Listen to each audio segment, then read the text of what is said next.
Hello, Internet. I am Insane Lane, and welcome to Book Club. We are expecting some fireworks tonight because we left off at a very spicy place in the book because he is about to be mad about something he has no right to be mad about. And I knew there was a reason the driving scene kept sticking in my head, and I couldn't let it go. Whenever I can't let something go, it's because my brain's trying to tell me something that I haven't seen yet, that I'm considering important. I just haven't realized yet. Now I know what it is. But we will get to that. I'm sure there will be an appropriate moment. Oh, I forgot to put the ducks out. Oh, you know what? Let's set them out when everybody can see them. Give our ducks their due course. We still are working on what the red duck is. It's possible we may resort to DNA testing. You know, I heard there's a great cryptozoologist somewhere in Brazil. I'm trying to remember what happened last week. As always, it's completely blanked out in my head. About the only thing I remember is she went out for a drink with Kate over Christian's express objections, and like she told them they'd stay in the apartment, but they went to a club and like had a couple drinks with security with them, so there shouldn't be a problem here. But there's going to be because he's insane and his stalking knows no bounds. I'm still waiting to see if he actually flew back because she was disobeying him. I bet he did. Even though the timing will make no sense because I think she's supposed to be like in Seattle right now, and he supposedly has flown to New York, which is on the other side of the country. So I would imagine even in like a private jet, that's still got to be like a 5 to 6 hour flight minimum. But he probably has like magical plot powers of time travel. So she'll come up in the elevator, he'll just be standing there looking pissed. But we'll see how it goes. We've got a lot to get into. The page count is actually decent tonight, so that makes me happy. Oh, I'm a little bit uncomfortable. I'll show off why once the camera's on. But hopefully all things will be worth it. It was a slight change of outfit because I was going to do laundry and then a pipe burst in the basement, and so there's no laundry room at the moment. They're hoping to have it fixed by Tuesday, but it totaled somebody's car. The car was like right under the pipe when it burst, and it's like minus 15.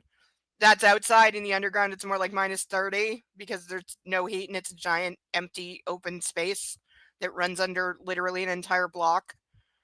So yeah, somebody's car is completely destroyed. I saw a picture. It looks so weird.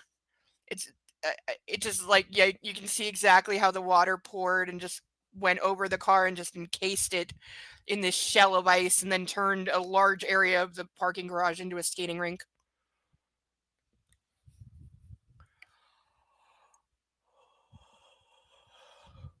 Mm. So hopefully next week laundry will be done because I need to do my laundry. Running out of clean clothes.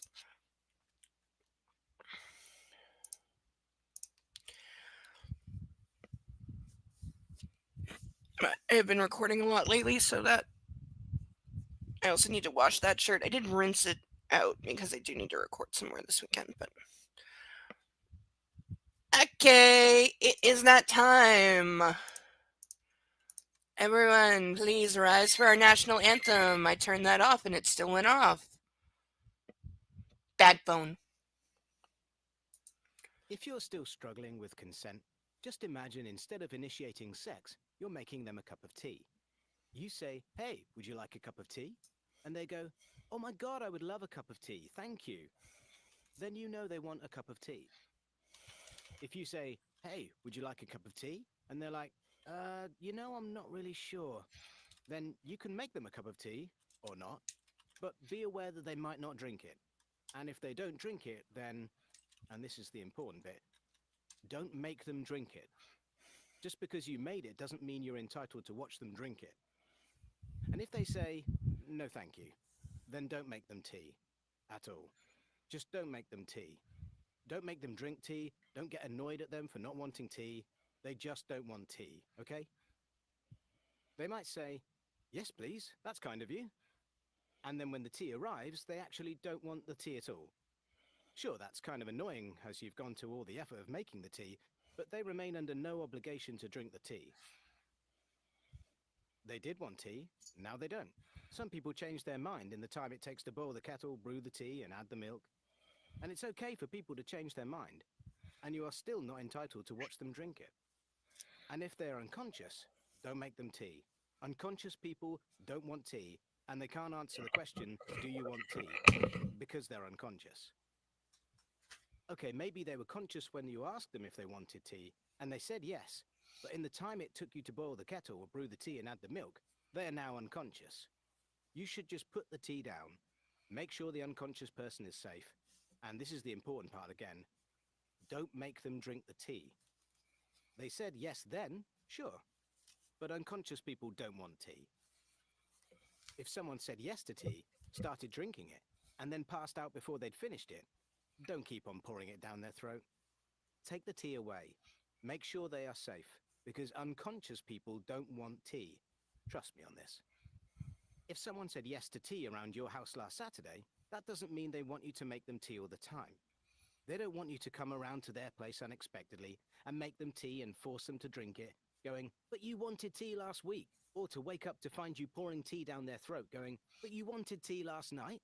If you can understand how completely ludicrous it is to force people to have tea when they don't want tea, and you are able to understand when people don't want tea, then how hard is it to understand when it comes to sex? Whether it's tea or sex, consent is everything. And on that note, I'm going to make myself a cup of tea. Yay! There's no sound. Damn it! I'm sorry, I'm incompetent. I'll try to fix it for next time. Thank you for telling me. Hello, everybody. Hi, Sethdale. Hi, you and your dragons. Let me unpack the ducks. For anybody new here, this is our bag o' ducks. The link at the top is a survival fund that helps me pay bills and keeps the lights on. And at various tiers, we have various things. One of which is sponsoring a duck. This is our first duck. He's our blue unicorn duck, Ralph. Here's our duck stage that I really need to reinforce before it falls apart. The kitty got a hold of it again, and he's determined to rip that thing apart. I don't know why. I think he thinks it'll make the ducks more vulnerable to him. You know, he's got like kitty strategy going on. And then we have our queen/princess duck, which we have named Charlotte. And then we have our still unidentified red duck, which we have dubbed Steve. He's possibly some kind of dragon. So far, the guesses are some kind of dragon, a T-Rex, some kind of serpent monster, a Digimon, or a cardinal. If you believe that you know what Steve is, please put it in the chat or the comments, because we really would like to know. But for now, he's Steve. And that does it for our ducks. We still got plenty more to draw that have yet to be seen or named or get their hour upon the stage. That is the $10 tier. For $25, I will put on these handcuffs. These are the non-broken pair after I broke the first pair because, oops. For $25 per chapter. And if anyone's absolutely out of their mind or feeling incredibly generous with the holiday spirit, for $50, I will chug this glass of wine and hopefully not bring it back up. That is available only once per stream because, you know, I need to be able to see straight enough to read. Or just any random amount for almost anything you suggest will do, as long as it's within reason and YouTube guidelines. So where we left off is she went out drinking. He doesn't like that in general. She was supposed to stay at the apartment. She didn't because she literally has no free will. So Kate convinced her to go out and act her age and have some fun, which there's nothing wrong with. Okay, there's nothing wrong with them going out and having some fun. They had security with them. They were safe. They weren't that far away. And again, she's not the one that's generally been the target of these attacks. It's been him. So he's just using the whole "I have a stalker trying to kill me" thing as an excuse to, put further restrictions on her. Like, I swear, he just needs to build a tower. Just literally pull a Rapunzel, dude. Build a tower. You got the money. She's pretty much in his tower anyway. I mean, it's the penthouse. You can't get more. Oh, and as for my being uncomfortable tonight, that's because we're wearing spikes. And yes, they go all the way around. They are not incredibly sharp, but they are digging in quite a bit. And ow. Yeah. See? Made it myself. Because I'm sporty like that. Or crafty like that. Punching the holes took forever. Because there is like over 50 of them. And there's multiple layers to this bra. So punching the holes was definitely the hardest part.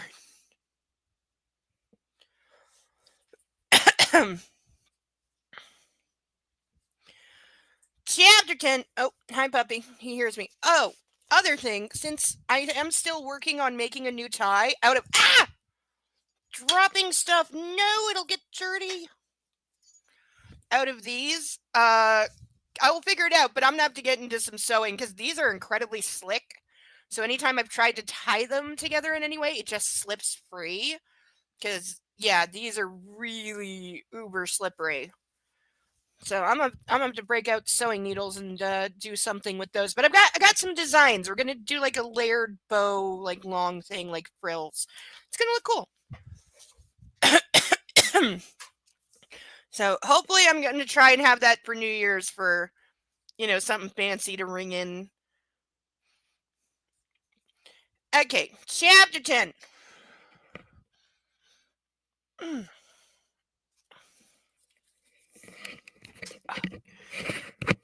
Oh, my boobs have to weigh 50 pounds.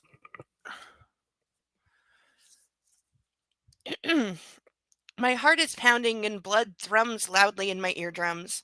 The alcohol flowing through my system amplifies the sound. Is he? I gasp, unable to finish the sentence and gazing wide eyed and terrified at Ryan. I can't even look at the prone figure on the floor. Oh yeah, she walked in and apparently Jack Hyde had broken in and the security guard like put the whammy on him and he's unconscious. How he comes back after this, I don't know, but I know that he does. And I think it's just because book gets to make up its own rules when it comes to everything. Ow. Okay, really digging in down here. I may have to remove a couple of the spikes because these two are flipping stabbing the bleep out of me. Ow. Uh No, ma'am, just knocked out cold. Relief floods through me. Oh, thank God. Like you'd care if he was dead. And you? I ask, gazing at Ryan. I realize I don't know his first name. He's panting as if he's run a marathon. He wipes the corner of his mouth, removing the trace of blood, and a faint bruise is forming on his cheek. He put up one hell of a fight, but I'm okay, Mrs. Gray. He smiles reassuringly. If I knew him better, I'd say he looked a little smug. And Gail? Mrs. Jones? Oh no, is she okay? Has she been harmed? I'm here, Anna. Glancing behind me, I see she's in a nightdress and robe, her hair loose, her face ashen and wide eyed, like mine, I imagine. Ryan woke me, insisted I come in here. She points behind her into Taylor's office. I'm fine. Are you okay? I'm assuming Taylor's office is also like some version of a safe room. I nod briskly and realize she's probably just come out of the panic room that adjoins Taylor's office. Oh, okay, so there we go. There is a panic room. Who knew we'd need it so soon? Christian had insisted on its installation shortly after our engagement, and I had rolled my eyes. I'm surprised he didn't already have one. He's kind of paranoid. No, seeing Gail standing in the doorway, I'm grateful for his foresight. A creak from the door in the foyer distracts me. It's hanging off his hinges. What the hell happened?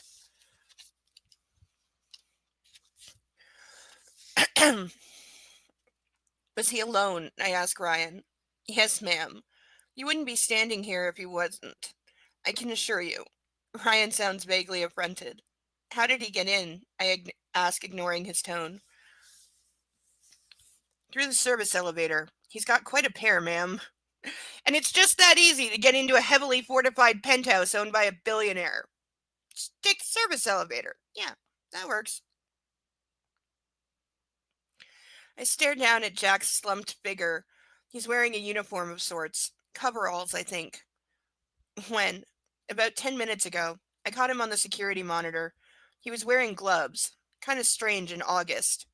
I recognized him and decided to give him access. That way I knew we'd have him. Okay, worst security ever. You see somebody trying to break in and your answer is to open the door for them? How is this not entrapment also? If that's the answer as to why he comes back later, like why he gets let out on bail or he gets like the charges dropped because it's entrapment or something, that would almost be clever, but I'm thinking it's too clever for this book. Also, if you let them in, is it still breaking and entering?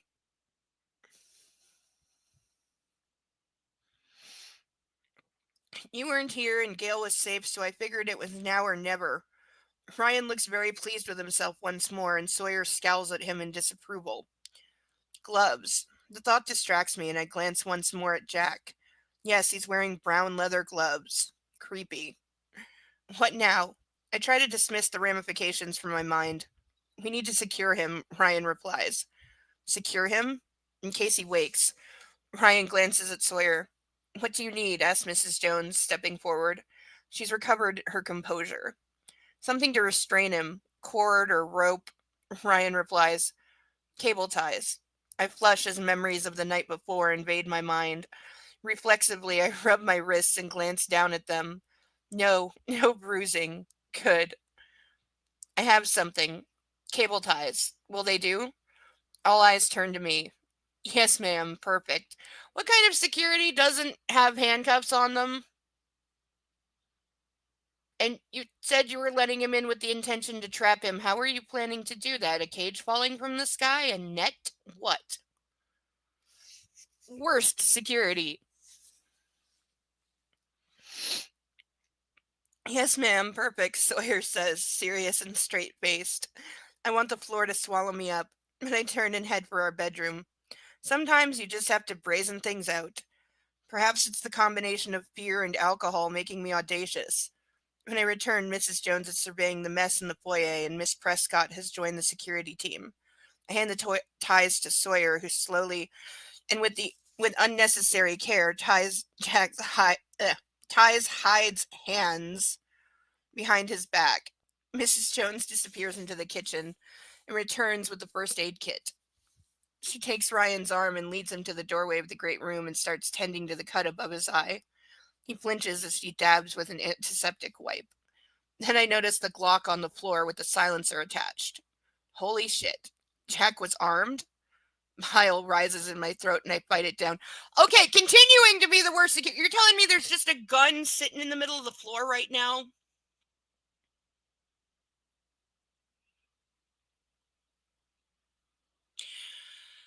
Three security people in the room, and there's a gun just sitting in the middle of the floor right now. Really? And also, he broke in armed with a silencer, and nobody is calling the police yet?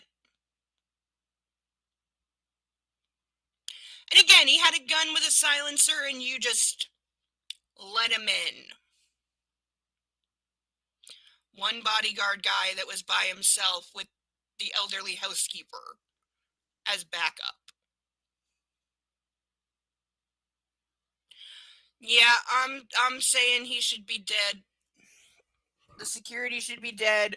Jack Hyde would have blown Anastasia away as she gets off the elevator, or taken her hostage, say, to force Christian to come because he's away. Oh yeah, I'm with you. I'm fully with you. Yep. It's a little early, but we're gonna have a little sip.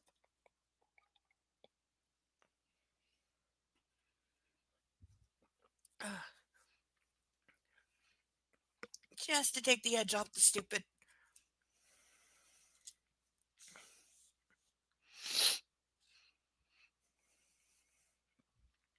Ahem. Don't touch Mrs. Gray, says Prescott when I bend to pick it up. Yeah, because then she's going to pick up the gun. Nobody else. But then he's like, don't touch like a child. Well, how about you don't leave a gun in the middle of the floor? Sawyer emerges from Taylor's office wearing latex gloves. I'll take care of that, Mrs. Gray, he says. Is it his? I ask. Yes, ma'am, says Ryan, wincing once more from Mrs. Jones' ministrations. Holy crap. Ryan fought an armed man in my home. I shudder at the thought. Sawyer bends and gingerly picks up the Glock. Should you be doing that? I ask. Mr. Gray would expect it, ma'am. Sawyer slides the gun into a Ziploc bag, then squats to pat down Jack.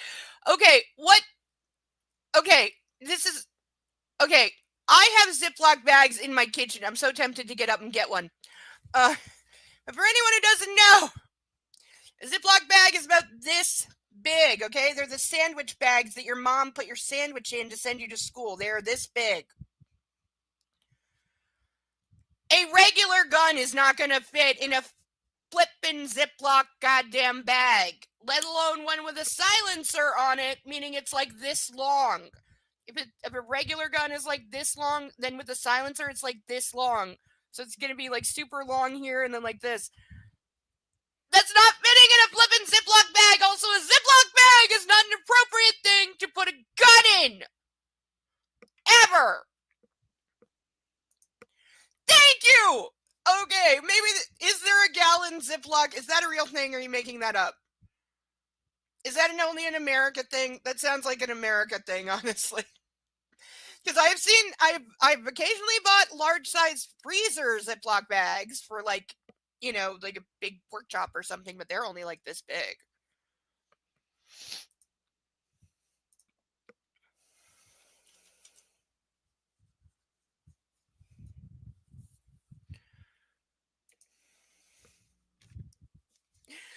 Just saying, not an appropriate way to store a gun.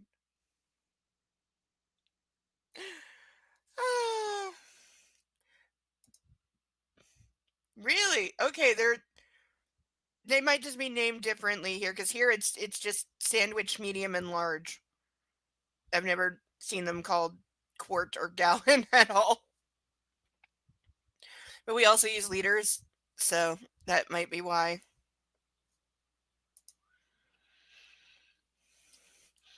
Like, I know in the States gas is by the gallon, which I think is close to 4 liters is 1 gallon. Or it's like 3.89 or something. I know it's one of those tricky measurements because it's not exact. So I always have to remind myself when people say like the gas price in America, I have to like divide by 4 to make it make sense.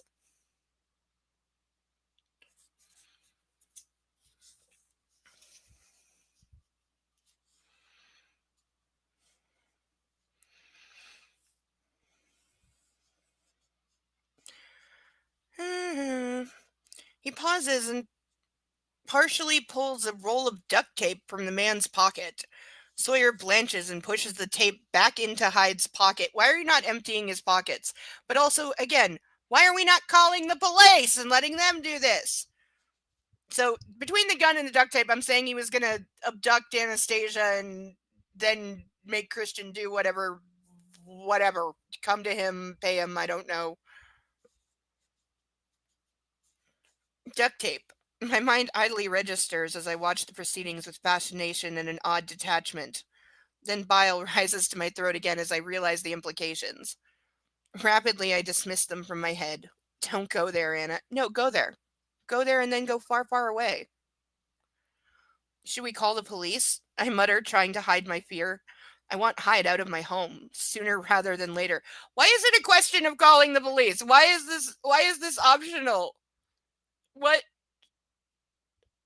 in the hell? Oh, my head. Ryan and Sawyer glance at each other. I think we should call the police, I say rather more forcefully, wondering what's going on between Ryan and Sawyer. What's going on is I bet you any money, I bet you $1,000 right now they have orders that if they catch Jack Hyde, they are not to turn him over to the police. They are to bring him to Christian Grey so he can interrogate him and find out what is going on and then decide what to do with him. That's why the look. They don't want the police to take him because that's not their orders. They've just tried Taylor and he's not answering his cell. Maybe he's asleep. Oh, it's gonna be because Taylor's on the plane with Christian because they're flying back. That's what it is. Because he got pissed off about the drinks and he flew back. I called it. I called it. That's why he's not answering. Because he can't have her phone on a plane. Sawyer checks his watch. It's 1:45 in the morning on the East Coast. Oh no. Have you called Christian? I whisper. No, ma'am. Were you calling Taylor for instructions? Sawyer looks momentarily embarrassed. Yes, ma'am. Why wouldn't they know what to do? They were left in charge of her while Christian is gone. They should have been instructed, like, if this happens, do this. If this happens, do this. If this happens, do this.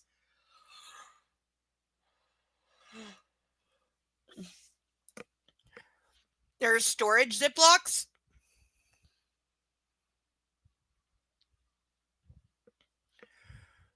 Yeah, we have the freezer ones, and I've seen the slider ones, but they're not very popular because they break a lot.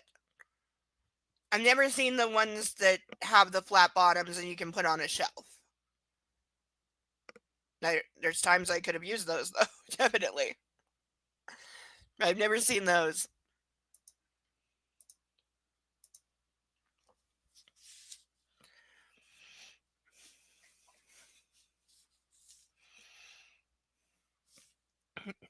Part of me bristles.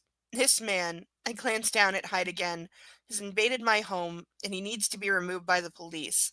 But looking at the four of them, into their anxious eyes, I decide I must be missing something.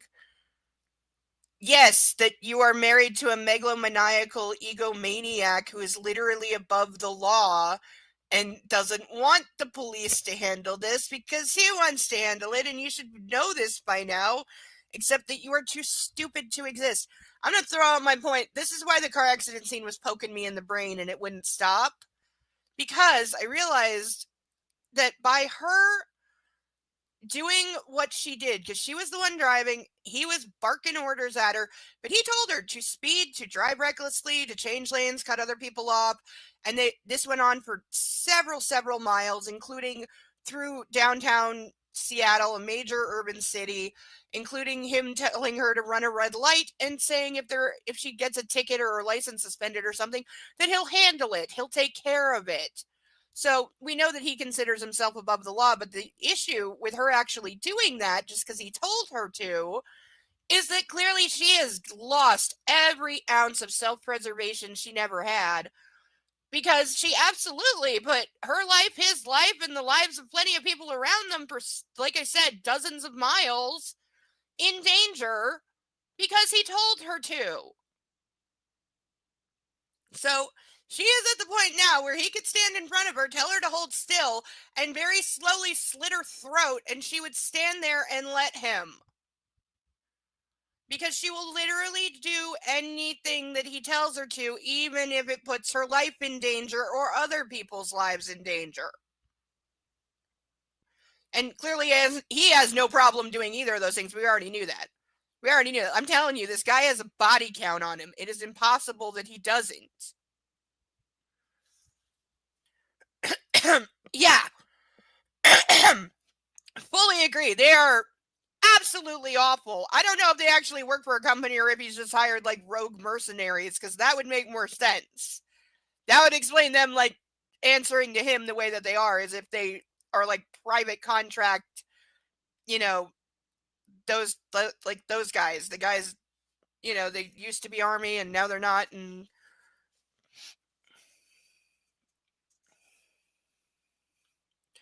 my scalp prickles. I know he's mad at me.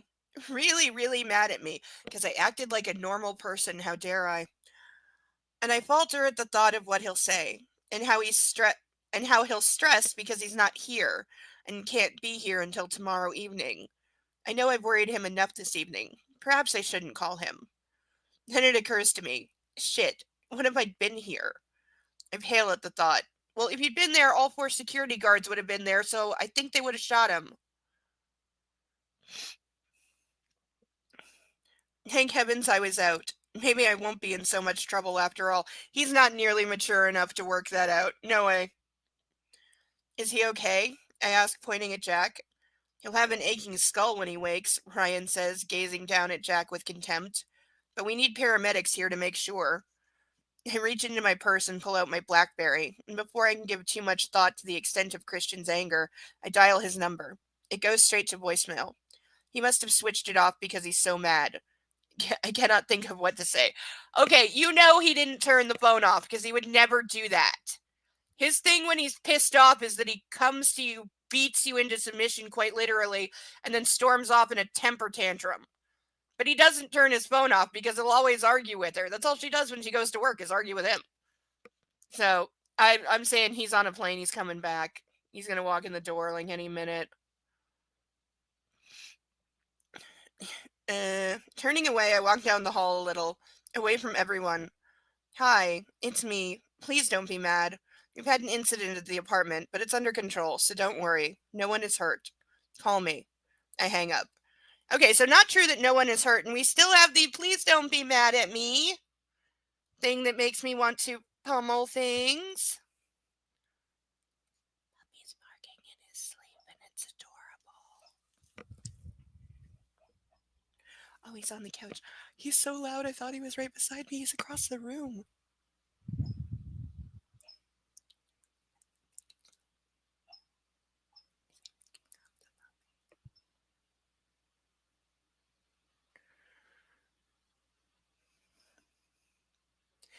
Okay, I don't know if the mic picked up his squeaking, but it's adorable when he barks in his sleep because he sounds like he's like squeaking.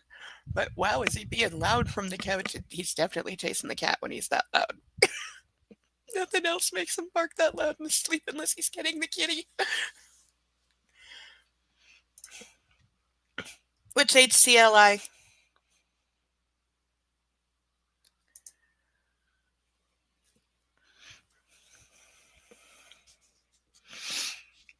Call the police. I tell Sawyer. He nods and takes out his cell and makes the call. Why don't you call? You're the owner of it's your place. Wouldn't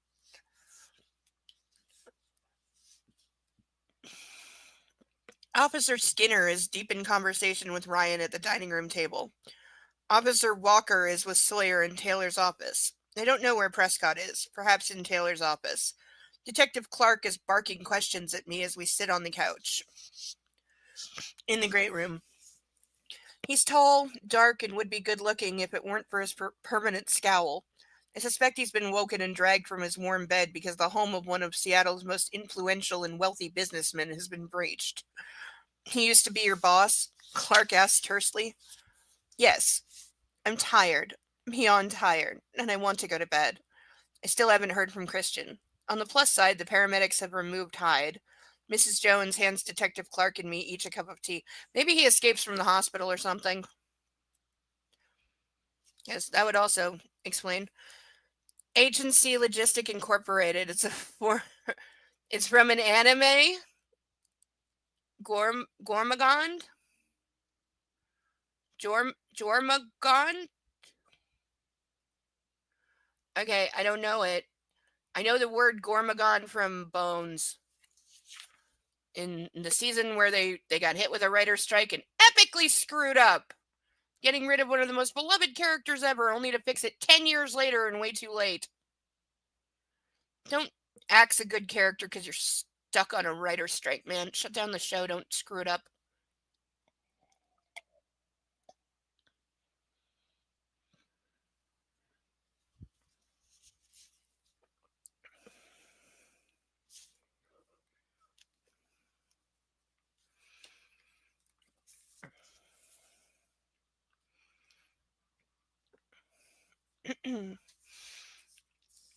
Thanks. Clark turns to me. Where is Mr. Gray? New York on business. He'll be back tomorrow evening. I mean, this evening. It's after midnight. Hyde is known to us, Detective Clark murmurs. I'll need you to come down to the station and make a statement. But that can wait. It's late and there are a couple of reporters camped out on the sidewalk. Do you mind if I look around? Why do you need to look around? Of course not, I offer, relieved his questioning is finished. I think your husband would have a problem with them looking around, so would I.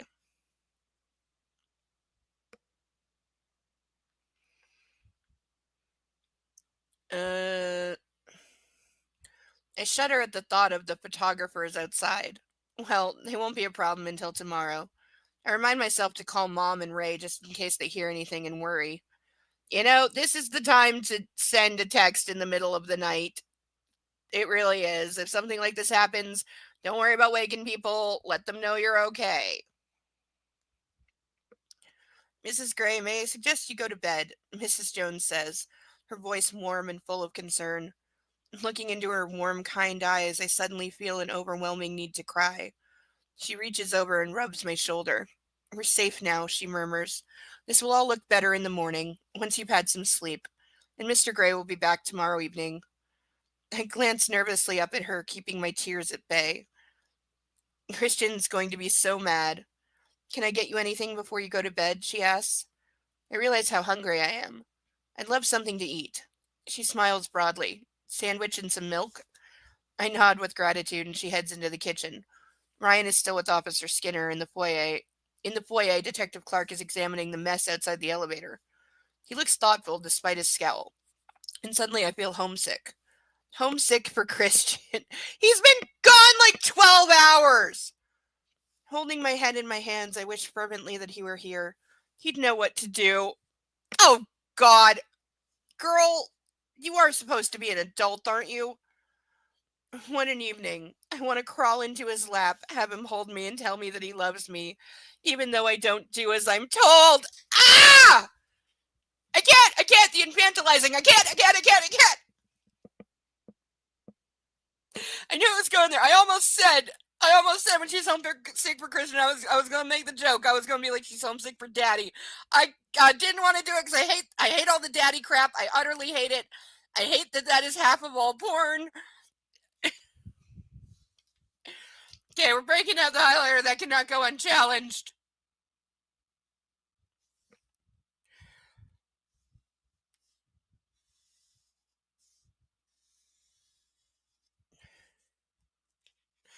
It's also the whole, like, your parents still love you even when you screw up thing.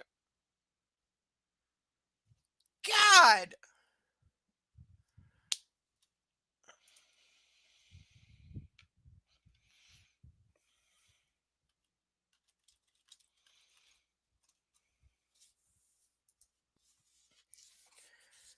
Ugh. I need a sip of wine to wash the creepy down.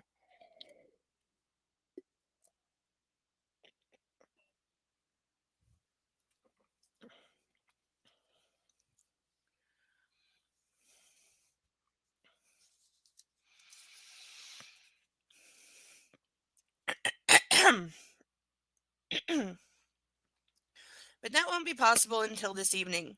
Inwardly, I roll my eyes. Why didn't he tell me about the increased security for everyone? What exactly is on Jack's computer? He's so frustrating. But right now, I just don't care. I want my husband. I miss him. Okay, if I knew that he was keeping important things from me about this situation, I'd be livid. I'd be like, tell me or I'm gone. Because if you're not telling me everything, then you are making me more vulnerable. So either you're going to tell me absolutely everything, including what's on the computer, and you don't keep secrets from me like this ever again, or your worst fear is coming true, bro.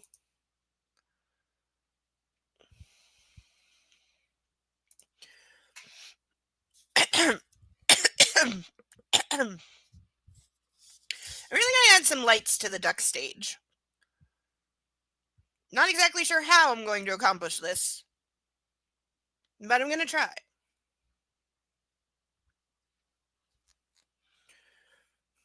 I mean, wouldn't it look cute with like some fake snow and some Christmas lights? I think I have some cotton matting somewhere that I could definitely like add some glitter to and make some fake snow. I can't remember if I have Christmas lights anymore. I think I got rid. Yeah, I think I went to take them out like 2 years ago and the cord was all broken up and they were like obviously a serious fire hazard. So I think I got rid. Yeah, there was those outdoor LED ones too. They were cool. There's so many options for lights now. It's really awesome. I wish my balcony had a freaking plug outside. It doesn't, so I can't put up Christmas lights. Well, I could. I'd have to run it through the window and then like stuff like something in the gap so that it's not freezing. But my balcony's still blocked off. They're still working on it, and so that really sucks because we have snow now, and I wanted to go out and stand in it and lick snowflakes out of the air, but I couldn't because it's literally got a giant piece of wood across the door, so it can't be opened. And mine's like finished. My balcony's actually finished. So I don't know why they're not like unlocking them, like taking the wood off as they finish, at least, instead of waiting till like I guess they're waiting until the entire building is done and then they'll undo them all at once. It's like, why? Mine's finished. It's safe. It's got rails, it's got panels, everything's bolted in, it's perfectly fine. It looks pretty good too. I will say I do like it. It's nicer than it was before. And the railing comes up a good like 2 feet higher, which is good.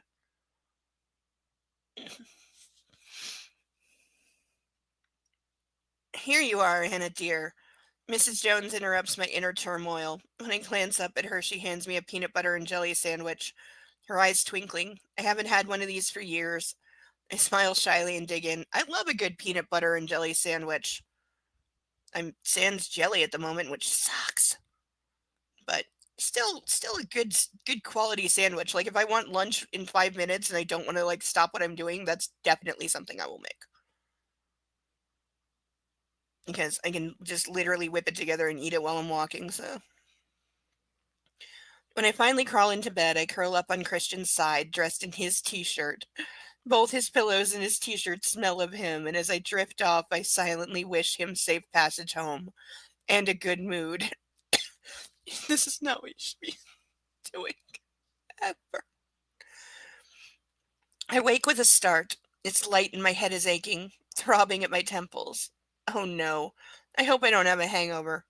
Cautiously, I open my eyes and notice the bedroom chair has moved and Christian is sitting in it. So he did come home. I knew it. I knew he'd come home. But hey, props for not having him walk through the door as if the flight from New York to Seattle takes a half an hour. He's wearing his tux and the end of his bow tie is peeping out of the breast pocket. I wonder if I'm dreaming. I think she's dreaming.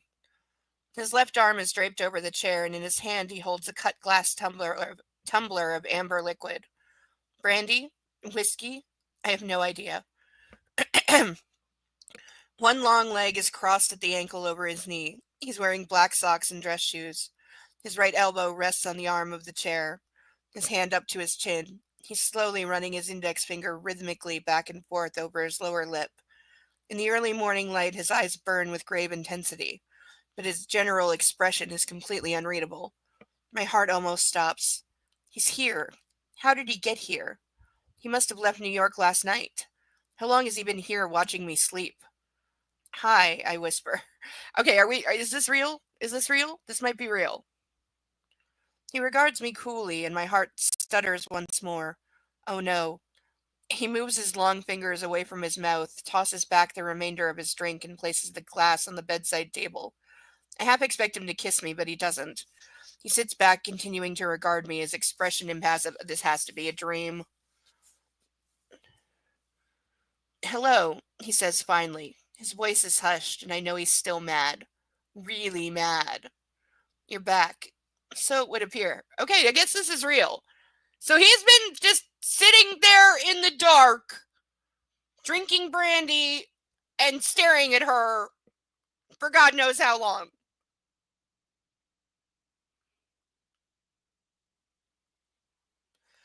It wasn't sexy when Edward did it either. But this is next level creepy, especially as we've established he's still mad. Really mad. So he's been sitting there for hours thinking about what he's going to do to her because he's mad. This is very, very bad.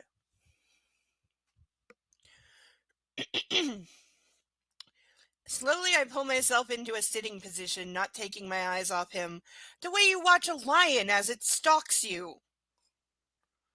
My mouth is dry.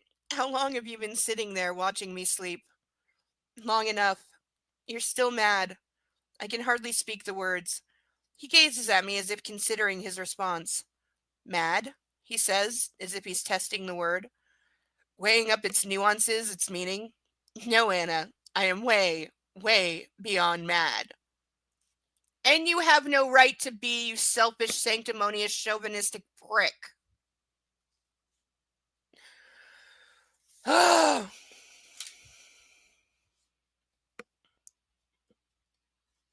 See, the going out for drinks is going to be one thing. He's going to have like 5 other reasons that he's mad too.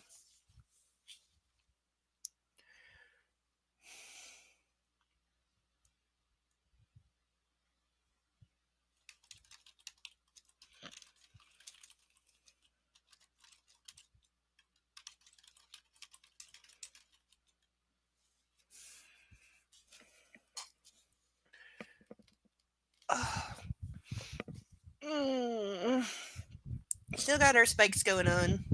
We're doing quite a good job. I will say. I'm sad we don't have handcuffs going on though. I was really hoping to have the spikes and the handcuffs because they seem like they go together. But so far no takers. But they are here. And I have backup pair in case I break those. There's backup. I still can't believe I broke the other one. Oh. In my defense, they should have been stronger, okay? I mean, what's the point of handcuffs if you don't struggle? Oh, I need to be stopped.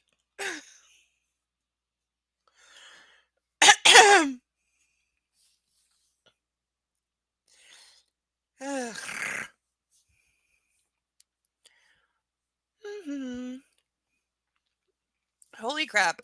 I try to swallow, but it's hard with the dry mouth. Way beyond mad? That doesn't sound good. He gazes at me, completely impassive, and doesn't respond. A stark silence stretches between us. I reach over to my glass of water and take a welcoming sip, trying to bring my erratic heart rate under control. Ryan caught Jack. I try a different tact. I place my glass beside his on the bedside table. I know, he says icily. Of course he knows. Are you going to be monosyllabic for long? His eyebrows move fractionally, registering his surprise as if he hadn't expected the question. Yes, he says finally. Oh, okay. What to do? Defense. The best form of attack. I'm sorry I stayed out. Said the teenager to her father when she gets caught coming back in through the window. Girl, you don't have to explain your ass to him. He was being overly zealous, overly cautious, and just plain controlling as usual when he forbid you for going out. It didn't have anything to do with safety whatsoever, obviously. But you don't got to justify that you went out for a drink with a friend to him or anyone else. You're a grown-ass woman, supposedly. Even though the last 2 pages would beg to differ. Ugh, etty.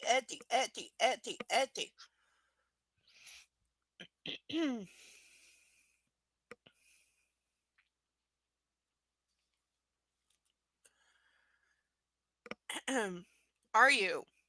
No, I mutter after a pause because it's true. Well, there is that. That's probably the most she stood up to him in the entire series right there.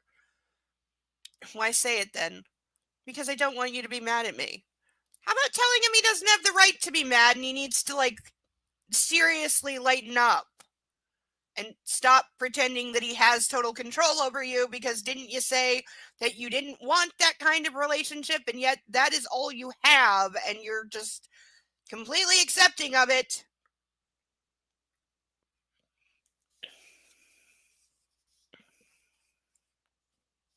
He sighs heavily as if he's been holding this tension for about 1,000 hours and runs his hand through his hair. He looks beautiful. Mad, but beautiful. Stop it! I drink him in. Christian's back. Angry, but in one piece. Could she be any more pathetic? That's possibly the most pathetic statement I've read yet.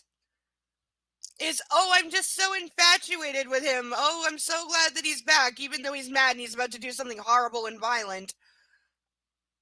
I'm just so glad that he's back because I can't be without him. That's not love. That's mental illness. Folie à deux.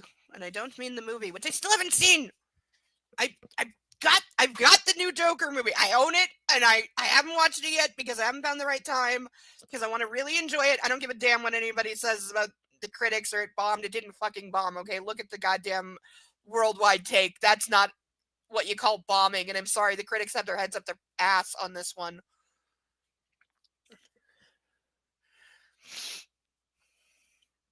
But hopefully I'll find time. Maybe tomorrow. Maybe I'll take a lazy Sunday and, well, I was going to say I could do laundry, but I can't do my laundry. I need to do my laundry.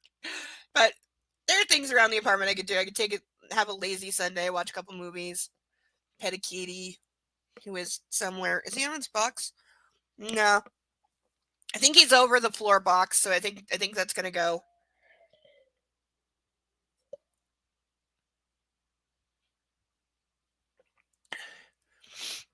Table box is his life, though. Anytime I go anywhere near the table, he jumps in it just to make sure that I'm not going to take it.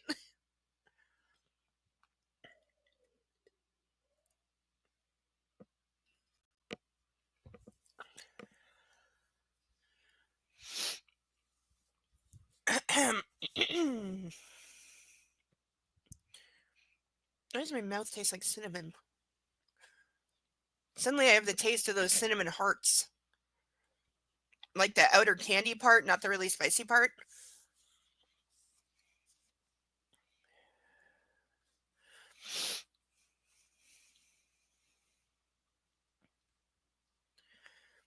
I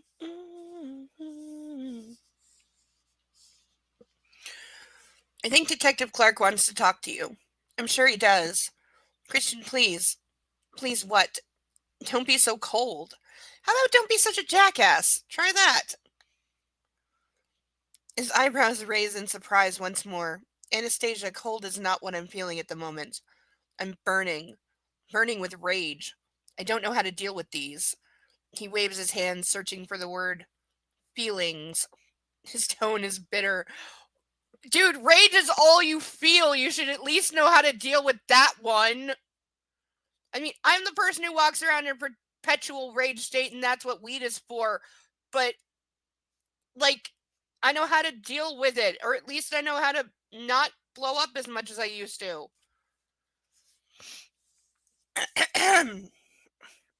But I also never did, like, 90% of the things he's done, so there is that.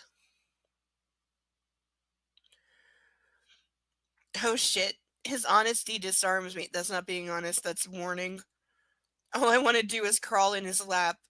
It's all I've wanted to do since I came home last night. To hell with this. I move, taking him by surprise and climbing awkwardly onto his lap where I curl up! No! No! No! The infantilizing! No! I really thought it started in the other series. I was so wrong. I was so very wrong. It started here. She definitely, I can tell, she definitely had the idea for the what's her name in the other series, the doughy-eyed Albanian girl, Lesia. Yeah, she definitely had the idea for Alessia in the next series in her head because parts of it are showing in the end of this. So, yeah, she was already going there. Because the infantilizing has really only been in this book. I mean, the controlling and that, yeah, but the true infantilizing and her going along with it is really only in this book. So it's, I don't know, it's like she added a dash of a different fetish to each of them, like, because, like, one of them, or maybe I'm thinking of the other one, but it has, like, a foot fetish thing going on. and then like another one was like the first one was obviously focused mostly just on directly with bondage, not with all that goes with it. But yeah, I think the second one was more like other fetishes, and now this one clearly has infantilism as its fetish, which is fine if done in the right way. This is just not it.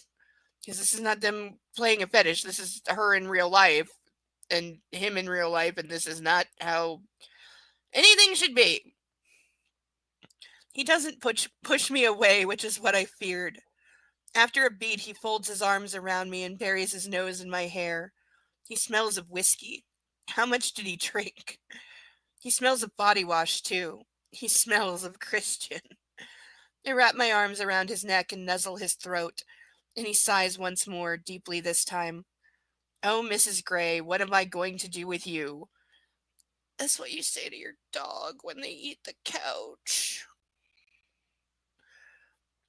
He kisses the top of my head. I close my eyes, relishing the contact with him. How much have you had to drink? He stills. Why? You don't normally drink hard liquor. This is my second glass. I've had a trying night, Anastasia. Give a man a break. Not denying him the right to a drink, but if it's, it's going to hit you hard if you're not used to it. Also, isn't it like 8 in the morning? I smile. If you insist, Mr. Gray. I breathe into his neck. You smell heavenly. I slept on your side of the bed because your pillow smells of you. Did you really need to say that out loud? You couldn't just be quietly pathetic? He nuzzles my hair. Did you now? I wondered why you were on this side. I'm still mad at you. I know. His hand rhythmically strokes my back. And I'm mad at you, I whisper. He pauses. And what, pray, have I done to deserve your ire? Dude, you want the list alphabetically or in the last 5 minutes? I'll tell you later when you're no longer burning with rage. I kiss his throat. He closes his eyes and leans into my kiss, but makes no move to kiss me back. Ew! His arms tighten around me, squeezing me. When I think of what might have happened, his voice is barely a whisper, broken, raw. I'm okay. Oh, Anna, it's almost a sob. I'm okay. We're all okay. A bit shaken, but Gail is fine, Ryan is fine, and Jack is gone. He shakes his head. No thanks to you, he mutters. Here we go! Here we go! Here we go! Hello, Luke COYB. I don't know what that stands for, but nice to have you here. You love this story? Well, okay, brace for impact, because, yeah, I think he's absolutely the worst. So there is that. He's definitely about to beat her in some way. There's no way. And he's gonna blame her. Somehow it's her fault that while she wasn't even there, somebody crazy broke in with a gun. It's hello, Wheezy R6. I'm sorry, I don't know how to pronounce your name, but good to see you. Welcome here.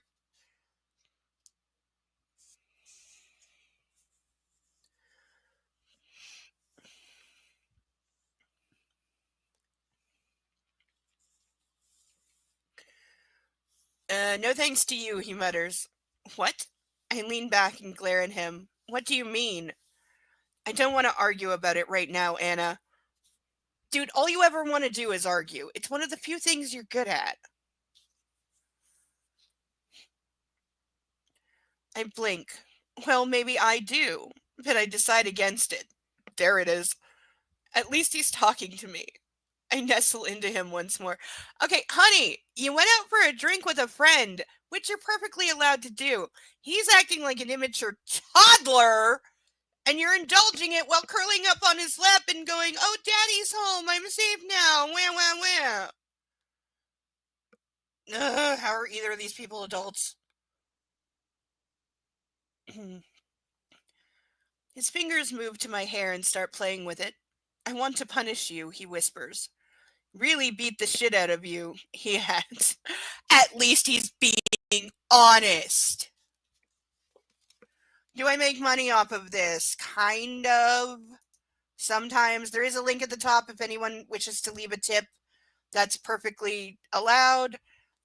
We do have various things that we do for various tiers. We have our Bag o' Ducks, which if anyone would like to tip $10, I will draw a random duck. You get to name it, and it will go on our duck stage with our other ducks.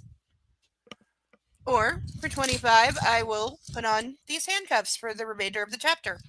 And that is a collective amount. It doesn't have to be from one person. So if like 10 people tip $1, we'll draw a duck.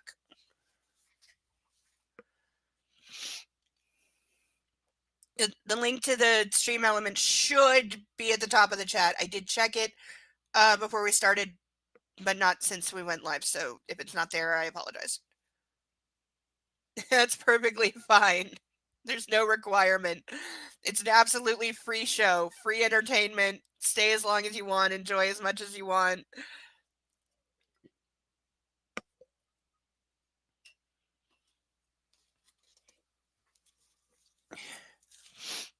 The most important thing is just having a good time, having a good laugh. That's all any of us need is good laugh, good fun on a Saturday night.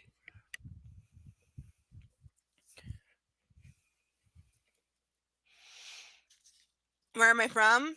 I'm in Ontario, Canada.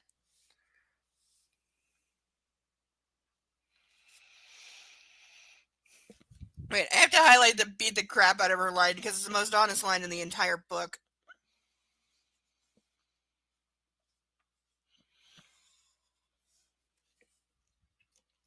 Yes, oh Canada! Yes, that is our national anthem. I do not. No, I do like the hockey song, Stompin' Tom Connors. I do like the hockey song. Though I had a principal that used to torture us with it. Every day during hockey season, he would play that song over the PA system every morning for like 6 months. It's still a good song. You know, that's why it was the Hockey Night in Canada theme for, I think, like 35 years. And there was like massive countrywide outrage when they changed it. We take our hockey a little seriously here.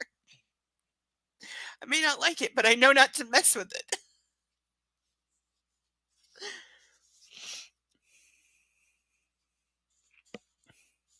My heart leaps into my mouth. Fuck.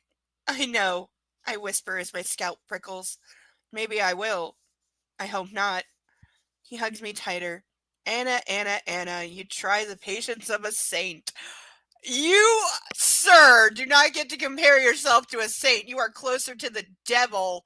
And I'm sorry, but this is the most infantilizing, ridiculous conversation between married adults ever.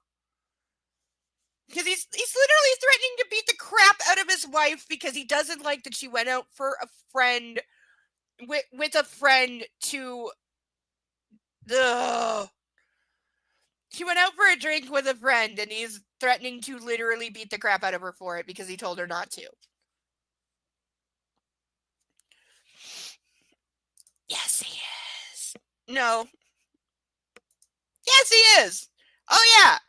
Oh yeah. Oh yeah. Oh yeah. Biggest.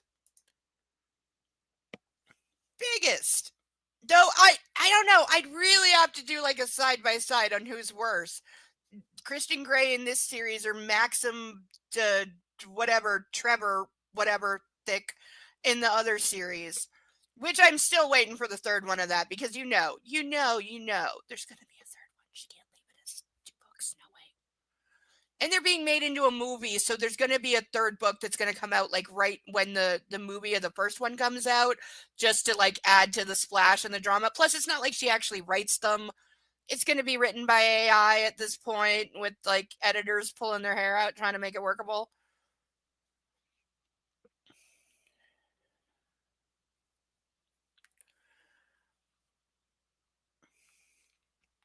I haven't checked on the progress of the movie in a while. I should do that for next week because they got to be getting pretty close to like filming and production at this point. They may be waiting for the new year. There's often like tax benefits to things at certain times of year. which movies take advantage of because that's how they stretch the budget. I should write my own books. I'm writing a fan fiction, actually. I haven't worked on it much this week. Naughty, naughty me. Next week, I really got to put some effort in, but I've been restructuring things in my head, and that takes time. So, but parts 1 through 5 are available on request if you are on my Discord. I can send them to you if you like reading fan fiction.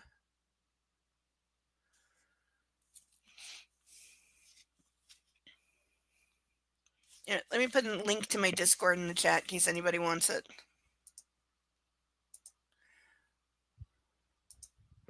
Because I remember how to do that, really. Okay, there's a link to the Discord. And if you want to read, if you're on my Discord or you join after this and you would like to see part 1 of my fanfic, DM me and I will send to you. But no sharing, no publishing.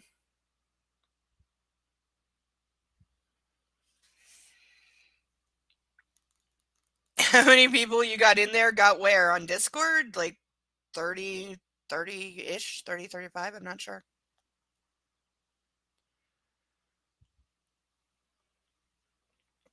I could accuse you of many things, Mr. Gray, but being a saint isn't one of them. Most honest line. Finally, I'm blessed with a reluctant chuckle. Fair point, well made as ever, Mrs. Gray. No, it wasn't. No, it isn't. This line is so old and they need to let it die. He kisses my forehead and shifts. Back to bed. You had a late night too. He moves quickly, picking me up and depositing me back on the bed. Lay down with me? No, I have things to do. He reaches down and collects the glass. Go back to sleep. I'll wake you in a couple of hours. Are you still mad at me? Yes. I'll go back to sleep then. So he's literally putting her to bed as a child. He's literally tucking her back in bed saying, okay, you had a rough night. Go back to bed, honey. Daddy'll be here in the morning. Ugh. Good. He pulls the duvet over me and kisses my forehead once more. Sleep. And because I'm so groggy from the night before, relieved that he's back and emotionally fatigued by our early morning encounter, I do exactly as I'm told. As I drift off, I'm curious though grateful, given the nasty taste in my mouth, to know why he hasn't deployed his usual coping mechanism and leaped on me to have his wicked way. Why isn't my husband forcing me to have sex with him right now? Because that's how he copes with things, by using my body as a stress relief ball.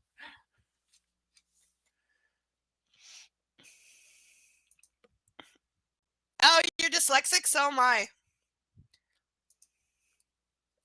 Do you really want my views on American politics?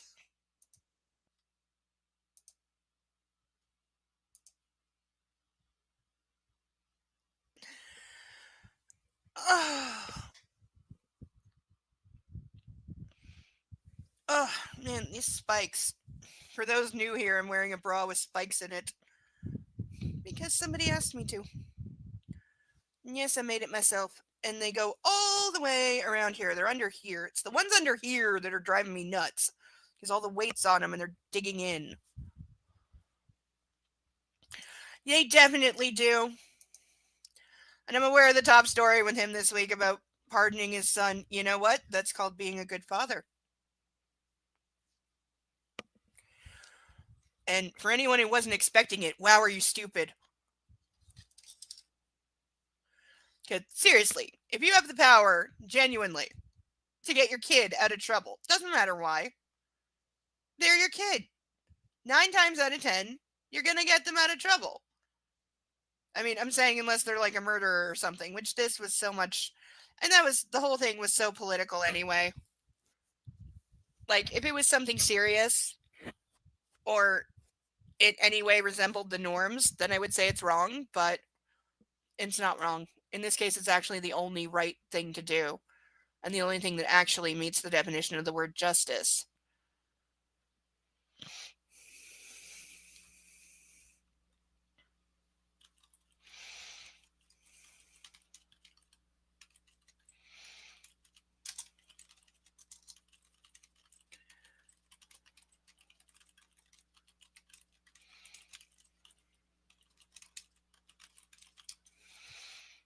what did I say about the bra? You got an ad. Oh, YouTube ad sucks. I said the bra has spikes in it. It's got these little spikes in it. Because someone asked me to wear it for them tonight, so I'm wearing it. And it's got spikes that go all the way around like this. And then they're not sharp, but they're sharp enough. You can't tell, are the marks coming through? Because they've been on for a couple hours, so there's kind of marks. There's kind of little dots. It's not really tracking. Don't they hurt? A little. Yeah. That's kind of the point. Mostly it's the ones under here, like right here, that are extremely painful. Of course, it doesn't help my boobs are huge this week because PMS is a thing. And, makes the girls go whoop and whoop. And very, very round. Okay, there's one, like, right, these two, there's a spike, like, right here that's really, right here. It's really digging into me. I'm going to see if I can move it around.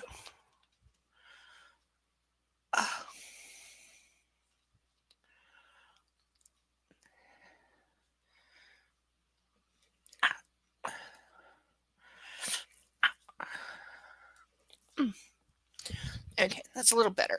Just needed to adjust that one. So he's put his infantilized wife back to bed.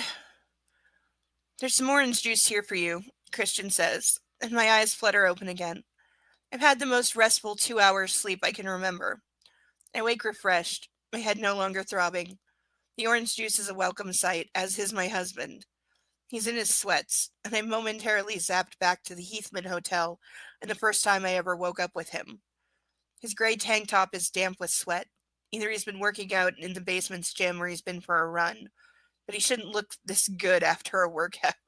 We literally have not gone like one page without being told he looks good no matter what. Nobody's that good looking.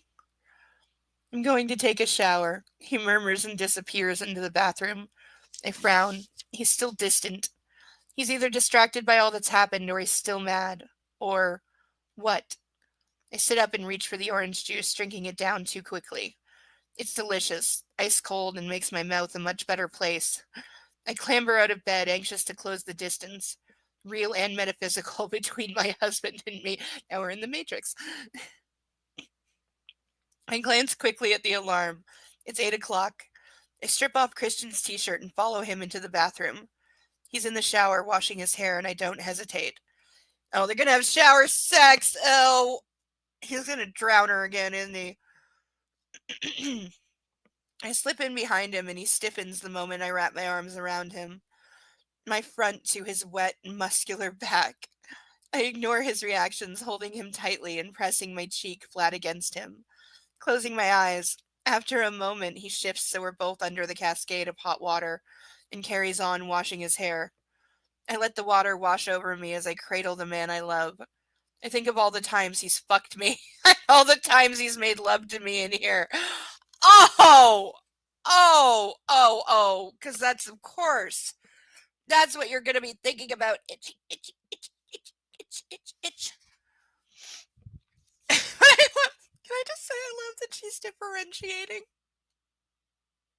between times that he fucked her and times that they made love? I can't put anything in the made love category because every time is him fucking her and using her as a fuck doll. Like, their first time is the closest I get to making love and it still doesn't get there.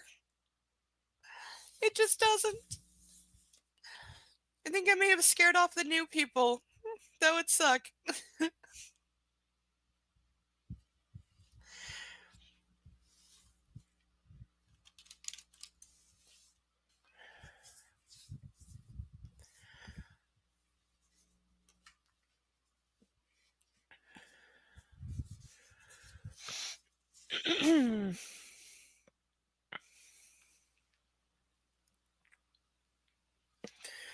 I frown. He's never been this quiet. Turning my head, I start to trail kisses across his back. His body stiffens again. Anna, he warns. Mm. My hands travel down over his taut stomach to his belly. He places both hands on mine and brings them to an abrupt halt. He shakes his head. Don't, he warns. Okay, since when does he not want sex? And it's only because he can't, like, beat the crap out of her right now, like he said. That's why. I release him immediately. He's saying no? My mind goes into freefall. Has this ever happened before? My subconscious shakes her head, her lips pursed. She glares at me over the half moon glasses, wearing her "you really fucked up this time" look. No, she hasn't. I will die on this hill. She has not done anything wrong. He's a jerk, and this is absurd. Like, I'd be more pissed off at him than anything else, because this is ridiculous. Like, dude, she's your wife, not a hamster.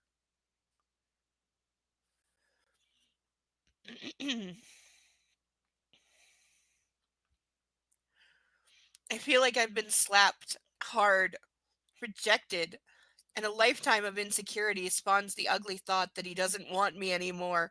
Of course! Just go right to DEFCON 5. I gasp as the pain sears through me. Christian turns, and I'm relieved to see he's not completely oblivious to my charms, meaning he has a heart on. Wonderful. Clasping my chin, he tilts my head back, and I find myself gazing into his wary gray eyes. I'm still fucking mad at you, he says, his voice quiet and serious. Shit. Leaning down, he rests his forehead against mine, closing his eyes. I reach up and caress his face. Don't be mad at me. Please. I think you're overreacting, I whisper. Yes, he's overreacting! There's somebody fucking said it! Yes! He's overreacting and acting like an absolute dick, as well as a douchebag and a toddler. Grow the actual fuck up, dude.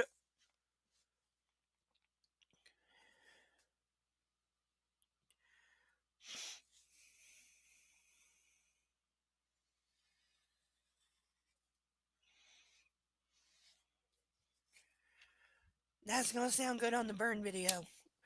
And I have not completely forgotten that I need to do that for the other one that we finished that I should have done weeks ago. Sorry. I will get to it. I'll get it before Christmas. That I can make that promise. We'll do it before Christmas. Honest to God, this week I just completely forgot. I just did not have time. But I will try to genuinely get it this week. Oh, I gotta find good music then. Good. I like finding good music. Of course, Kitty's gonna be mad when the bathroom smells like smoke again. He straightens, blanching. My hand falls free to my side. Overreacting? He snarls. Some fucking lunatic gets into my apartment to kidnap my wife, and you think I'm overreacting? Yes, because you're not mad. A, that's not her fault. So if you're mad at her about that, you can fuck all the way off right now. And two, the other reason you're supposedly mad is because she went out for a drink with a friend. So let's not. You don't get to say, oh, you went out for a drink with a friend and that made a lunatic break into our house. That's not how that works. That is all of the not how that works. Though I have a feeling in this book he's going to say that that's how that works. Can you really see my bra in this? Oh, you really can. Okay, whoops. Tuck the crisscross.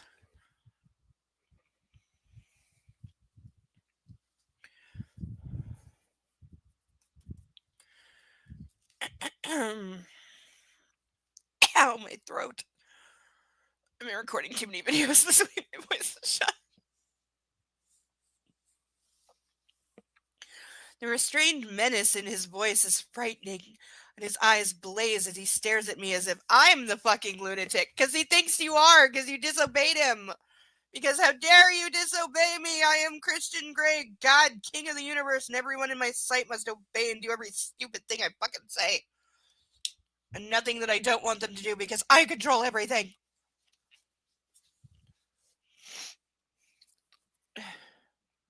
No, that's not what I was referring to. I thought this was about me staying out. He closes his eyes once more as if in pain and shakes his head. Christian, I wasn't here. I try to appease and reassure him. I know, he whispers, opening his eyes. And all because you can't follow a simple fucking request. Okay, get fucking bent. Fucking sit on it and spin, you fucking asshole. Son of a bitch. Fucking abusive, controlling psycho.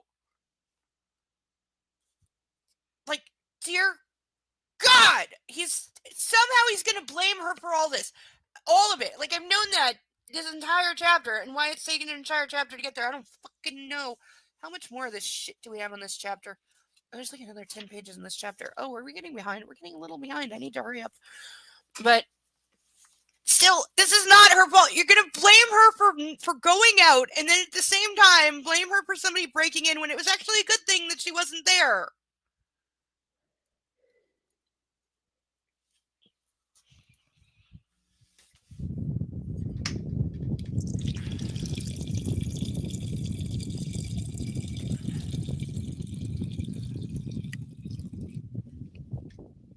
Ow!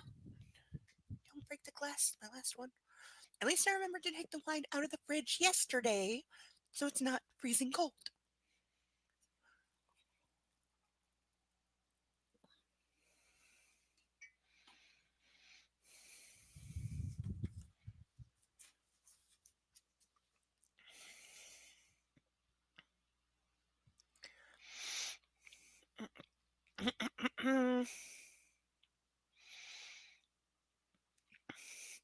His tone is bitter, and it's my turn to blanch.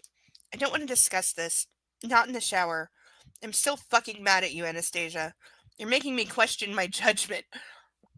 Good! Somebody should! It should have been your idiot therapist a long time ago, but he's useless. I'm still torn between whether Flynn or the therapist in Split is worse. I suppose in Split you can say actual murder like occurred on screen. We know it for sure.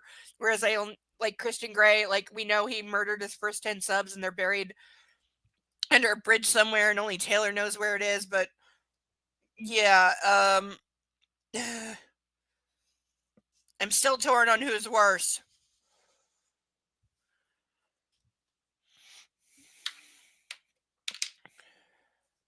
I gotta say Flynn is worse because he knows what's going on. Whereas therapist in Split is just stupid and oblivious, so she didn't know what was going on until the end. Whereas the therapist in this book knows exactly what's going on. He's got all the deets and has for a long time.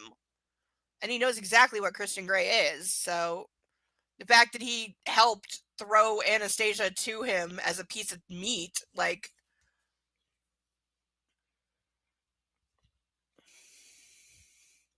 yeah, Flynn's worse for sure.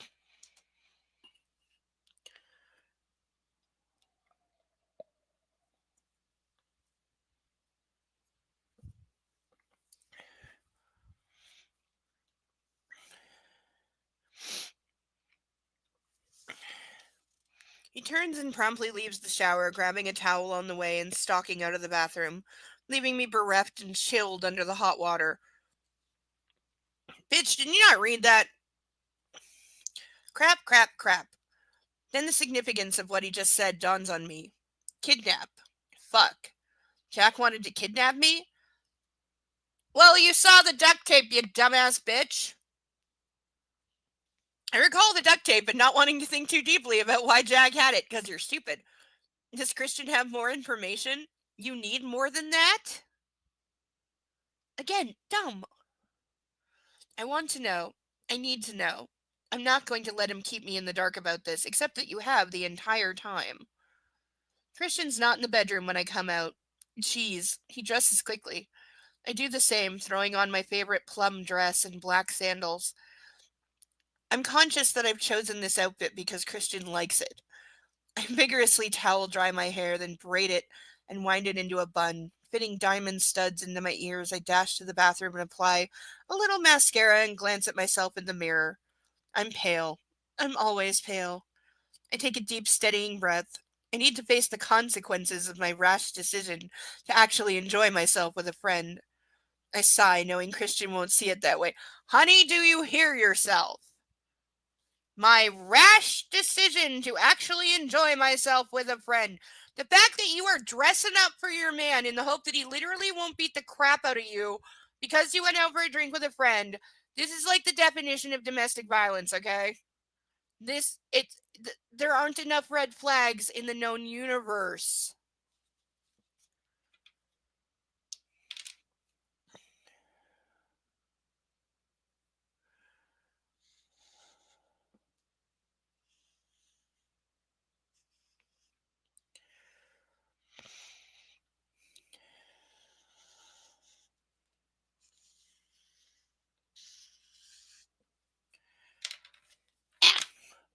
Can't lose my highlighter, it's almost empty anyway. Then I'm gonna cry because it's pink and I like it.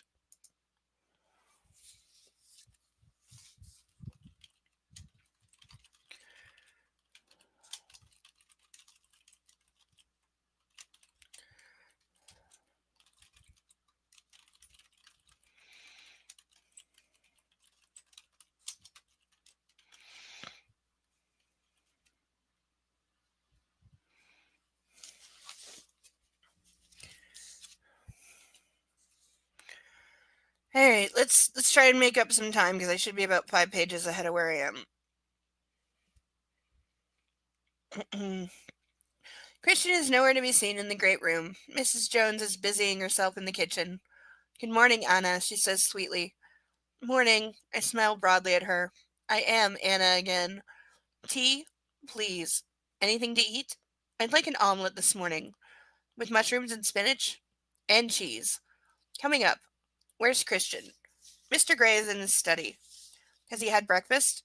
I glance at the 2 plates set on the breakfast bar. No, ma'am. Thanks. Christian's on the phone, dressed in a white shirt with no tie, looking every bit the relaxed CEO. How deceptive appearances can be. Perhaps he's not going into the office at all. He glances up when I appear in the door and shakes his head at me, indicating that I am not welcome. Oh my god.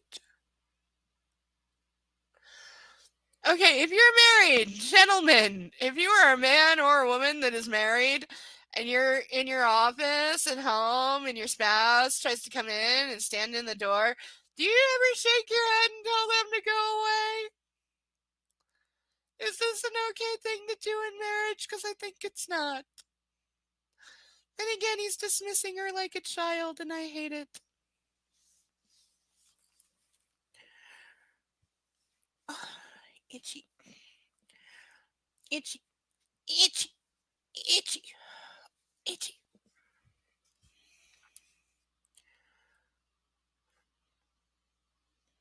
Ugh. Shit. I turn and wander dejectedly back to the breakfast bar. Taylor appears snappily dressed in a somber suit, looking like he's had 8 hours of uninterrupted sleep. Morning, Taylor, I mutter, trying to gauge his mood and see if he'll offer me any visual clues about what's been going on. Or you could just ask him and say, hey, you work for me too, so tell me everything. But that won't happen.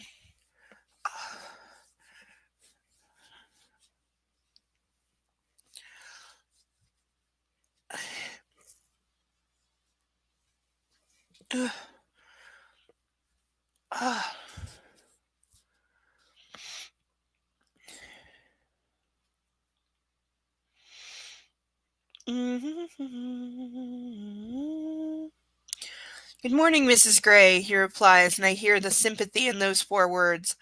I smile compassionately back at him, knowing he's had to endure an angry, frustrated Christian returning to Seattle ahead of schedule.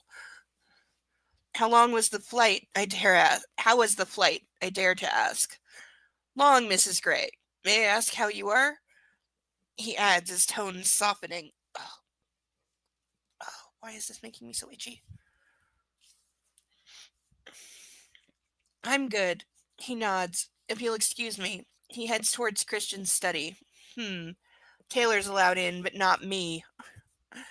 Here you go. Mrs. Jones places my breakfast in front of me. My appetite has vanished, but I eat anyway, not wishing to offend her. By the time I've finished what I can of my breakfast, Christian has still not emerged from his study. Is he avoiding me? Yeah, probably. When he doesn't know what to do, that's what he tends to do. Thanks, Mrs. Jones, I murmur, sliding off the bar stool and making my way to the bathroom to clean my teeth. As I brush them, I'm reminded of Christian's sulk over the wedding vows. He holed up in his study then, too. Is that what this is? Him sulking? I shudder as I recall his subsequent nightmare. Will that happen again? We really need to talk. I need to know about Jack and about increased security for the Greys. All the details have been kept from me, but not from Kate. Obviously, Elliot talks to her. I glance at my watch. It's 8:50. I'm late for work. I'm amazed she even remembers that she has a job because let's face it, she doesn't. I finish brushing my teeth, apply a little lip gloss, and grab a lightweight black jacket and head back to the great room. I'm relieved to see Christian there eating his breakfast. I guess you have to make sure the puppy eats. You're going? He says when he sees me. To work? Yes, of course. Bravely, I walk towards him and rest my hands on the edge of the breakfast. It's not brave when you're telling your hubby, yes, I'm going to work. He gazes at me blankly. Christian, we've hardly been back a week. I have to go to work. But he stops and rakes his hand through his hair. Mrs. Jones walks quietly out of the room. Discreet, Gail, discreet. So the staff knows to get out of range when he's gonna go off. I know we have a great deal to talk about. Perhaps if you've calmed down, we can do it this evening. My mouth pops open. His mouth pops open with dismay. Calm down? His voice is eerily soft. I flush. You know what I mean. No, Anastasia, I don't know what you mean. Yes, you do. Why are you playing this game, you jackass? I don't want to fight. I was coming to ask if I could take my car. If I could take my car. No, you can't, he snaps. Okay, I acquiesce immediately. There's their entire relationship, right there. She wants to do something, he says no, and she acquiesces. That's it. That's the whole relationship in those two lines, right there. Right fucking there is everything you need to know.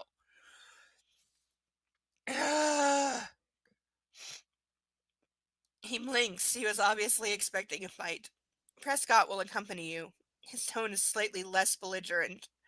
Damn it, not Prescott. I want to pout and protest, but decide against it. Surely now that Jack's been caught, we can cut back on our security. I wouldn't, not for a while.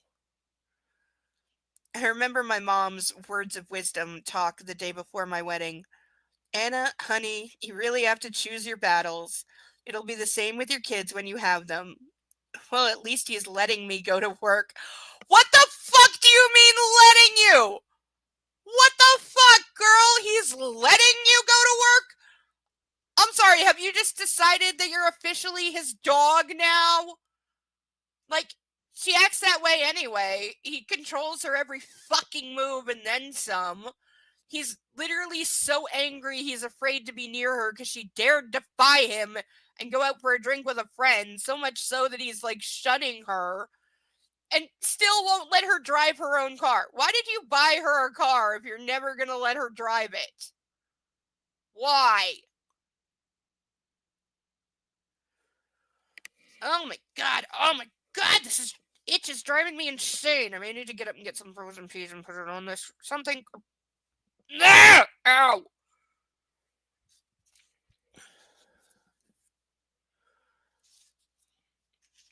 I'm starting to think the padding in this bra is latex, and when I punched holes in it, it's making contact with my skin, and that's why I'm getting itchy.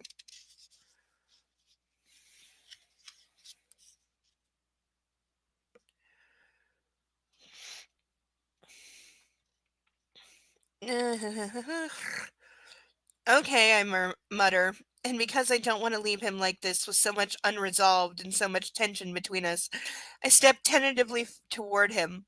He stiffens, his eyes widening, and for a moment he looks so vulnerable it pulls at some deep, dark place in my heart. Why is he getting self-conscious as she's approaching him in the living? This is dumb. Oh, Christian, I'm so sorry. I kiss him chastely on the side of his mouth. He closes his eyes as if relishing my touch.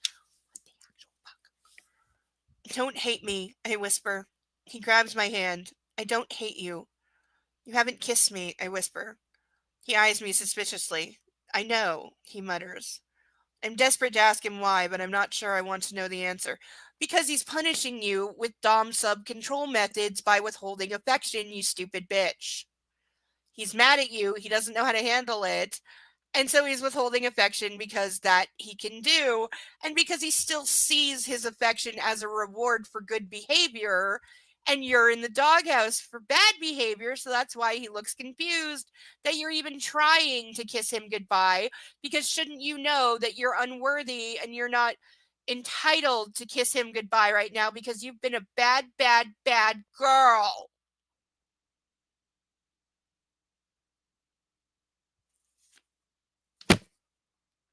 Ow.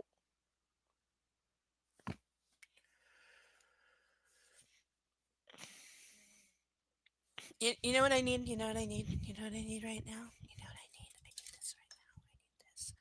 Stuff is gonna fall over because there's still too much crap on my desk, even though I cleaned it off. There's still too much crap on my desk. But you know what I need? I need this.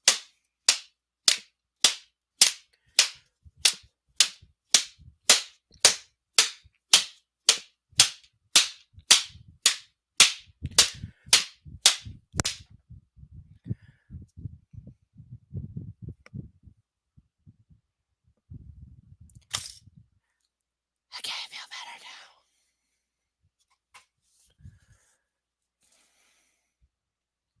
Somebody clip that for me, please. we're at what are we? We're according to the live counter, we're at 1 minute 36. So go to like 1 minute 35. Somebody clip that. Wait, where's my marker? Darn it, it's on the other side. No, ducks! Oh, don't knock over the ducks. Don't knock over the ducks. Don't knock over the ducks. Don't drop the marker. Don't knock over the ducks. Okay. Here, I'm writing it down. 135 clip. I'm going to clip that and put it as a warning to the other books.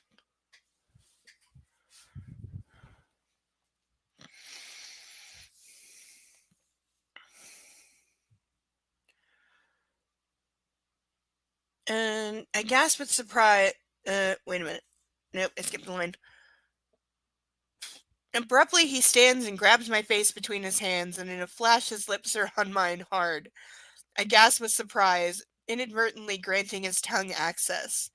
He takes full advantage, invading my mouth, claiming me, and just as I'm beginning to respond, he releases me, his breathing quickening.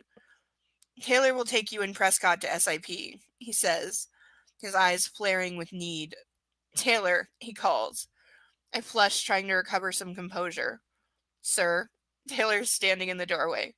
Tell Prescott Mrs. Gray is going to work. Can you drive them, please? Certainly. Turning on his heel, Taylor disappears.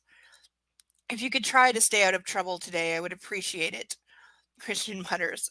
I'll see what I can do. I smile sweetly. A reluctant half smile tugs at Christian's lips, but he doesn't give in to it. I'll see you later, then, he says coolly. Later's, I whisper. Prescott and I take the service elevator down to the basement garage in order to avoid the media outside. Jack's arrest and the fact that he was apprehended in our apartment are now public knowledge. As I settle into the Audi, I wonder if there will be more paparazzi waiting at SIP, like the day our engagement was announced. Probably, that's a pretty safe bet. We drive a while in silence until I remember to call first Ray and then my mom to assure them that Christian and I are safe. Mercifully, both calls are short and I hang up just as we arrive outside SIP. As I feared, there's a small crowd of reporters and photographers laying in wait. They turn as one, looking expectantly at the Audi. Are you sure you want to do this, Mrs. Gray?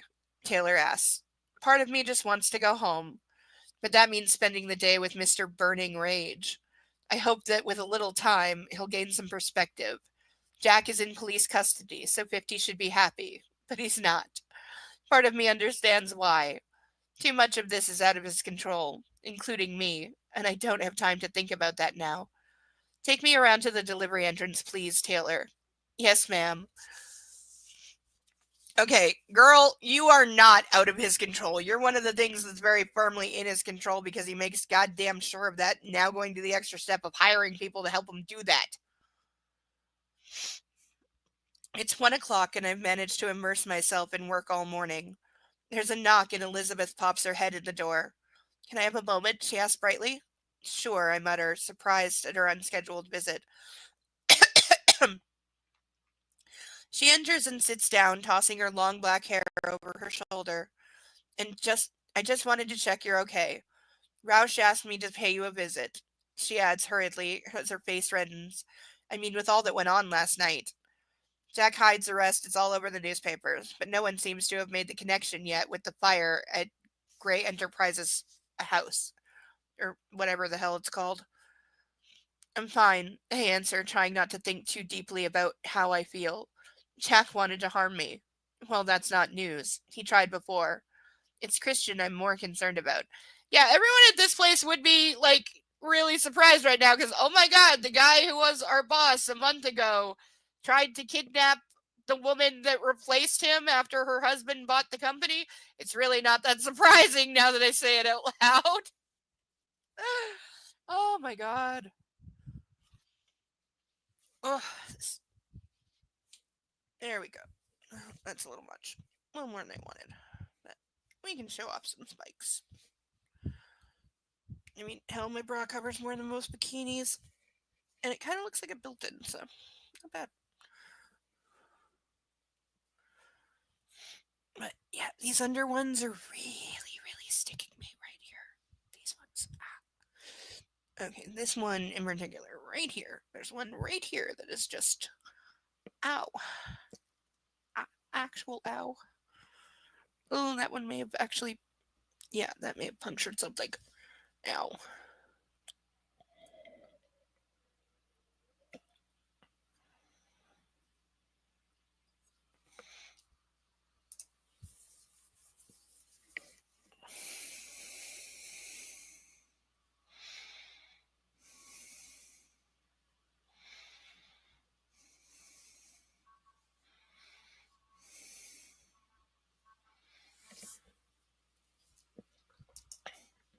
Okay.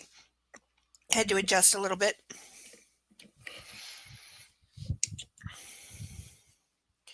And it's still. Yeah, I might have to take that one off because it's really, really cutting into me. Right, let's see if we can get to the end of this chapter and then we'll take 5. And I'll readjust things.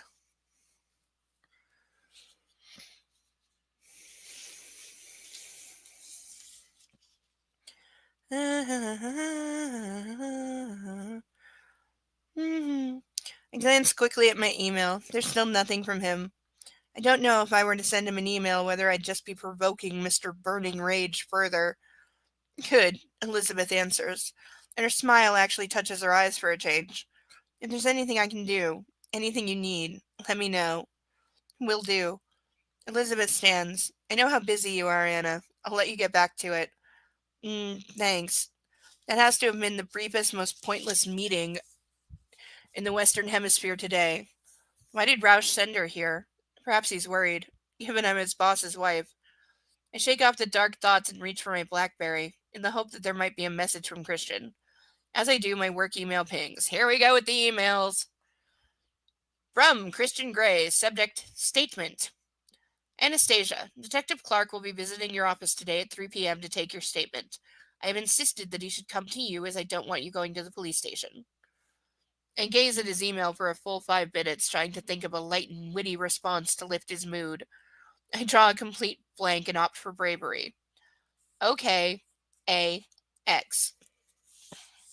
I stare at the screen for another 5 minutes, anxious for his response, but there's nothing. Christian's not in the mood to play today. I sit back. Can I blame him? My poor 50 was probably frantic, back in the early hours of the morning. Then a thought occurs to me. He was in his tux when I woke this morning. What time did he decide to come back from New York? He normally leaves functions between 10 and 11. Last night at that hour, I was still at large with Kate. Yes, because that's why he came back, you dumb bitch. Are you just fucking figuring this out? Because unless he was already on his way back, it would have been too late by the time he heard about the Jack Hyde stuff to get there by the time that he did. He came back because you were out having a drink, and he still doesn't know what to do about it because he's afraid he's going to go too far, I think. Like like I think he's afraid he's actually going to kill her like the others, because that's what happened like with the first few when his temper got out of control. And he doesn't want to kill her just yet, so he's like trying to have some self-control. This is still atrocious. Did Christian come home because I went out or because of the Jack incident? Because you went out. The fact that you don't automatically know this, girl. Like, how many times does he have to tell you who he is before you fucking believe him? People tell you who they are, believe them the first time. It'll save you a lot of grief.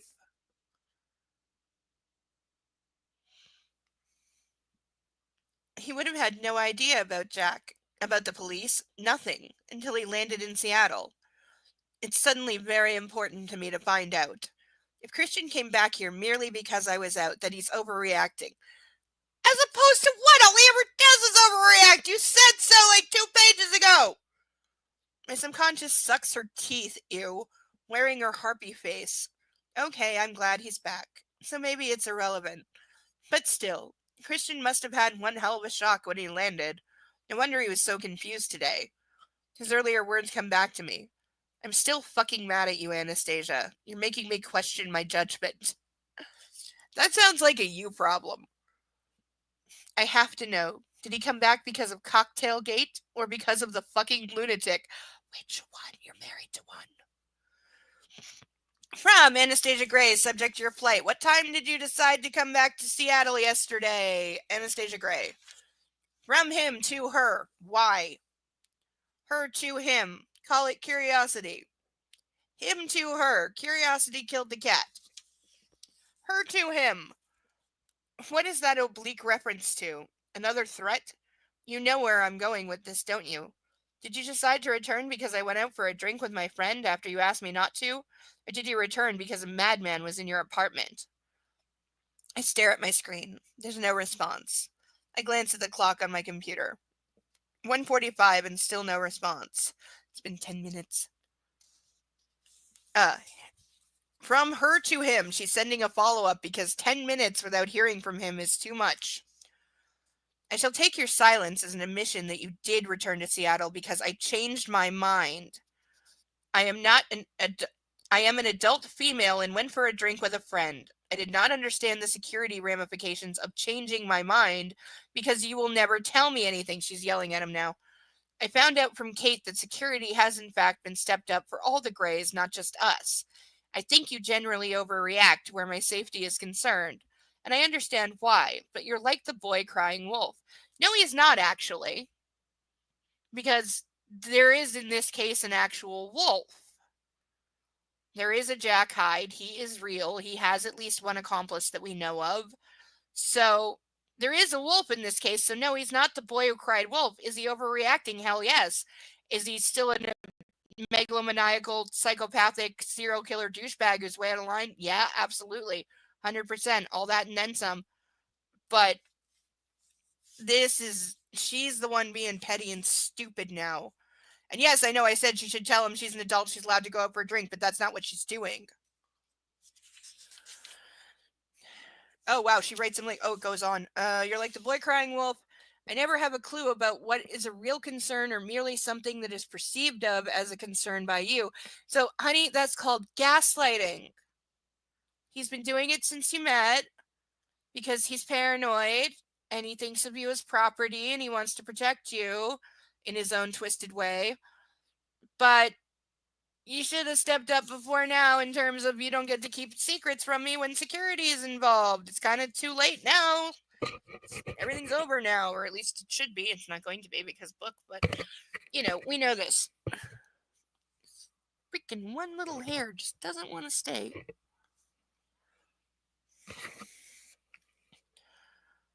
I had 2 of the security detail with me. I thought both Kate and I would be safe. Fact is, we were safer in that bar than at the apartment. Had I been fully informed of the situation, I would have taken a different course of action. Why? You just said you did the right thing. You not being home was the right answer because what might have happened if you were? But again, that's never going to get anywhere. I understand your concerns are something to do. with material that was on Jack's computer here, or so Kate believes. Do you know how annoying it is to find out my best friend knows more about what's going on with you than I do? I am your wife. So what?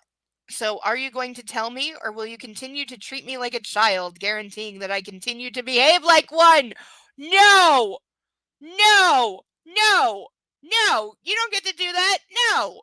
You don't get to pull the you treat me like a child, so I'm going to behave like one. You've always behaved like one. Before he started actually treating you like one, which he's only kind of done recently. Controlling and everything else, yes, but infantilizing is reason. This is so, oh my god, they're both the worst. They're both the worst. That's the thing. Like, he has just made her, he's just drug her down to his level, and they're both officially the worst. They're both just useless people. Like, who are the absolute worst? They're petty little babies with too much money. You are not the only one who is fucking pissed, okay? Anna. I hit send. There, stick that in your pipe and smoke it, Gray. I take a deep breath. I've worked myself up into quite a rage. Here I was feeling sorry and guilty for behaving badly. Well, no longer. Nor should you have in the first place. Christian Gray, here's the thing. As ever, Mrs. Gray, you are forthright and challenging in email.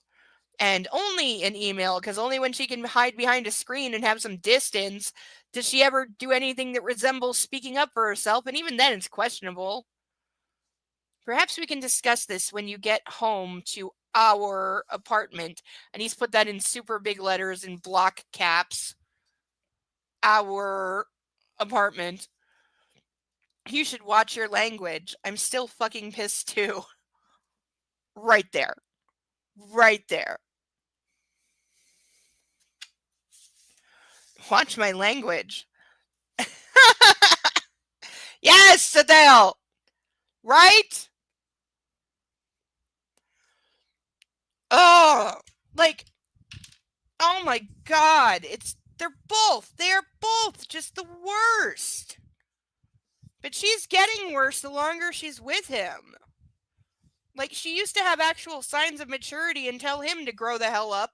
Now she's just getting down in the sandbox with him, seeing which one can be the bigger toddler. Like, God, they're both awful.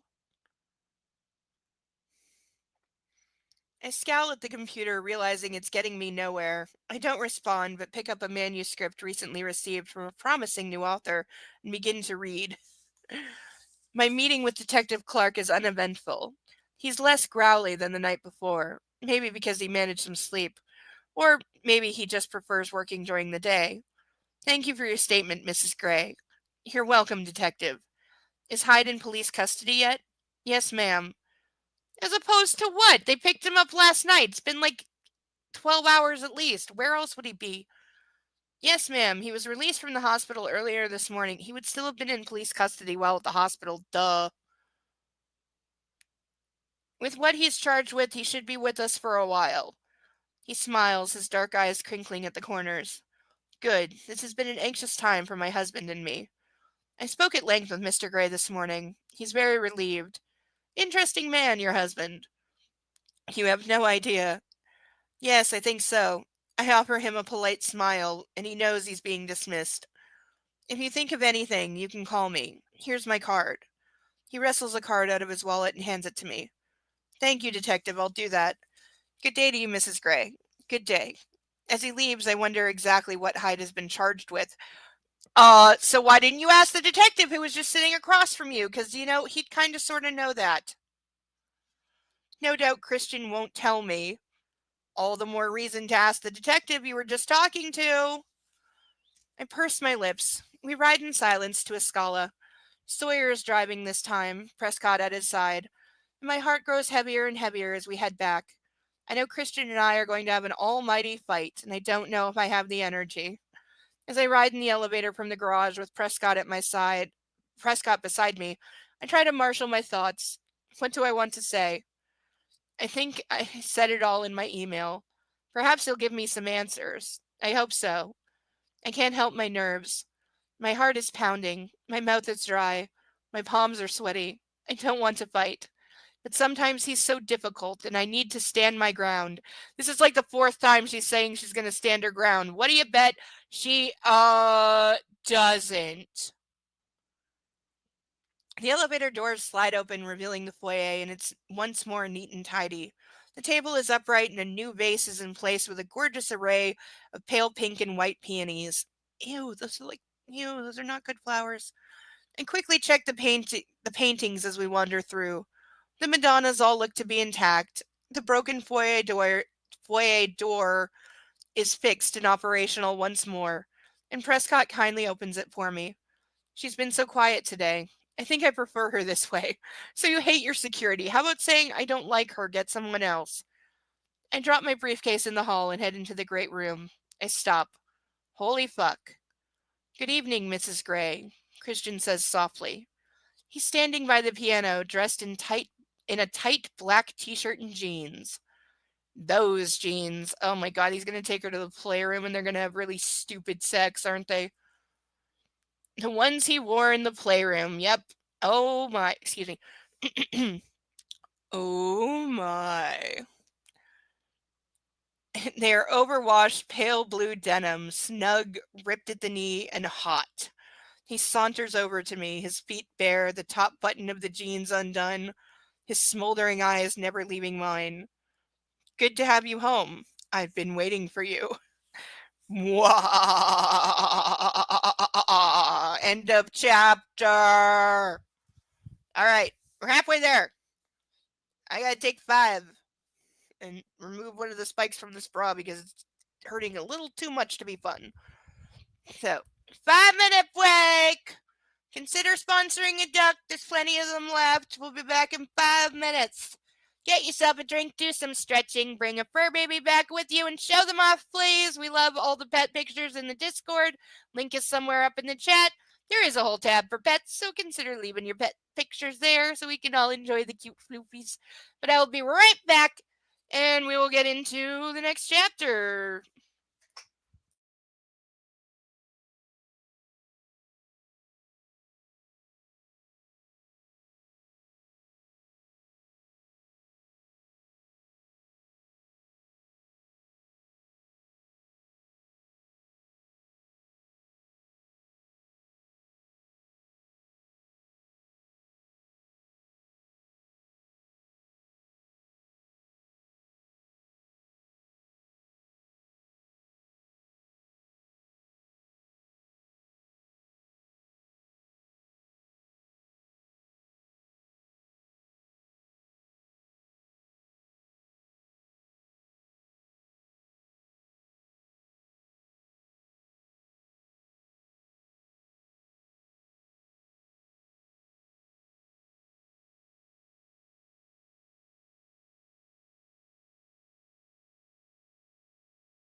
That's better.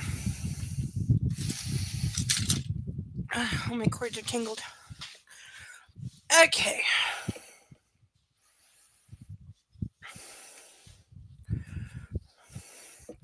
So, we have an entire chapter of them not fighting.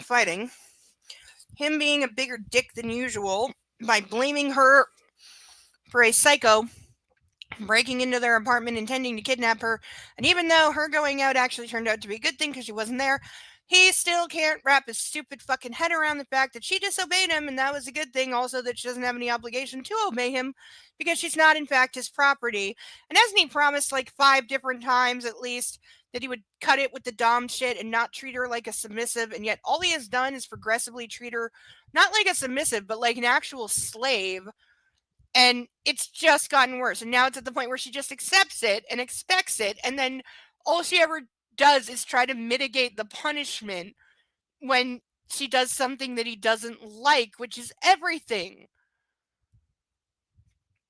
And she's completely stopped trying to hold him accountable for his behavior or tell him that he is in the wrong and that he doesn't get to act this way. And there's a kitty nearby. I'd show him off, but he absolutely hates being picked up.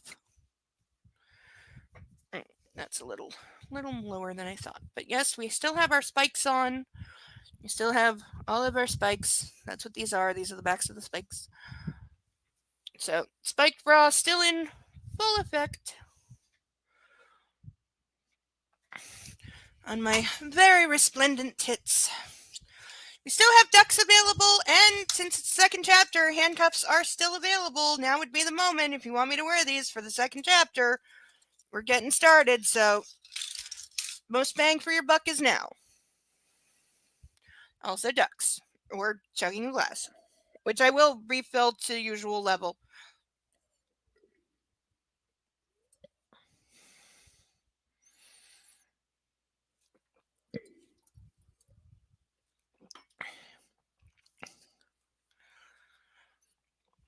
Okay, I needed that. And I need to refill it because I'm gonna need it more because they're about to have really bad sex. And he's probably gonna say some really douchebaggy things. And she's gonna simp and whine and be like, "You're right, Christian, you were right about everything. I'm so sorry. I should never disobey you. Hit me harder, daddy." Ugh. Okay, for real, just almost made myself throw up. I gotta stop making that joke.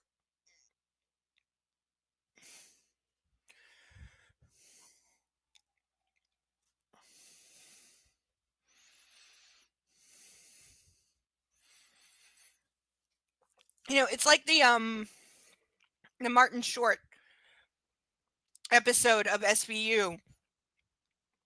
Spoilers for that episode, which block this out for a couple minutes and go watch it because it's one of the best episodes ever. Like, you ever want someone to play dark and creepy, get a comedian. They're amazing. But yeah, Martin Short was on an episode of SVU, and at one point they're interrogating his wife after, spoilers from this point out. Skip ahead like 2 minutes if you don't want to hear the spoilers.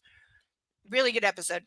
But they're interrogating the wife after they have found out that he is a rapist and a murderer.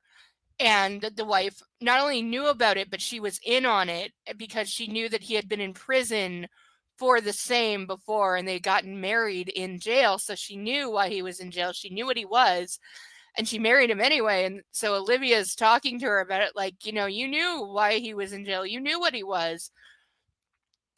And she was like, yeah, that's why I reached out to him, because he was so cut off from society. And can you imagine anyone who needs a friend more? So I started this prison pen pal program, blah, blah, blah, blah, blah. And Olivia's like, did you think you could make him good? And she was like, yes, I thought if we could be a real family, if I just did everything he wanted, then he wouldn't need to do those evil things anymore. And Liv just puts it to her perfectly. She's like, but sweetie, you didn't make him good. He made you bad. That's what this is. And that fits perfectly with Anastasia's character. Like I'm saying, have her grow up in a Mormon commune or in an Amish like sect, and she or any kind of religious cloistered sheltered do-gooder upbringing, because those are the women that marry guys in jail, by the way. They're deeply religious people that have been raised in a bubble and they think that they can change prisoners. It's a redemption fantasy, and they wind up getting corrupted because they're so naive and so stupid and inexperienced, and they just get manipulated and wind up in jail themselves after getting talked into doing highly illegal things. Like something like I think like 3 out of 4 women that are serving real time in jail are there because of their involvement with a man. Not saying they didn't do whatever they did, but they got there because of the boyfriend, the husband, the date, whatever.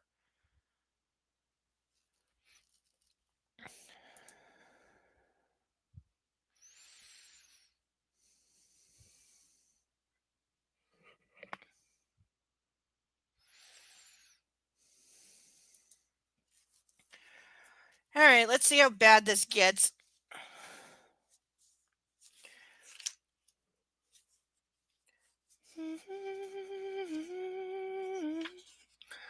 Just making a note of where the chapter ends because it's one of those that ends on the back of the page, and those catch me off guard and annoy me. Okay. Are there any emails in this note? Darn it. Alright. Strap in. Oh, wait. I gotta touch up the lipstick. My lips are way too dry. And open a brand new one.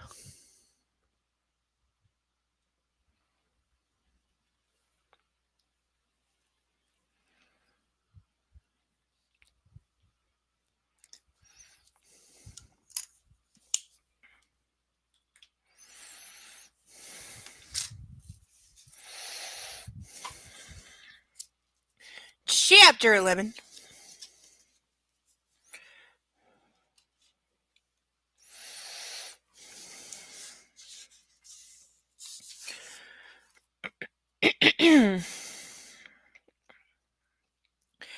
Have you now? I whisper.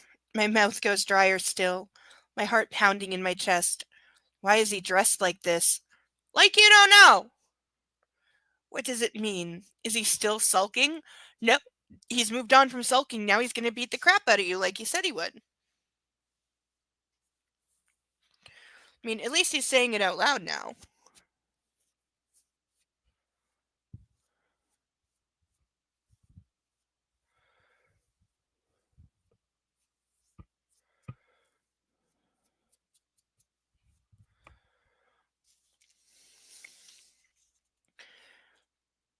I have. His voice is kitten soft. Don't bring kittens into this. Kittens are way too good for this. Also, I need a kitten. But he's smirking as he strolls closer to me. He looks hot, his jeans hanging from his hips. Oh no, I'm not going to be distracted by Mr. Sex on Legs. Ew! I try to gauge his mood as he stalks towards me. Angry, playful, lustful. Gah, it's impossible to tell. And now I just flash to Paper Mario Thousand Year Door. Merly, gah. I can't play that because I don't have a Nintendo account right now because I had to let it expire, and that game is not included for free because they're bastards. I like your jeans, I murmur. He grins a disarming wolfish grin that doesn't reach his eyes. Shit, he's still mad.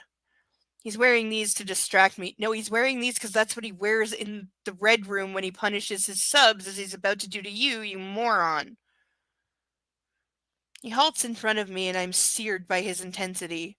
He gazes down, wide, unreadable eyes burning into mine. I swallow. Thank you for the update. I understand you have issues, Mrs. Gray, he says silkily, and he pulls something from the back pocket of his jeans. I can't tear my gaze from his, but I hear him unfold a piece of paper. He holds it up, and glancing briefly in its direction, I recognize my email. My gaze returns to his, and his eyes blaze bright with anger. Yes, I have issues, I whisper, feeling breathless. I need distance if we're going to discuss this. But before I can step back, he leans down and runs his nose along mine. Whoever thinks this is a good idea? My eyes flutter to a close as I welcome his unexpected gentle touch. So do I, he whispers against my skin, and I open my eyes at his words. He straightens and gazes intently at me once more. I think I'm familiar with your issues, Christian. My voice is wry, and he narrows his eyes, suppressing the amusement that sparks there momentarily. Are we going to fight? I take a precautionary step back. Okay, when you're physically backing away from your husband because you're about to fight, honey, get a restraining order. Because you're clearly worried he's about to hurt you, which he is. I mean, you're going to justify it and say that it's love because you're stupid, but I must physically distance myself from him. That line's getting highlighted because out of context it's going to be fantastic.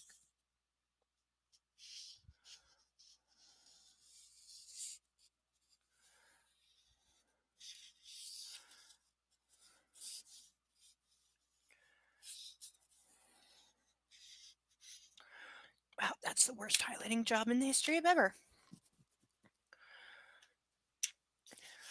I must physically distance myself from him, from his smell, his look, his distracting body, and those hot jeans. I frown as I move away. You almost had substance for a moment. Why did you fly back from New York? I whisper. Let's get this over and done with. You know why. His tone carries a warning ring. Because I went out with Kate. Because you went back on your word, and you defied me, putting yourself at unnecessary risk. See, the you defied me is the only part that's important there. The rest is just window dressing and bullshit. Went back on my word? Is that how you see it? I gasp, ignoring the rest of his sentence. Yes. Holy crap, talk about overreaction. I start to roll my eyes, but stop when he scowls at me. Christian, I changed my mind, I explained slowly, patiently, as if he's a child. He is a child. I'm a woman. We're renowned for it. That's what we do. She's got a point there. Isn't that something you're always bitching about, that women always be changing their minds? So, like, come on, not unexpected. And also, he knew that she wanted to go out in the first place. She only said she wouldn't because he was being paranoid, overbearing, and bullying as usual. So, not a shock that Kate then bullied her in the other direction. As we've established, she has no free will or self-determination of any kind. You know, I am loving this eyeshadow. The silver one, not the one on top. The one on top is not reading at all. I'm actually wearing quite a strong color on the upper of my eyelids under my brows, but it's not reading. But I'm liking the silver. The silver is reading well. We might keep that.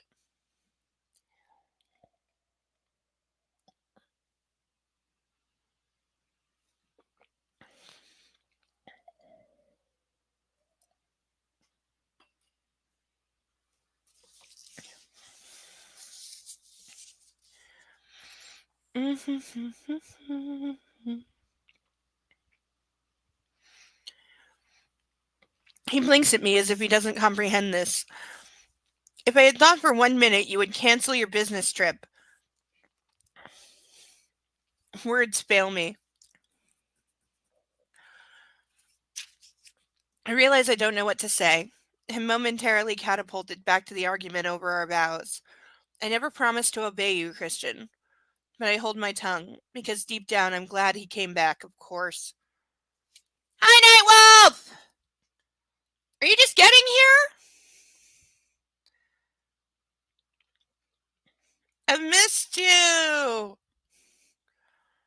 I'm glad you're here! We just started the second chapter of the evening. He's pissed off that she went out for a drink with a friend. They caught Jack Hyde in the apartment. The security is the worst absolutely ever. There was some serious gun unsafety that you would have been yelling at. Uh And now he has said he actually finally just came out and said the words to her, "I want to beat the crap out of you," and now he's about to do that. And yes, he actually said it exactly like that he wants to beat the crap out of her because how dare she disobey him and go out for a drink with a friend, even though doing so saved her from being kidnapped by a psycho with a gun. And I don't mean Christian.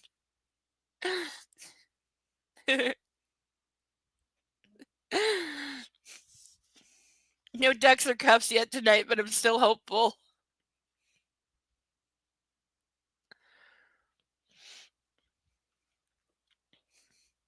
Words fail me. I realize I don't know what to blah blah blah.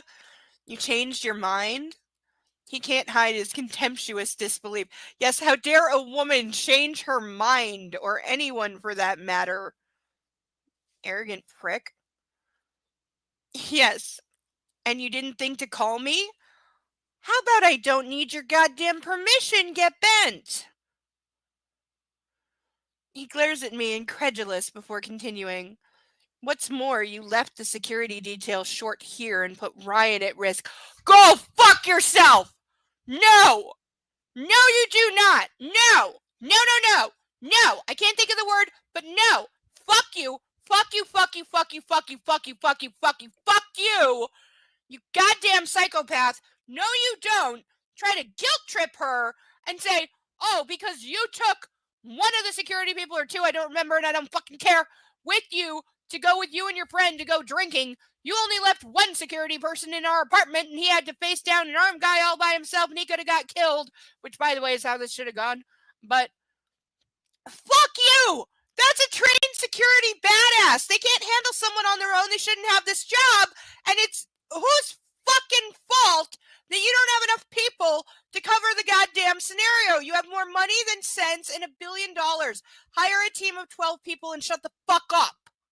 It is not her fault. She did not put security guy in danger. How fucking dare you? This is the worst kind of gaslighting right here. This is the worst kind. He needs to burn in hell for this, as well as be kicked in the balls several times with steel-toed boots.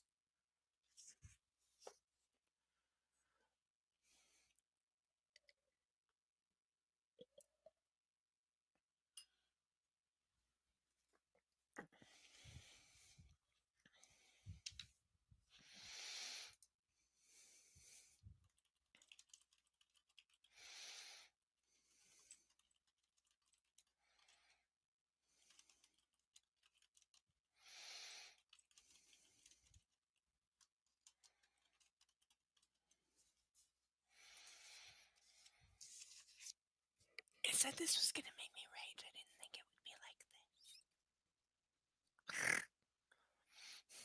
this. I'm drawing on the ducks for strength right now.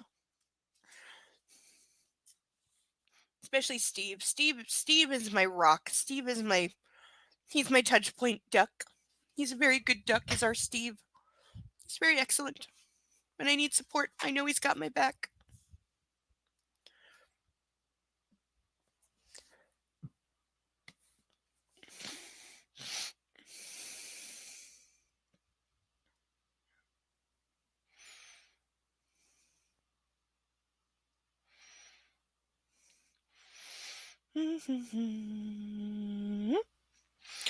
Oh, I hadn't thought about that because it's fucking bullshit. I should have called, but I didn't want to worry you.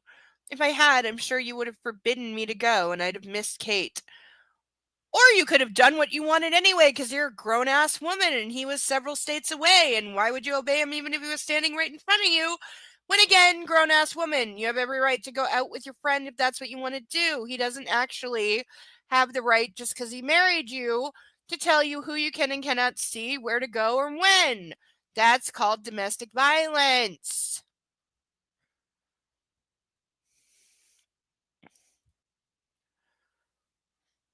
I wanted to see her. Besides, it kept me out of the way when Jack was here. Ryan shouldn't have let him in. This is so confusing. If Ryan hadn't, Jack would still be at large. No, he wouldn't. No, he wouldn't. Let's address this. Mark, I really wish you were here. I'm gonna message Mark and tell him I got legal issues I need him to fucking parse because I don't know. I'm an idiot, okay? I am not a lawyer.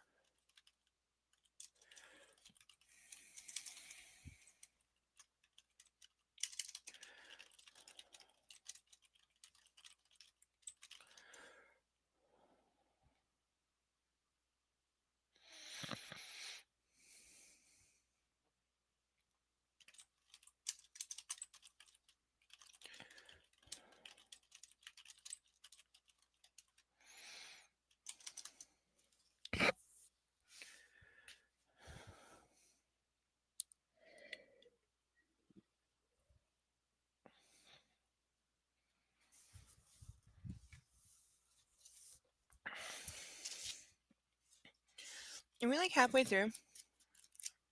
No, we're almost. No, not quite. Not quite halfway.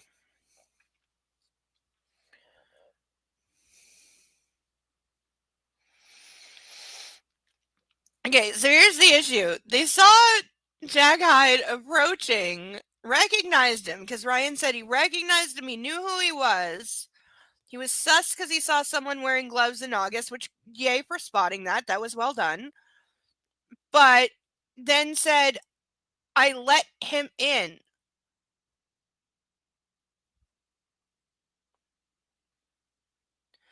How about you just call the police and have him arrested for attempted breaking in? Also, he had a gun with a silencer. Do we think that gun is legal? I'm guessing no. So there's like a whole felony charge in and of itself. Also, he was trying to break in with a gun with a silencer and a roll of duct tape. And now we're being told they have confirmation that he was intending to kidnap Anastasia. So maybe he also had like a ransom note on his pocket or something. Why would you let this person in? Just them being there and trying to breach the penthouse from the outside when they're not allowed to be there, and there's already been issues with him, and I think there's a restraining order or somebody said something about it, then that's already several crimes. Just call the police right there and don't let him in. And anyone in actual security would know that.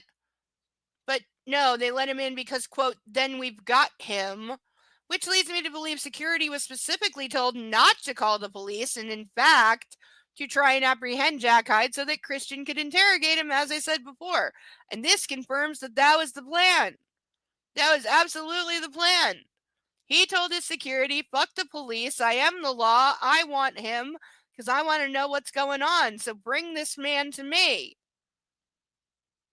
So that's why he's really pissed, is because Anastasia screwed up his personal revenge interrogation plan. You know he was going to have Jack Hyde dismembered and buried under the Long Island Sound or whatever.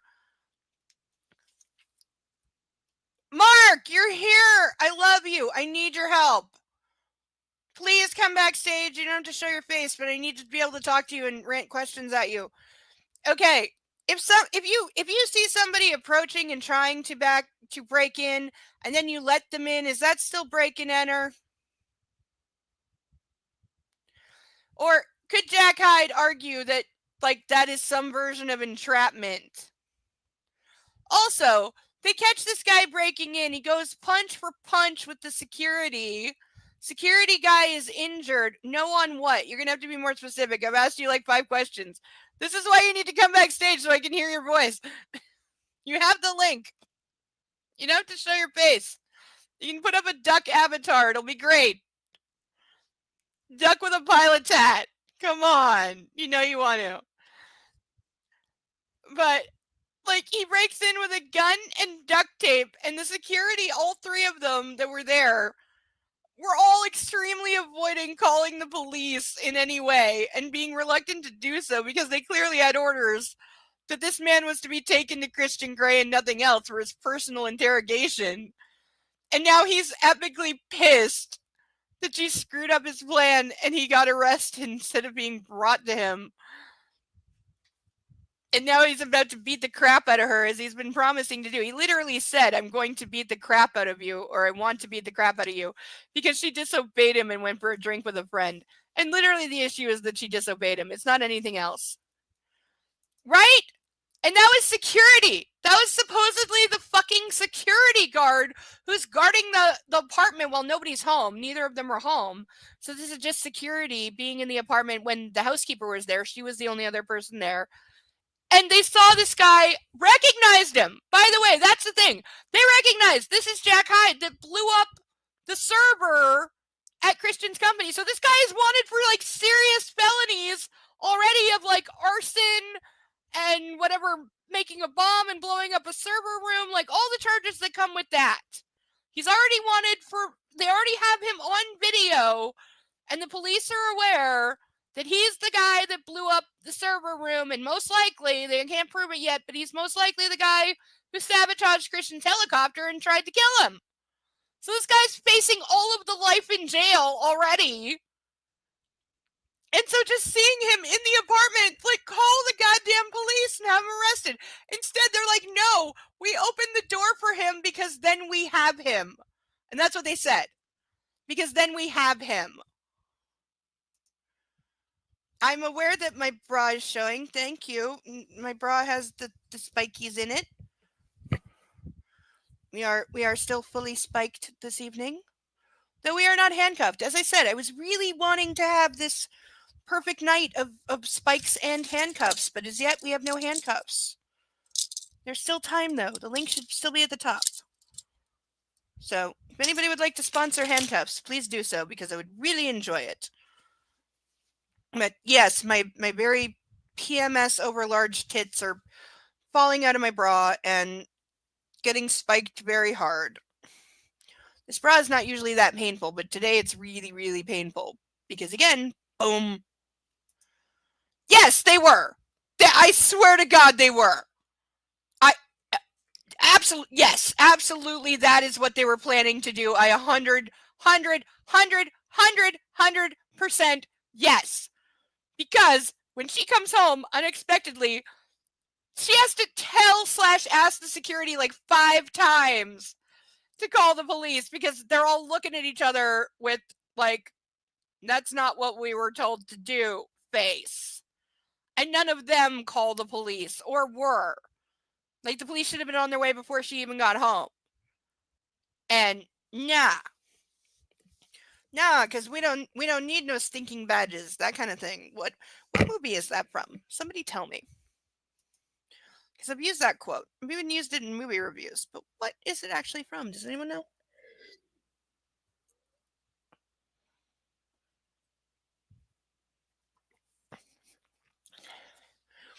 But yeah, they were totally planning to kidnap him because I promise you that Christian Grey just wanted to interrogate this guy himself. And that's all that it was.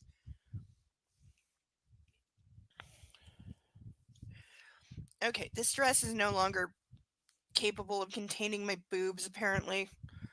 Let's see if the tie can cover up some.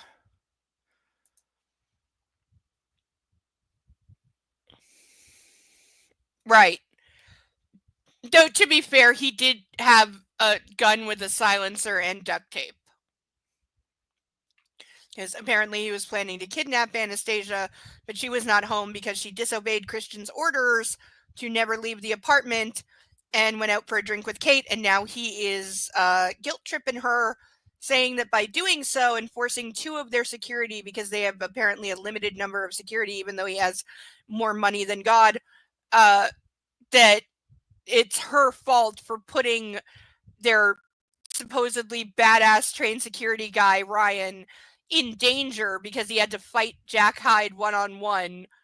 And that's somehow Anastasia's fault for making the other security go with her to have a drink with Kate, even though she didn't make anybody do anything.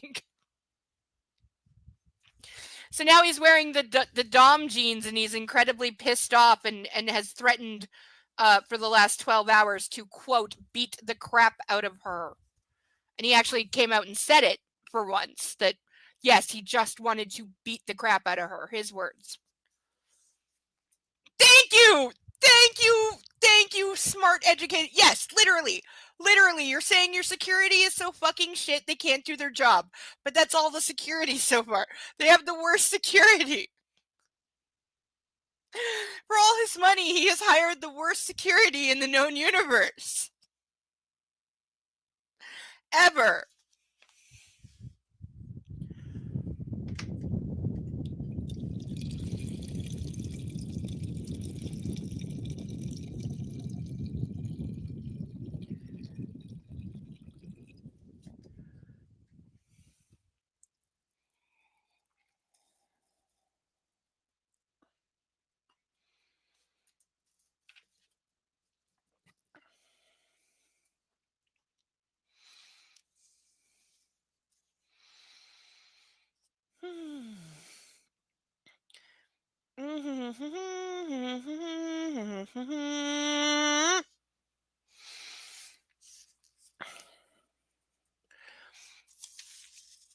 Christian's eyes gleam wildly, then shut, his face tightening as if in pain.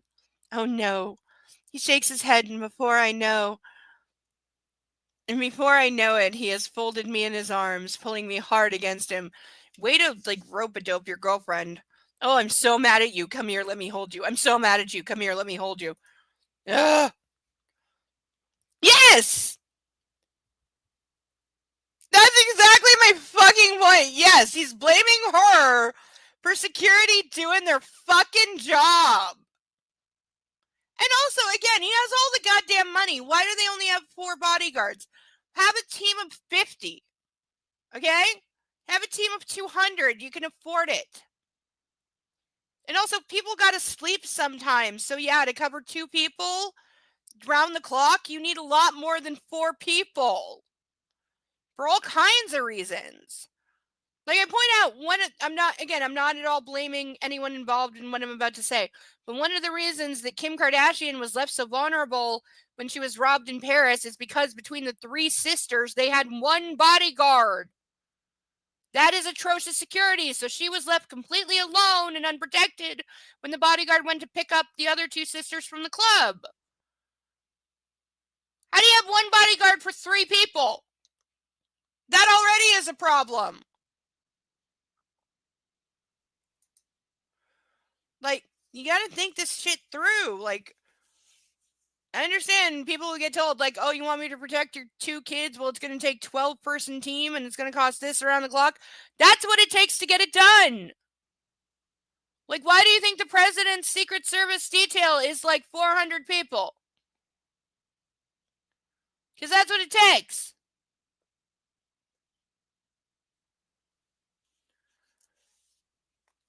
Like, you gotta work out the logistics of it. And you can't, like, this is so absolutely atrocious.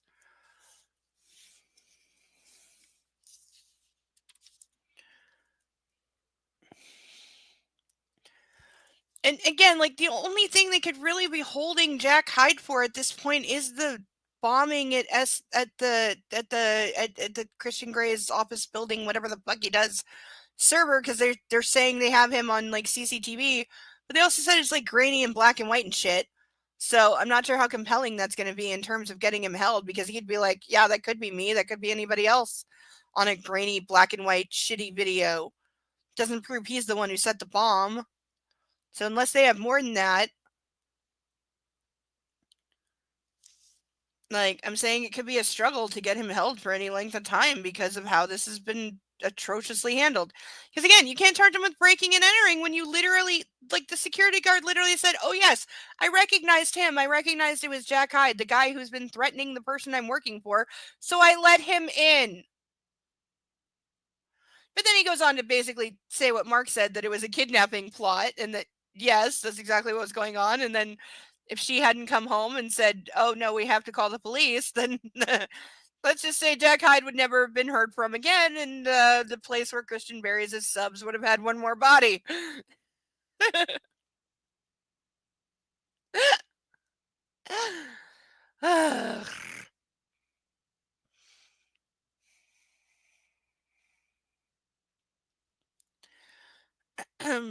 Oh, Anna, he whispers as he tightens his hold on me so that I can barely breathe. That's not healthy. If something were to happen to you, his voice is barely above a whisper. It didn't, I managed to say, but it could have. I died 1,000 deaths today thinking about what might have happened. I was so mad, Anna. Mad at you, mad at myself, mad at everyone.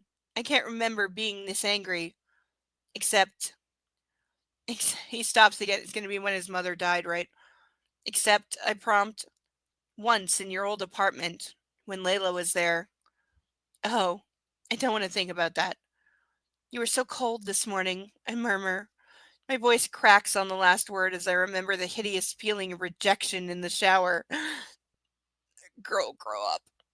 His hands move to the nape of my neck, loosening their grip on me, and I take a deep breath. He's literally strangling her. He's literally crushing her to the point she can't breathe. He pulls my head back. Of course he does, because always he's got to be controlling the head and pulling the hair and all this other fucking shit. It really does. They do. They do. Because, well, the mob knows their shit, okay? They've been at it a long time. They got generational knowledge going on. So they're pretty good at what they do. Not that I would know anyone in that world. Totally not. With my Italian side. Not happening.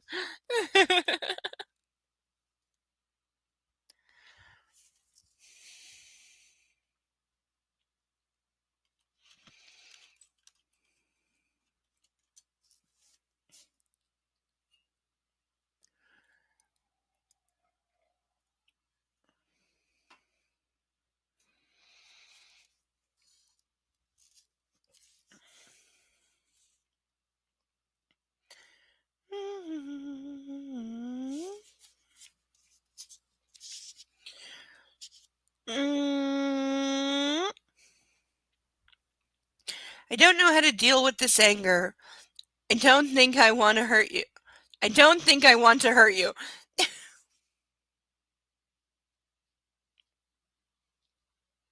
The fact that your husband is questioning whether he wants to hurt you or not, and that you're okay with allowing him to do so if he feels the need.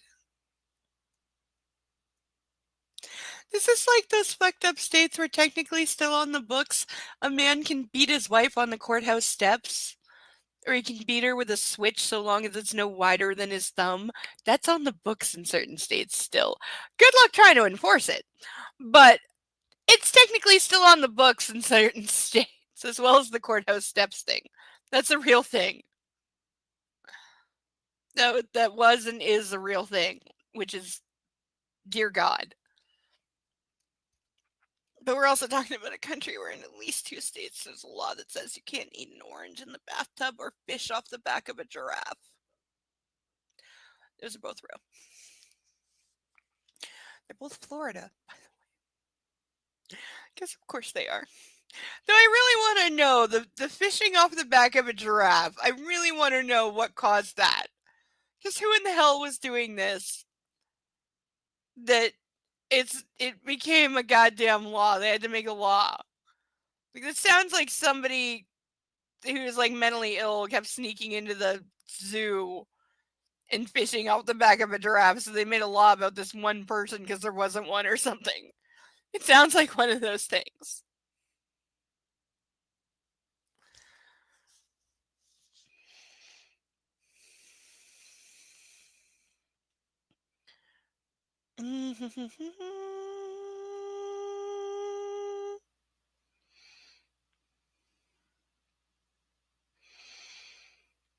He says, his eyes wide and wary, "This morning I wanted to punish you. Badly. And..." He stops, lost for words, I think, or too afraid to say them. I also point out, dude, this is your wife. Why do you still get to punish her for anything? Didn't you promise her that you would stop with the BDSM controlling, stalking, I own you crap? And yet you've done nothing but double down on it. And if anything, you getting married has only made him bolder and made him feel justified and vindicated in his I own you crap. Like, he's literally got security texting him every 5 minutes on her literal every word, breath, mouthful, and conversation. Like, dude, just have security wear Google glasses and stare at her so you can just watch in yourself.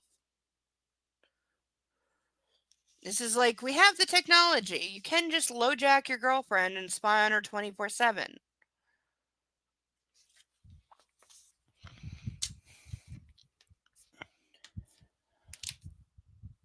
that picking up? Oh, neck cracks.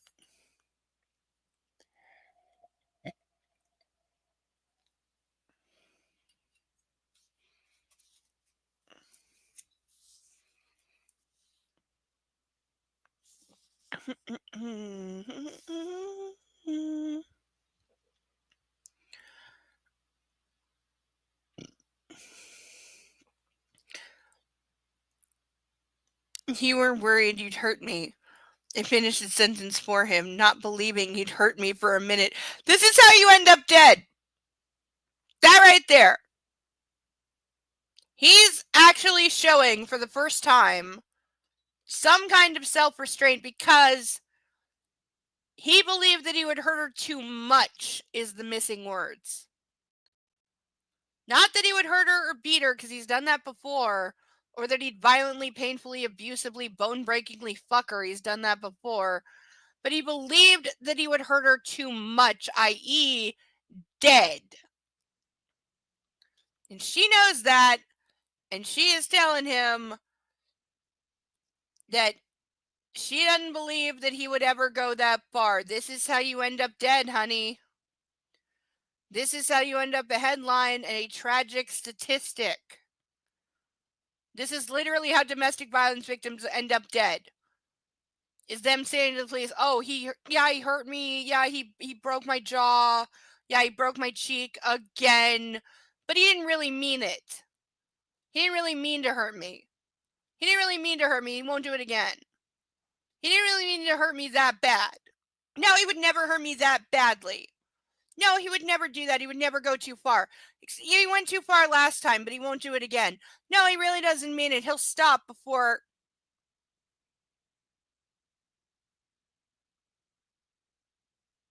This is how women end up dead. This fucking shit and listening to this fucking shit is how women end up dead.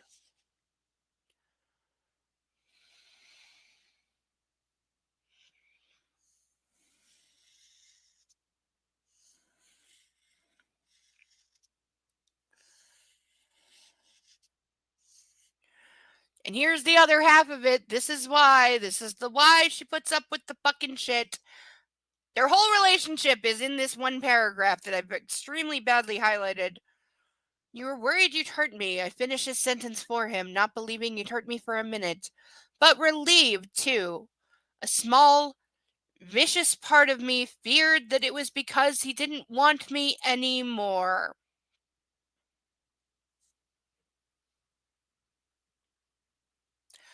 So I was concerned that he was keeping me at arm's length this morning because he was getting ready to leave me. But oh, I'm so relieved he just wanted to calm down enough so he could beat me without killing me. That is her saving grace at this moment.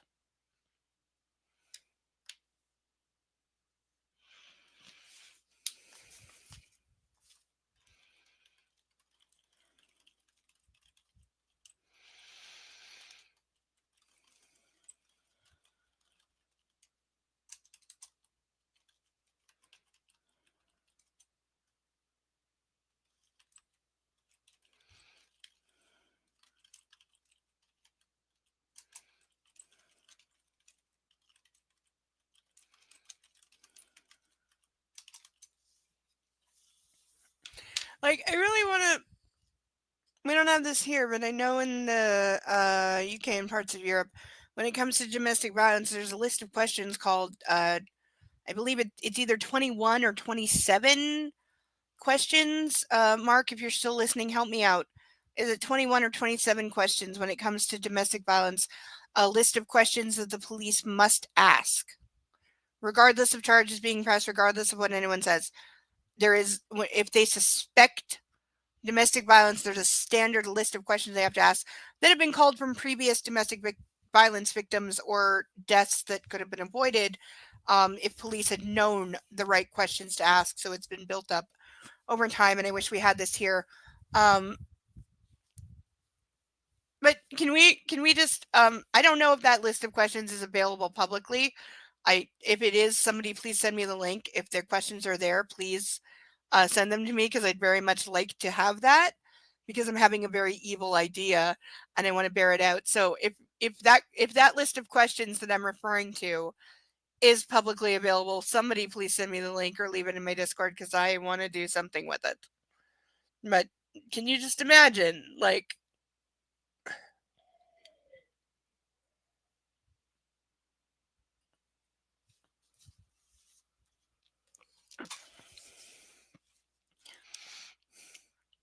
I didn't trust myself, he says quietly. I reluctantly have to give him half a point for actually showing some kind of restraint, for being aware that he might go too far and kill her before he wants to. I couldn't help it. But dear God, look at what I'm giving him half a fucking point for. Because he didn't kill her today. Like, are you fucking kidding me? How is this my life? How am I not in handcuffs and there's no ducks? I'm sad. I really need handcuffs to get through this. It helps me. I know those of you out there don't understand, but having something to physically struggle against while I mentally struggle against this book is really beneficial. It makes it easier.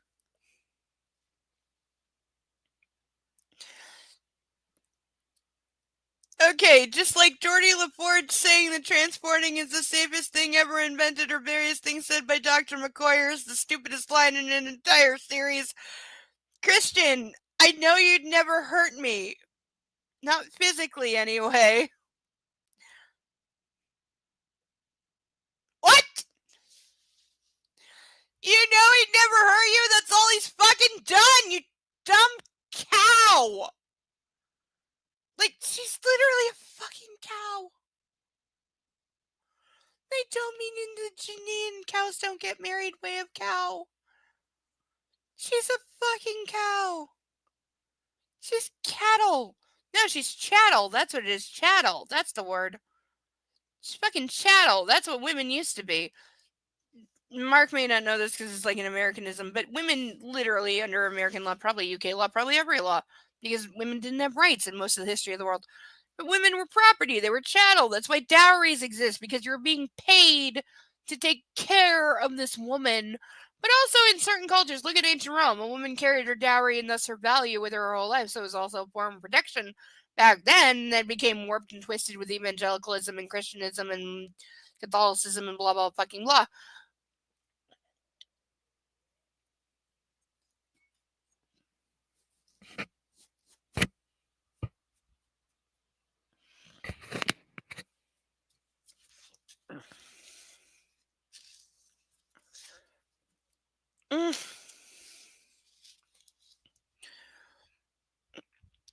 Icky.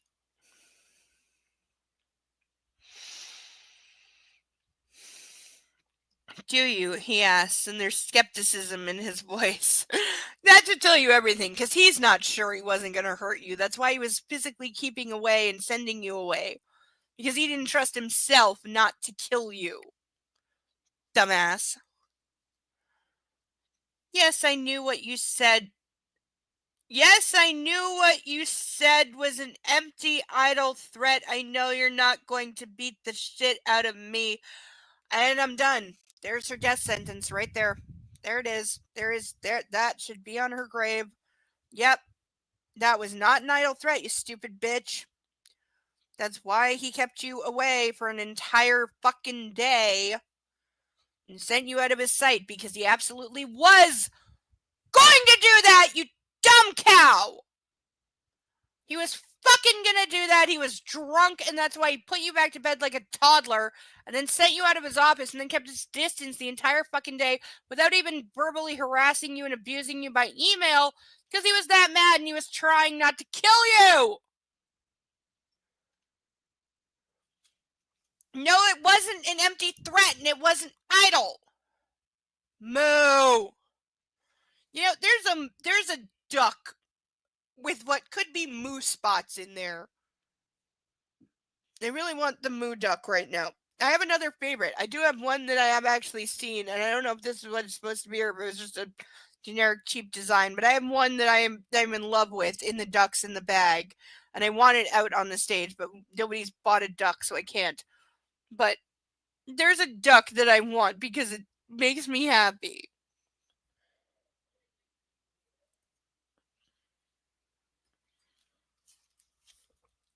I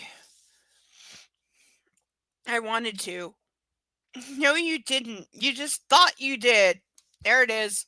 There it is. There it is. There it is. I'm highlighting that too. No, you didn't actually want to beat the fuck out of me. You just thought you did, my darling man, because you would never actually be that evil. Let me make excuses for you, and this is why you'll never go to jail when they find my dead body. I'm telling you, you could teach a course on domestic violence and what to look for based off this book.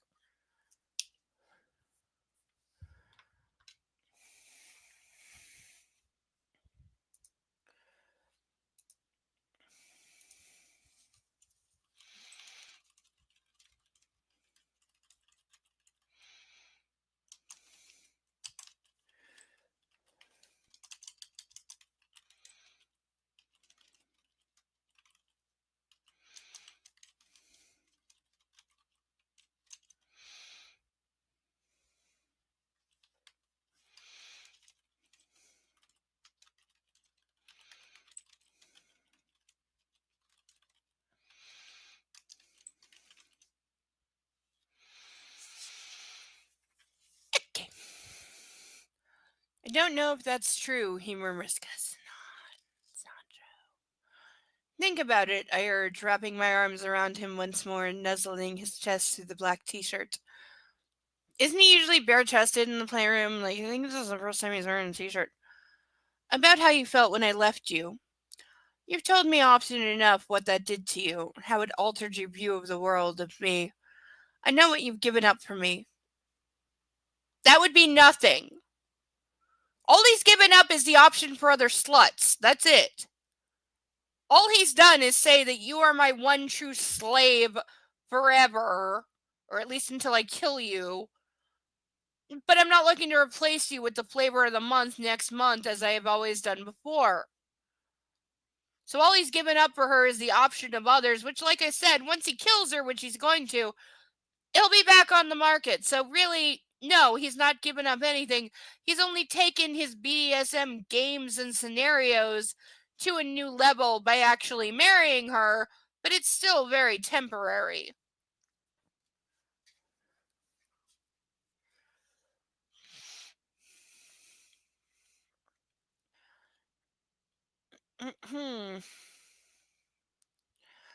About how you felt when I left you in the world. I know what you've given up for me. Think about how you felt about the cuff marks on our honeymoon. Oh yes, the infamous cuff marks where he should have broken both her wrists and ankles by fucking her violently as he did without consent and as punishment when he didn't like what she did, and then seriously inflicted bruises and bite marks all over her chest while she slept. Suddenly, after one drink that was definitely spiked. Because who the fuck sleeps through that unless she was drugged out of her mind and he ordered her to chug it and she did. So there's that. But yeah, and then the next day when he saw the bruises and the lacerations from the cuff marks on her wrist, he felt bad that other people could see it publicly and was worried about what that might mean. So he bought her a $30,000 bracelet on the spot to cover the marks. That doesn't make him a good person. It just makes him an abuser who gives gifts after the fact and hides the marks of his abuse. Also, the entire security team was there and knows exactly what he's doing, so they're really, really, really well paid. Also, they're willing to commit kidnapping for him, so really well paid. But we also know that he has other things on them, like I said, from again, I'm pointing at SVU, Russian love poem, the guy, Andrew Harland, I believe was his name. That he's dead from the beginning, but we find out that he had a lengthy string of like fucking whoever he wanted in various kinky ways, and he got away with it because he paid for things like schooling and cars and tuition and boats and houses because he was rich as fuck. So he paid for his crimes ahead of the fact and did whatever he wanted. That is what Christian Grey is. He's very much that character come to life. Very, very much so. Because we learn that Taylor has a daughter and that Christian pays for her school. He's paying for her education and God knows what else.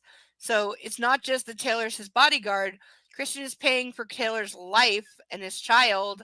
And so, yeah, Taylor's going to go above and beyond. He's not just a bodyguard, he is another form of slave, financially so. Like, that's how it works. That's everyone around Christian. He owns them in some way. Like, he owns them. Whether it's tuition, cars, house, boat, money, doesn't matter. He owns everyone around him. Nobody works for him.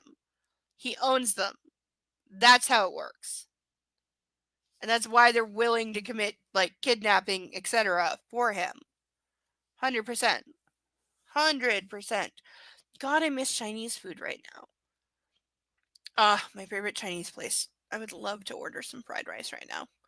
Don't even need anything else. Just two, because depending on the place. From the one place, one and some egg rolls. And the other place, like two fried rice. Oh, God, I'd love to do a mukbang video. I'd love to do a mukbang video of Chinese food because I know a great place. It's not even that expensive and it's quality and quantity. So if anybody watching, if you ever want to sponsor a mukbang video, please reach out. Please reach out because we can make that happen.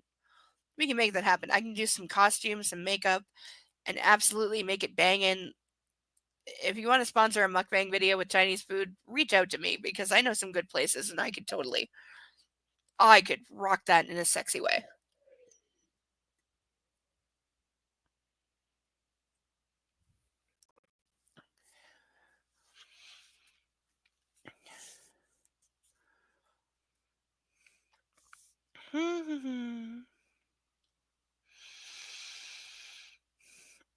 He stills and I know he's processing this information.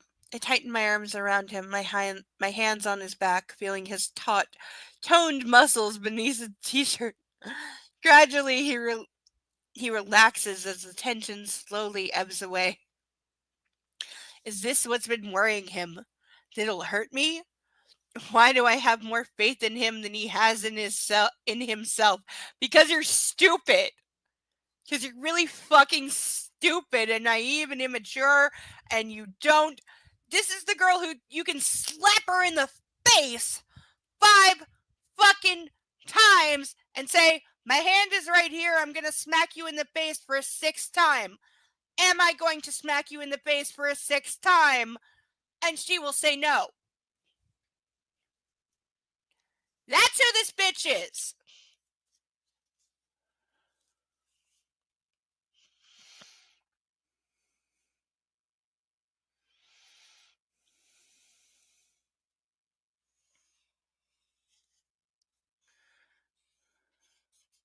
Now, again, this is the most like fanficky bullshit part of it because she's 100% being Bella telling Edward, no, you can drink my blood, you can bite me on the neck, you won't kill me because I have faith in you for reasons of nothing.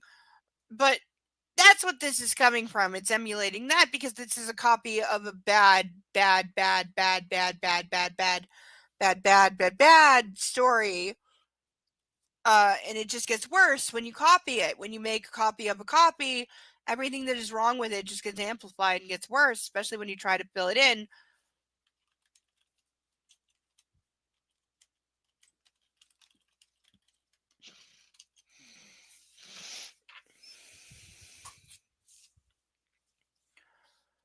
So it just gets all the worse.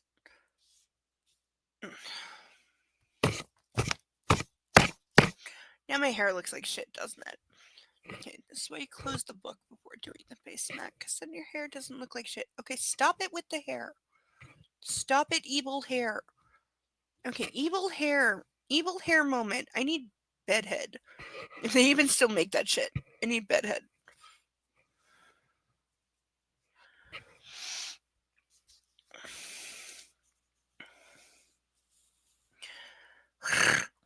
I don't understand. Surely we moved on. From what? From what? He's normally so strong. No, he's not. No, he's not. You perceive arrogance and confidence as strength. It's not. And false confidence at that. So in control, but without that, he's lost. Oh, 50, 50, 50. I'm sorry. Gag me with a stick! He kisses my hair. I turn my face up to his. His lips find mine, searching, taking, giving, begging for what I don't know. This is so much worse than the other two. I swear to God. The writing genuinely is worse. The other two are the worst, but this is worse.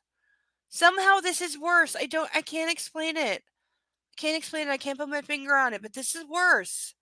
Because it's like she is now steering into all his bullshit and all his domestic violence and all his abusive crap and his gaslighting and his absolute garbage, and now just making excuses and justifying and going along like it's okay.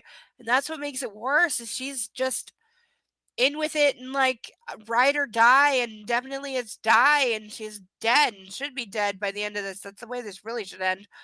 And the author's fucking coward and afraid of her own creation that got out of her hands. Like, not that she ain't laughing all the way to the bank. She's a fucking like multi-millionaire off this garbage. And yet I have a fanfic that's 10 times better than this, and like nobody fucking reads it because, granted, I haven't published it, but it's there if anyone wants. Like I said, DM me if you want a copy. I'll certainly send you. I do have over 100 pages written, parts 1 through 5. So if you want to read and like, you know my thoughts on such things, then they're there. But you gotta like certain things. It is of its genre. So there's that. I don't know. I just want to feel his mouth on mine and return his kiss passionately. You have such faith in me, he whispers after he breaks away. Yeah, and she shouldn't. She has actually no reason to ever do this.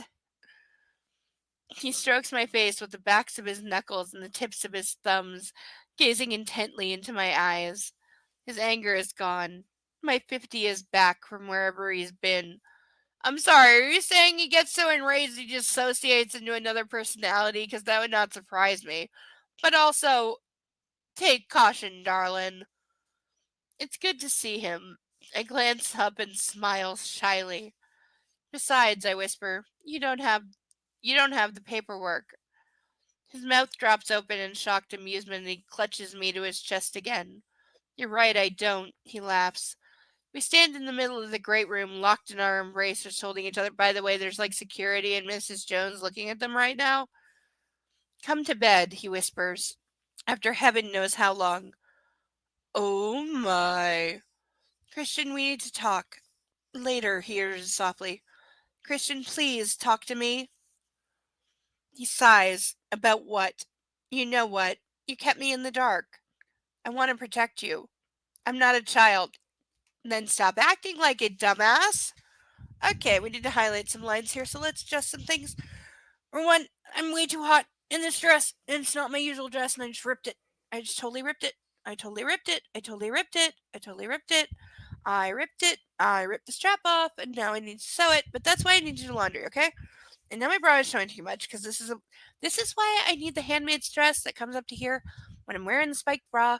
Because see the spikes now they're leaving red marks and in it, and they're digging in. And but this is a perfectly respectable dress. I've worn this to church and shit. Okay, it's respectable. It's just a question of the crisscross, and because my boobs are huge right now because I'm PMSing, so my boobs are like boom and up, and they don't fit in this bra, so I'm spilling out of it, and then adding the spikes to it, which is ow, and then ugh. Okay, I'm annoyed at being female in life right now, and I'm trying to set this up so I can finish this chapter because we got like 15 more pages and we don't have any ducks.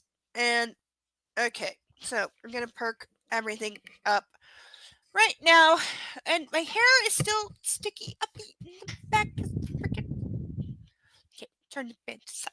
It might get hot. I'm turning the fan side. My hair doesn't look so sticky. Uppy, because I don't like my hair looking sticky. Uppy. Okay, I'm hating the short hair. Okay, I'm going through short hair hell right now because it's long enough that it's getting behind my ears and it's being annoying, but it's not long enough I can do anything with it yet. So it's just annoying length of hair. It's driving me crazy. And then I got spikes poking into my tits like this, and it's making me crazy. And so we just got to get through. We got to get through it tonight. We got like 1 more hour left. We got to get through. So we're just going to get through. We don't have any ducks, and I'm not wearing handcuffs. I'm unhappy about the lack of handcuffs bothering me because it would make it so much easier. If I had handcuffs on, that would make my whole life easier right now because that would give me something to struggle against so I could calm down and read this properly. And I realize for anyone watching, you don't understand how that works. But that's because you don't understand how that works. But it works. So that would make my life so much better right now.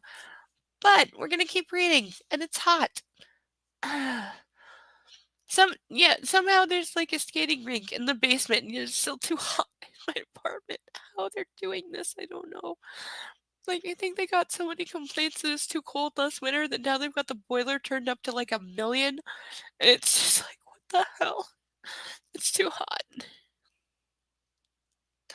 No, that means the snow is melting outside. No. Oh no. No, no, no. Oh, the snow is gonna be gone in the morning. I'm gonna be so sad. I'm gonna cry if all the snow is gone.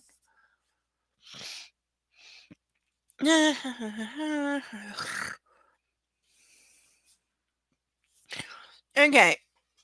So the most telling, second most telling lines ever. We need to talk later. Talk to me.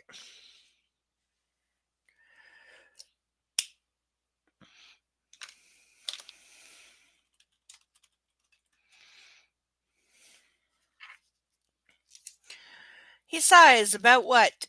You know about what? You kept me in the dark. I want to protect you. I'm not a child. I'm fully aware of that, Mrs. Gray. No, you're not, because you continue to treat her like a child all the time. He runs his hands down my body and cups my backside, flexing his hips. He presses his growing erection into me. Christian, I scold, talk to me. He sighs once more with exasperation. What do you want to talk about? What do you want to know?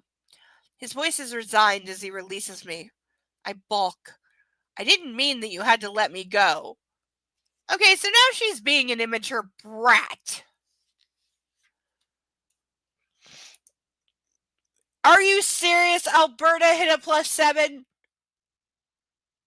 So I'm correct in thinking that if I pull back the curtains behind me, the snow that I've been enjoying for the last 48 hours is going to be gone because I'm sweating right now and it's super hot. And it was cold here earlier, so the temperature's gone the fuck up. I waited 10 years for snow. I don't want there to not be snow. Let me check my phone for the weather. Fucking A, it's +9. Fuck off. I may have just broke my screen. It's +9. It's fucking +9. That's why I'm sweating. That's why it's too hot. Because it was -3 this morning and now it's +9 at 11 o'clock at night. So all the snow is gone. All the snow I've been enjoying is gone. I don't even have to open the window. It's gone. Fucking A.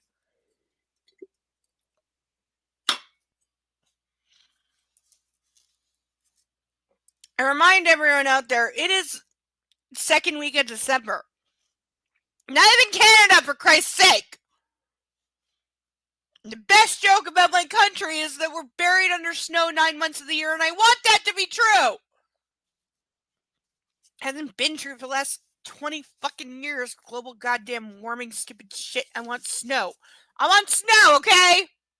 I'm a woman of simple pleasures. I want snow. I want handcuffs on my wrist right now. I want handcuffs and Chinese food and a duck and snow. And that is all I want to make me happy. Okay? Wait, what? I'm looking at my email. Oh, you might have handcuffs. Okay, they didn't say, and it's a random amount, but it's enough that it covers it. Yeah, I'm putting them on. You know who you are. Thank you. Thank you. Thank you. Thank you. Thank you. Thank you. Thank you. That is sign language. Thank you. Thank you, not the Italian version sign language. Thank you. Thank you, thank you, thank you, thank you, thank you, thank you, thank you, thank you, a billion. Thank you, a billion. You know who you are, Sadell. Thank you, a billion. I'm not sure where you are, but please, alternately have a blanket and please have ice packs.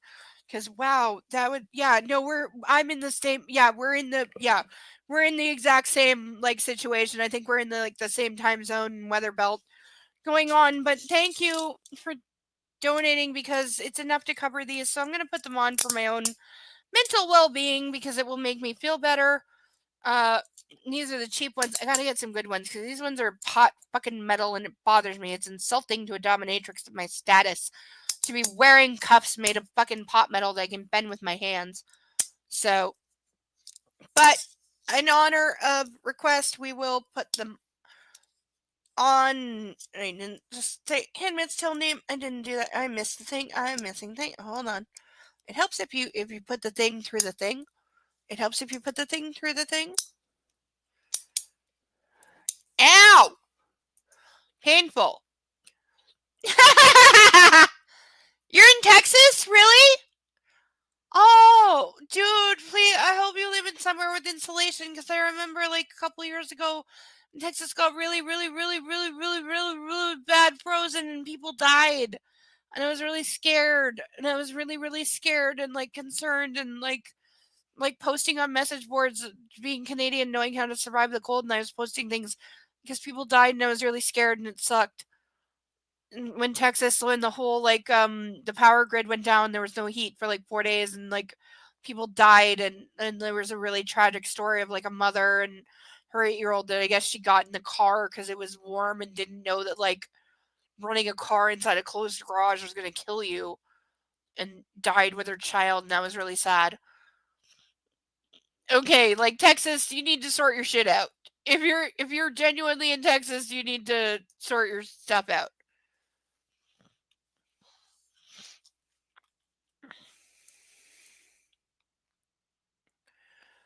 Okay, these are on super tight. I need to loosen these a little bit. I put them on too tight. Okay, they're too tight. Okay, there we go. Okay, I do actually have to be able to pick up the book and hold it, so can't put them on as tight as I would like, is what we're saying. It wasn't bad for us here, but a lot of people that pass. Yes, yes, yes, yes. That's what. Yes. And how do I don't understand. Oh, please explain to me. How does anybody, anyone in this day and age that went to school, how do they not know that doing that is lethal? Like that's how people commit suicide on TV. That's in House of Cards, Game of Cards, House of Cards, the Kevin Spacey show, House of Cards, Cards of House, something. It's in that. It's in many other, many other Wentworth. It's in Wentworth. Many of those shows of that is how you suicide is literally running the car in the garage, and that's like a classic thing. It's it, and you have midwives. You can call the midwives. You can call the midwives as well. Uh, Texas is built for our 110F plus temps, not below sub-zero, nearly weeks.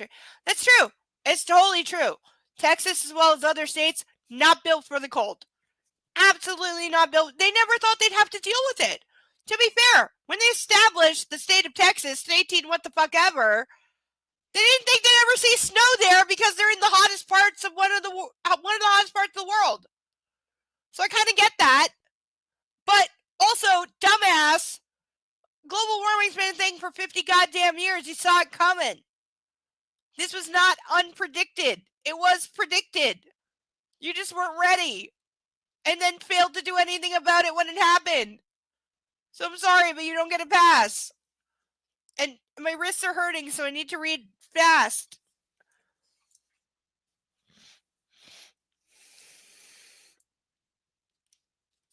You know, I think my wrists are hurting on a magnified way because my breasts are hurting really bad from all the spikes. Because the weight and the HMS like growth right now is just ow. Uh,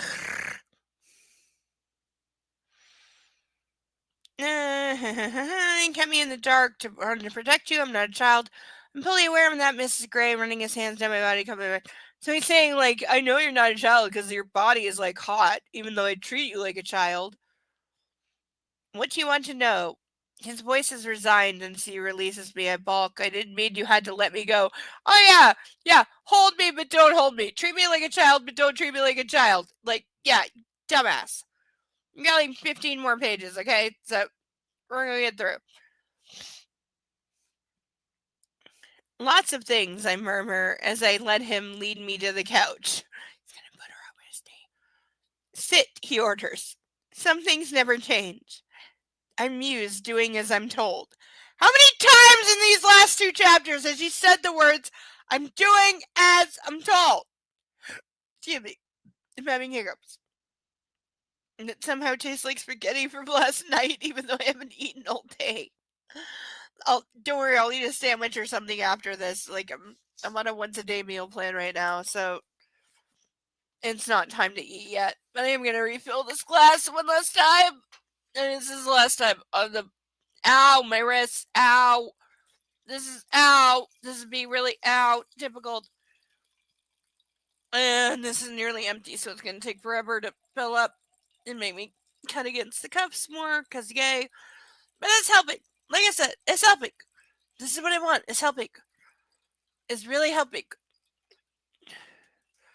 This is why I do well in Handmaid's Tale world, because pain is motivating for me.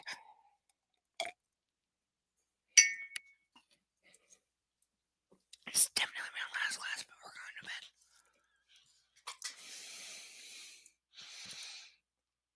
Yeah, right? Right. Yeah, no, they fucked up. They utterly fucked up. And the company that I think Texas is like one of like, it's possibly the only one left now, but at the time it was like one of 3 states that was not linked into the national power grid of America, so that when it got too cold and the ice storms came and the power failed, they couldn't like basically use the rest of the power grid of America as a backup generator to keep power on in the state, because no, we're Texas and we have to be independent and our power company is fucking shit. And even though they were told like 10 years prior publicly that if they didn't take the power lines underground and insulate them, then the exact thing that happened would happen. And then it did. And they were like, oh, how could we have known? How about you have a massive report 10 years earlier telling you exactly this would happen, you dumbass. And didn't they send like people bills for like $30,000 or some shit? Because like they have like price regulating. I don't understand how this works. I'm saying right now, I don't understand how this works. But didn't they have some price regulating bullshit where like, because the price of heat goes up because there's an ice storm, therefore we can charge $10,000 a second for heating your home if that's what we say? And then they sent people ridiculous bills for like thousands and like tens of thousands, hundreds of thousands of dollars. Did those ever get like adjudicated as being bullshit as they should have? Or did anyone actually have to pay that? We aren't tied in, but we buy and sell unlike the rest, and their other grids were hit with the weather as well, and they prioritize their own. Yeah, well, of course they did, because to each their own interest. So you use the national grid. You're like Quebec. Texas is the Quebec of America. Because Quebec has tried to secede from Canada 2, possibly 3 times. The problem is they're not big enough to be their own country. So every time they've tried to secede, which they took a vote on, there was national referendum twice, I believe, that said we would like to secede from Canada, but we would also still like to receive federal money. And it's like, no, if you want to go off and be your own country, you don't still get to have Canada pay your fucking bills because you can't support yourself. It's like a 14-year-old saying, I want to move out on my own, but I still want my allowance from mom and dad. No! And I'm sorry, Texas, that's you. And people died because of you. But we have like 20 pages left, so I'm going to shut my mouth and read at least 4 pages before answering any other comments. And y'all know you can get me going for hours, okay? Let's not pretend y'all don't know. Sit the hell, you know. Come on. These are for you. You bought these. You bought these cups right now. These are yours, and I love you for it. And you are my best friend. And you're a very, very good friend because I did say I wanted, and it's helping, and thank you. And you're wonderful, and you're just wonderful in general. Even if you hadn't done this, you're still wonderful. And I love you and all your dragons. But let a girl read for a minute, okay? I need to make some coffee. And I can't. X amount of coffee equals X amount of days equals I can't make coffee right now. Ugh.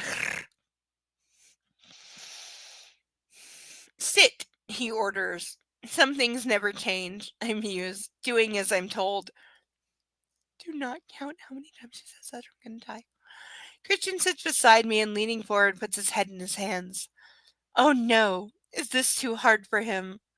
Then he sits up, rakes both his hands through his hair, and turns towards me, at once expectant and reconciled to his fate. Ask me, he says simply.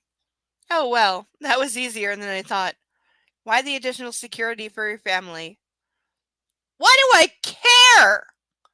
Nobody cares! They didn't keep up with the crazy bill prices, litigation, Texas powers, the supply and demand pricing. Yeah, I know what I do know what you're referring to. I also don't remember the American term for it. But I know what you're saying. But they didn't actually force anybody to pay those, right? Like the people that got bills for $30,000, they didn't try to enforce that, did they? Because that would be like, and they might actually legally be right. Is the scary fucking part. But like, please tell me, like, public demand made them fucking like scamper back into their goddamn holes, not hold people to those fucking ridiculous prices because that was ridiculous. Like, there's no justification because basically they got caught with their pants down and they failed to like fulfill the terms of the contract because they couldn't provide power or heat. So how are they not getting sued in reverse? Like a lot. Now that you're aware, did they enforce them or that they didn't? I really hope they didn't because it's just ick. So much ick. Especially with the tragedies that came of it. Like no. But now this winter is absolutely setting up for the same. Like it's only early December now. We could see the same thing happen again. I hope not. And then they made them pay. I hope they didn't. I hope they really like realized how wrong they were, and I hope they don't make the same mistakes again because they're in the same scenario. Like we're gonna see mass outages this winter. I have no doubt, including possibly here, which I'm like very sus about because I can handle anything except being in the dark. I don't mind if I'm cold. I don't mind if I'm starving. Just don't make me do it in the dark. You know, I can go 3 weeks without eating. That's fine. I can handle that. Just don't make me do it in the dark.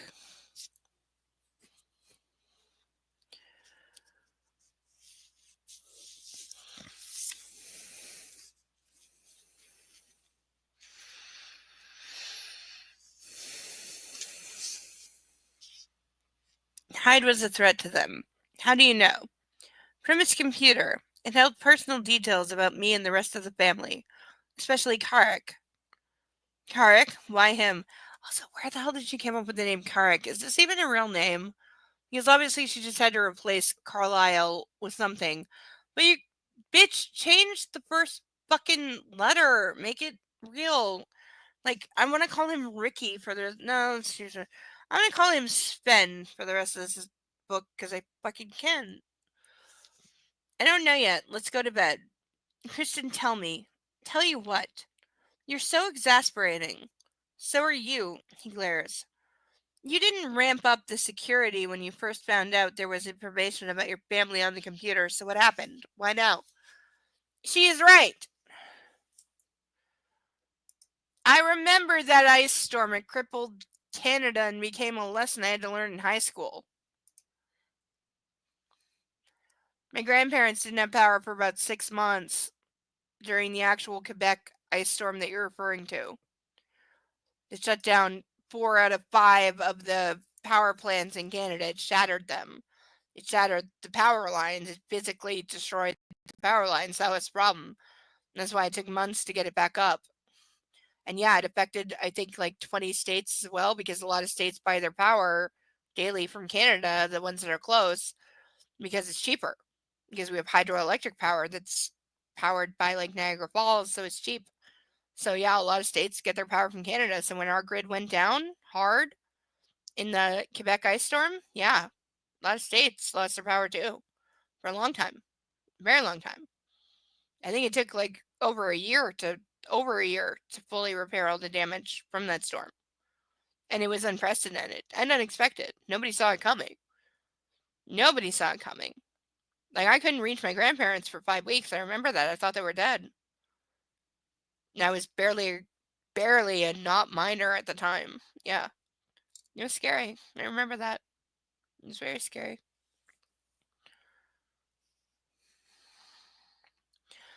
Christian narrows his eyes. I didn't know he was going to attempt to burn down my building. Or he stops. We thought it was an unwelcome obsession, but he shrugs. When you're in the public eye, people are interested. It was random stuff. News reports on me from when I was at Harvard, my rowing, my career, reports on Karek, following his career, following my mom's career, and to some extent, Elliot and Mia. How strange. No, it's not strange. It's a complete profile/dossier on the whole family. It's not at all strange. You said or, I prompt. Or what? You said attempting to burn down my building, or like you were going to say something else. Are you hungry? What? I frowned at him and my stomach rumbles. Did you eat today? His voice is sterner and his eyes frost. I'm betrayed by my flesh. As I thought, his voice is clipped. You know how I feel about you not eating. Come, he says. He stands and holds out his hand. Let me feed you. And he shifts again. This time his voice is full of sensual promise. I'm sorry, is he gonna stick grapes up her butt? Because I know that Pornhub channel. I've seen it for years. It's Wizards of something. And it's an enema channel that often involves putting food, butter, and grapes up the butt, and then enemas, etc. of young girls. It's a good one if you're into that kind of thing. Feed me, I whisper as everything south of my navel liquefies. Hell, this is a typical mercurial diversion from what we've been discussing. Is that it? Is that all I'm getting out of him for now? Leading me over to the kitchen, Christian grabs a bar stool and hefts it around to the other side of the island. Sit, he says. Where's Mrs. Jones? I asked, noticing her absence for the first time since I perched on the stool. I've given her and Taylor the night off. Oh, why?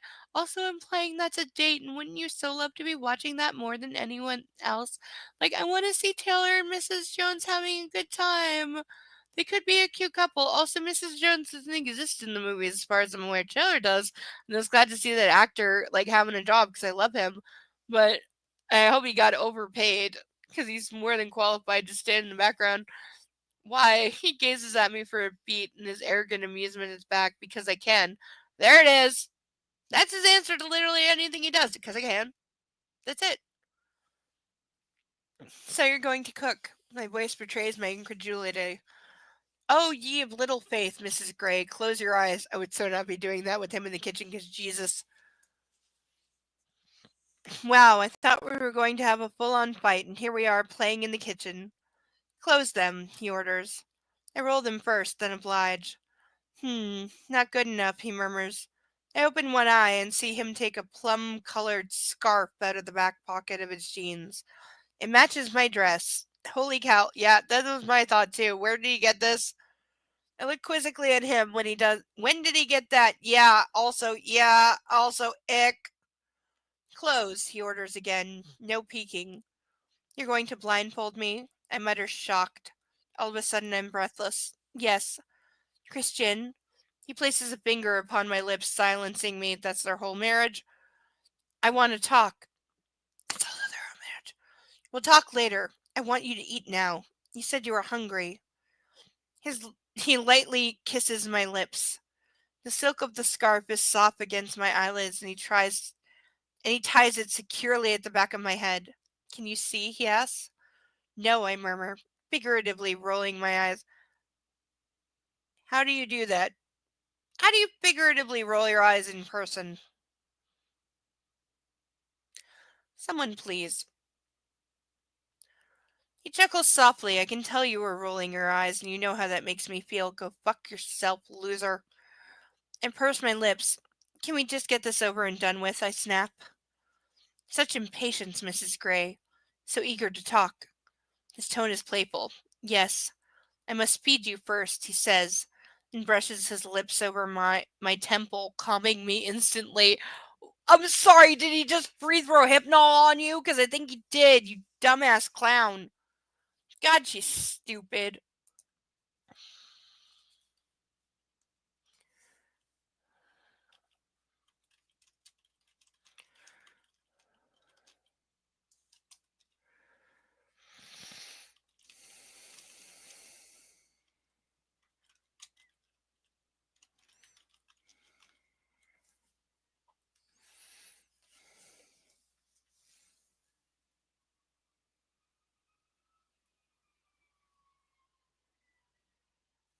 Okay.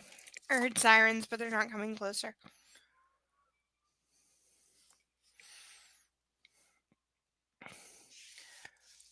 Okay, have it your way. I resign myself to my fate and listen to his movements around the kitchen. I'm highlighting that line because that is everything. Those sirens are, in fact, getting closer, and I don't like it. Some kind of a chase going on nearby me.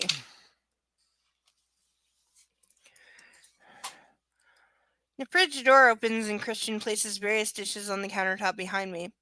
He pads over to the microwave, pops something in, and turns it on. My curiosity is piqued. I hear the toaster lever drop the turn of the control, and the quiet tick of the timer. Toast. Okay, there's suddenly toast. Also, again, my.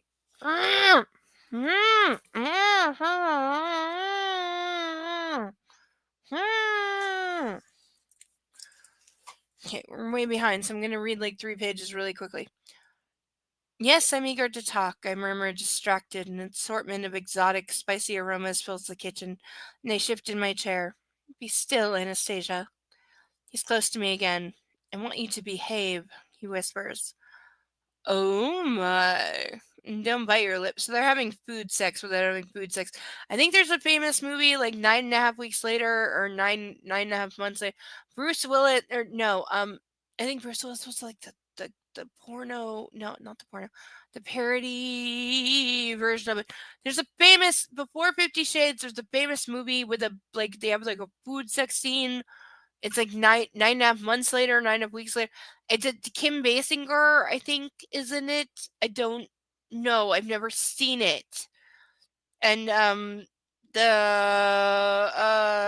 can't remember who the male lead in it is, but it's basically just it's a softcore porno movie with a big budget, okay? And I don't remember. They don't remember what it is. No, I don't remember what it is. There's a breaking glass wall scene in it. I don't know. I've never seen it. Before my time. Somebody tell me, but that scene is what I'm saying. Is that scene that I don't know about? I know it's not that Kim Basinger showing her vagina in Basic Instinct. Not that it's not Basic Instinct. It's not Basic Instinct. It's another movie that came out like a kind of around the same time in the late 80s, early 90s when like softcore tried to be mainstream before this.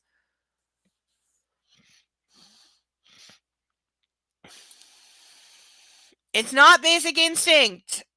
Unless Basic Instinct also have a food scene. Because I've seen it, and he like feeds her all kinds of shit, like all on top of each other while she's in a window and naked. And I've only seen that scene, and the actor is Michael something, I think, or maybe that's his name in the movie. I don't know. Also, I've not seen Basic Instinct. I've not seen that movie. I don't know what it's about.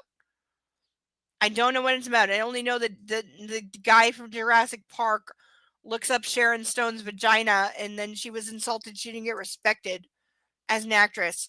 And also, that scene was never supposed to make the final cut. Yeah, and the director lied his ass off to her and actually absolutely filmed her vagina without her knowledge and then put it on a 30-foot screen without her permission.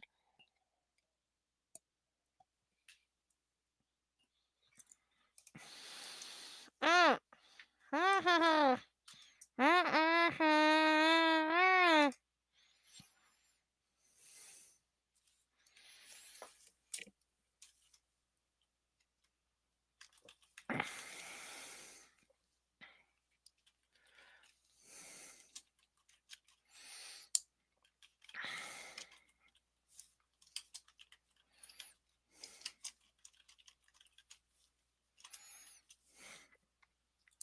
Ew, and jam that tighter. I didn't mean to.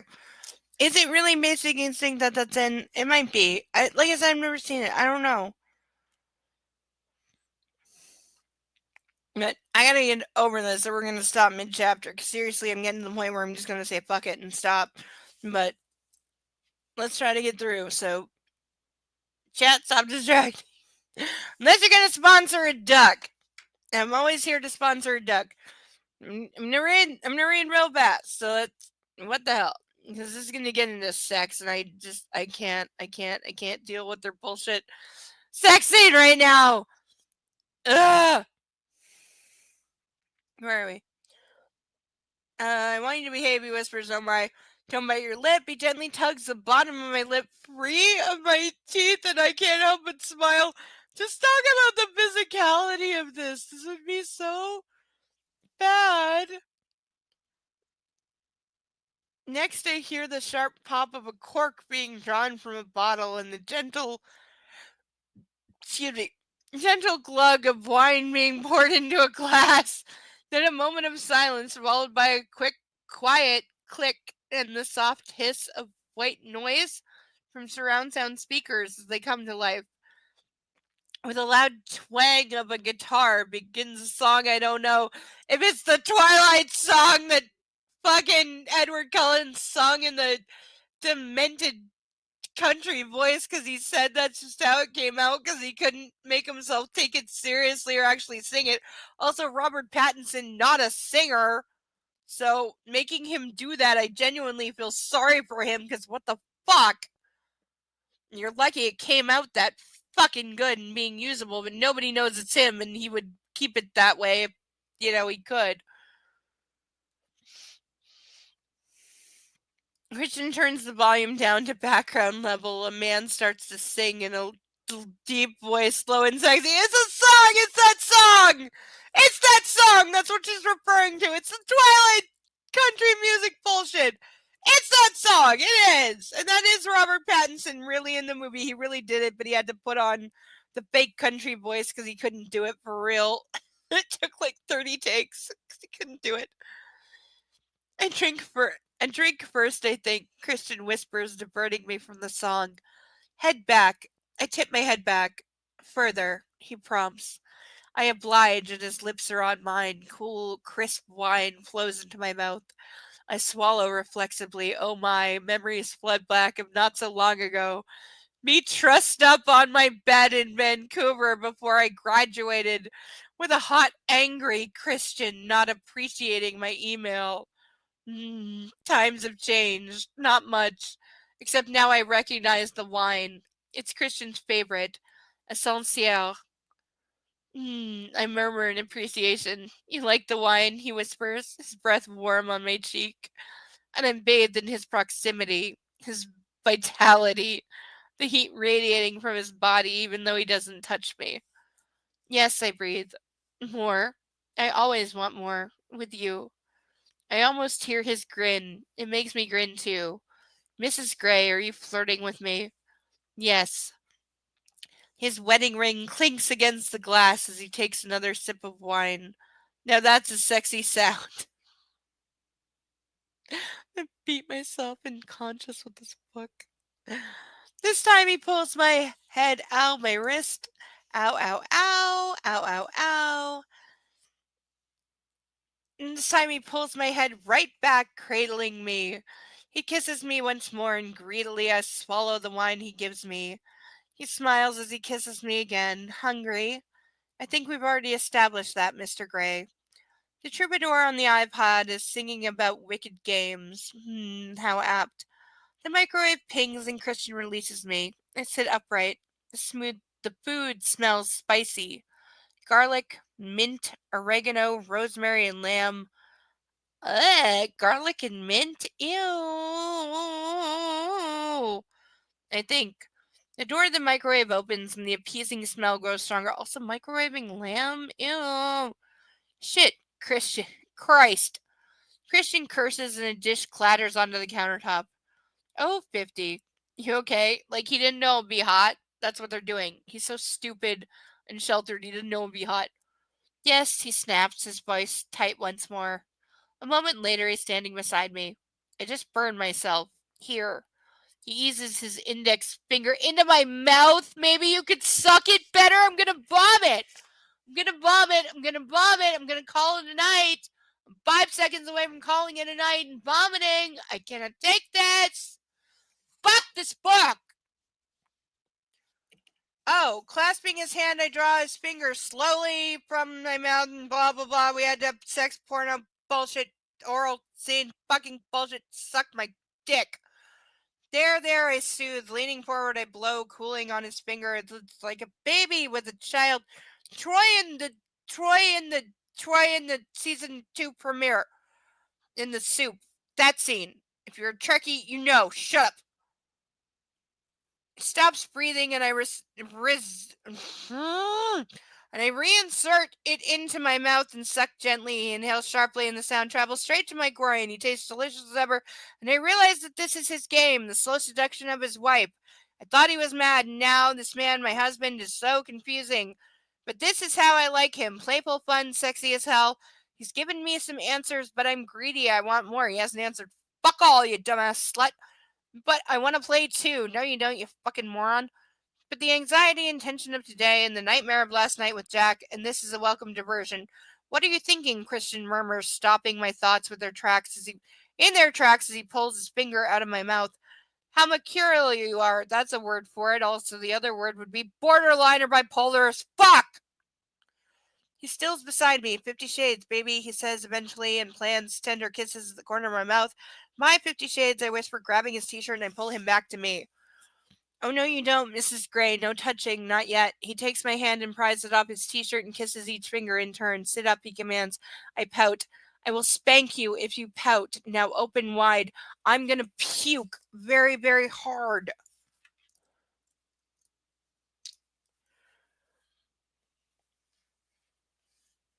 And that just went completely off the line because I'm trying to draw it in handcuffs and that's not working.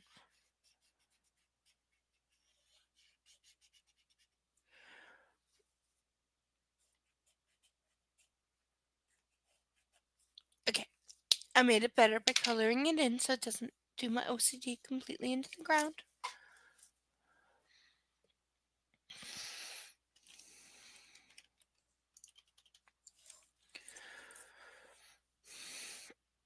Holy shit, I open my mouth and he pops in a forkful of spicy hot lamb covered in cool minty yogurt sauce. I chew. That sounds disgusting, by the way.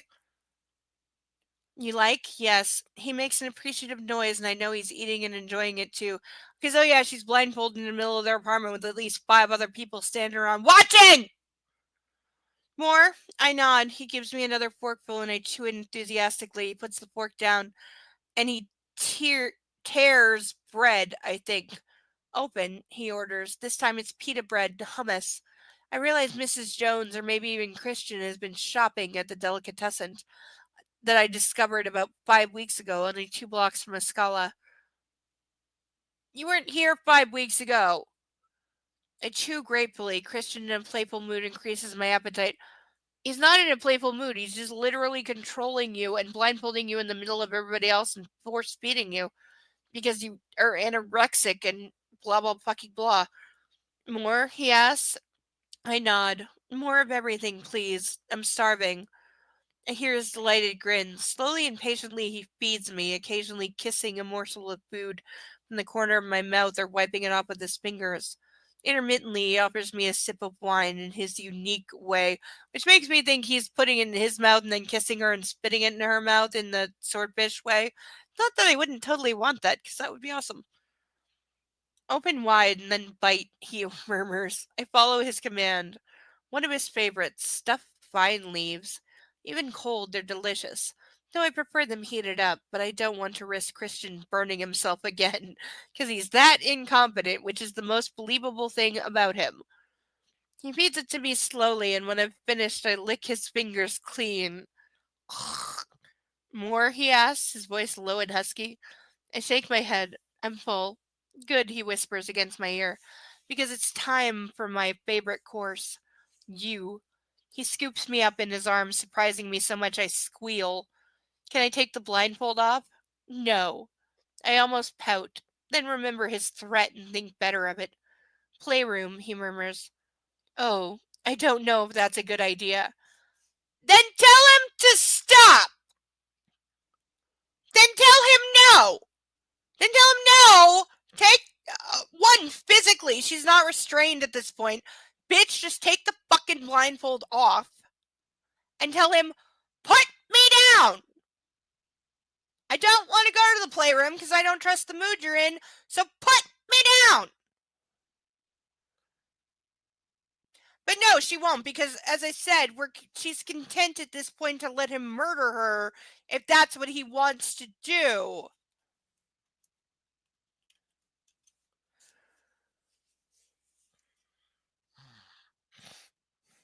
You up for the challenge, he asks, and because he's used the word challenge, I can't say no. No! No! No! No! You do not get to handwave that stupid ass shit, you fucking dumbass whore of an author. I put so much goddamn work and research into my fanfic that nobody fucking reads.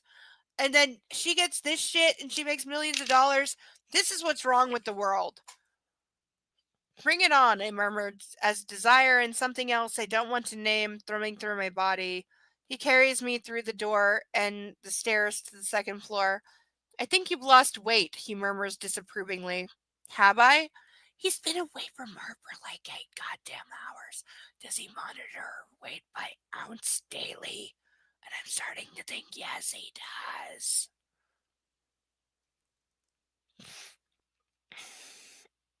I remember his comment when we arrived back from our honeymoon, how much it smarted. Geez, was that just a week ago? Yes, because you're a dumbass, useless waste of space. Outside the playroom, he slides me down his body and sets me on my feet, but keeps his arm wrapped around my waist. Briskly, he unlocks the door. It always smells the same, polished wood and citrus. It's actually become a comforting smell. Releasing me, Christian turns me around until I'm facing away from him. He undoes his scarf and I blink in the soft light. Gently, he pulls the hairpins from my updo and my braid falls free.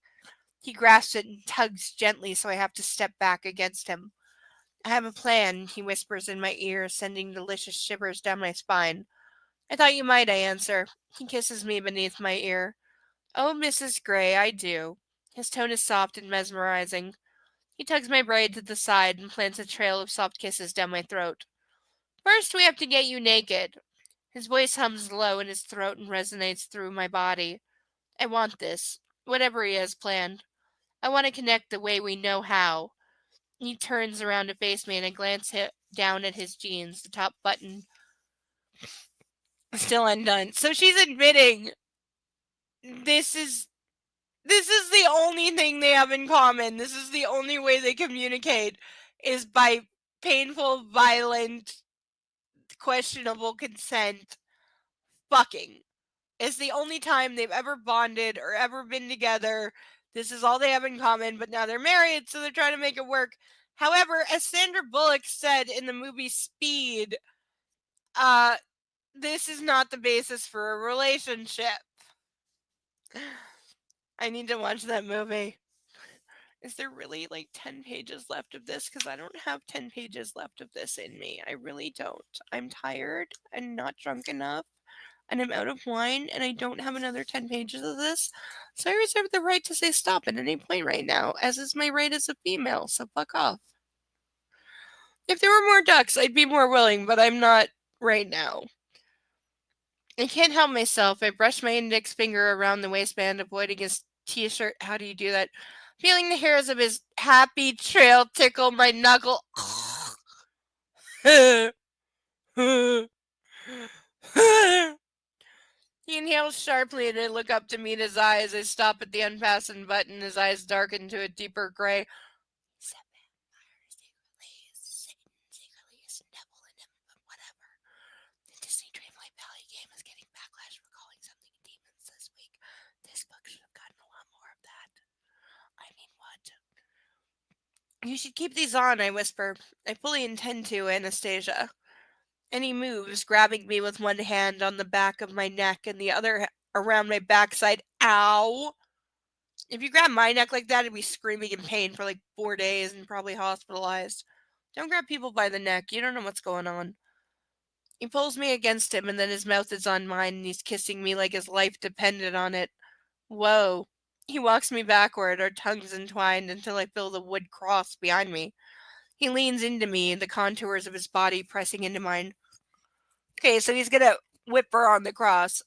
I bet anything. And also, ow, my wrists. And yes, these are still on. I'm doing very, very, very well. Mm, tight. I don't think I can spin them.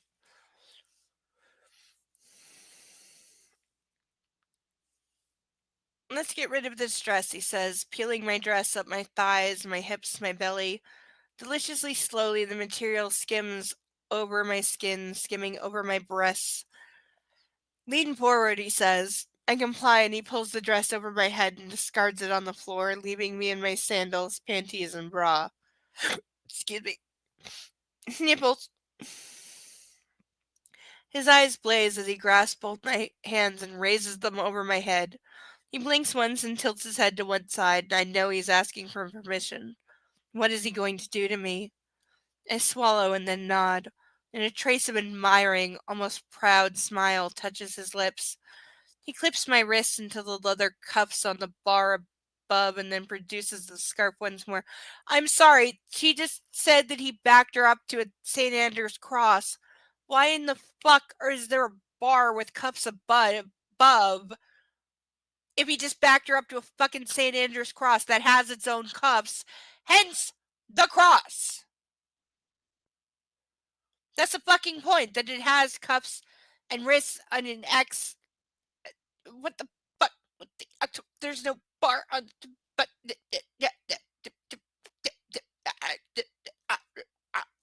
help! Ugh!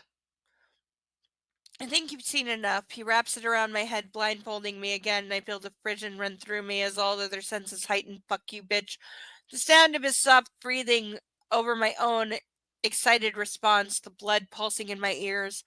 Christian scent mixed with the citrus and polish in the room, all are brought into sharper focus because I can't see. His nose touches mine. What is with the Eskimo kissing? Somebody explain the Eskimo, because that's what it is. When you rub noses together, it's known as Eskimo kissing. I grew up with it because it's kind of a Canadian thing. It's a cutesy thing, but it's not like this. I'm going to drive you wild, I whisper, meaning he's going to sexually torture her.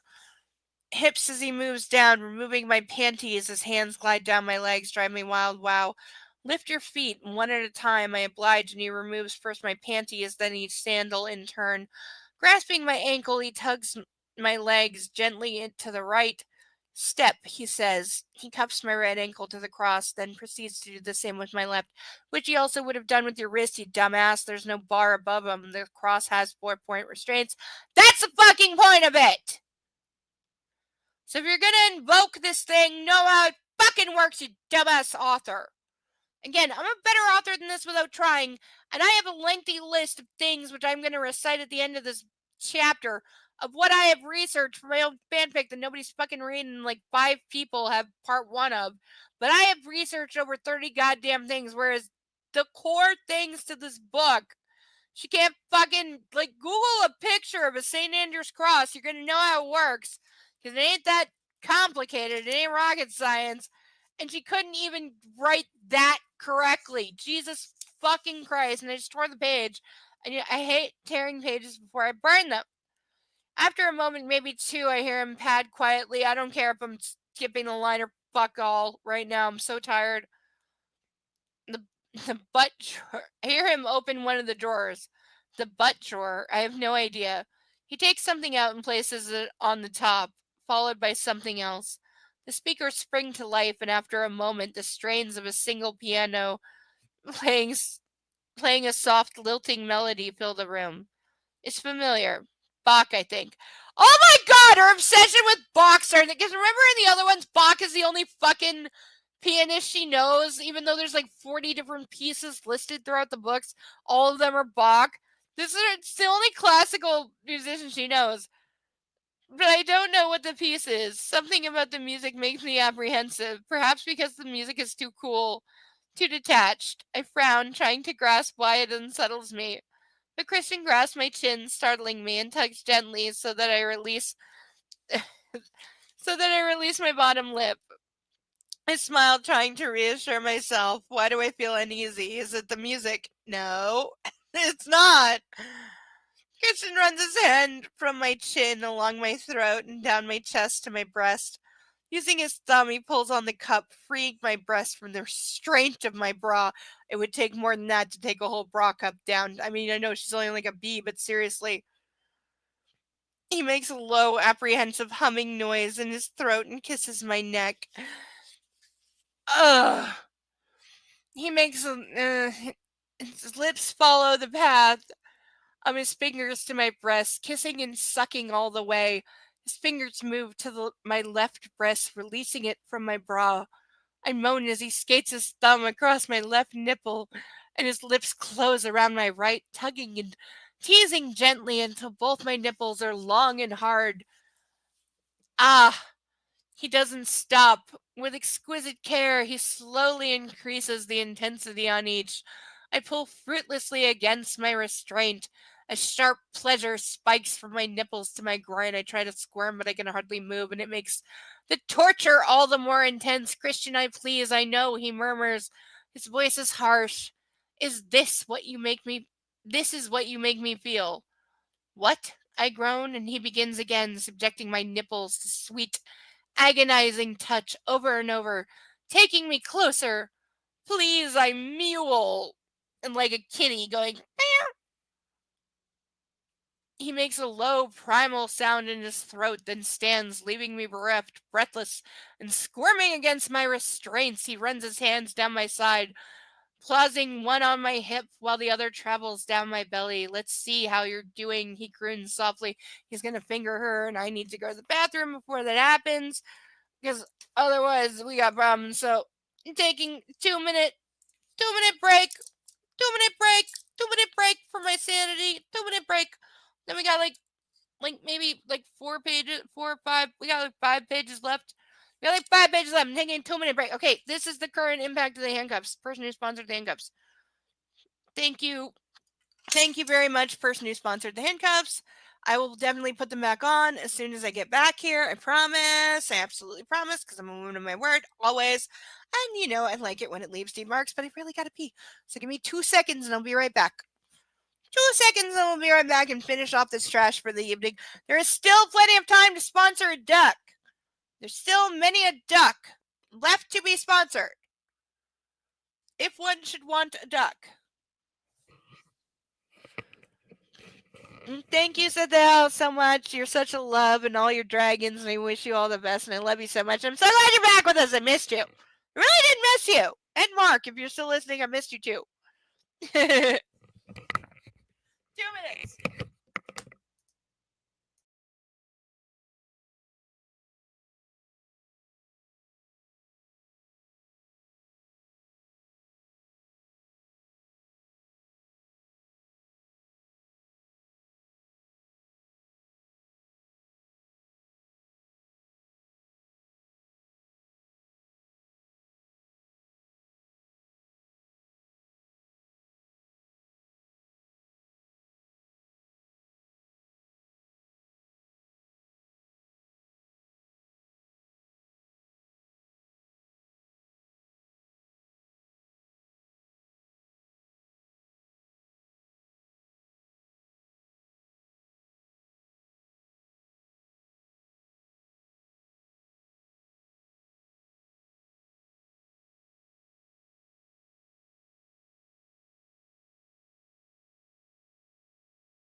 Emergency! Ducks down!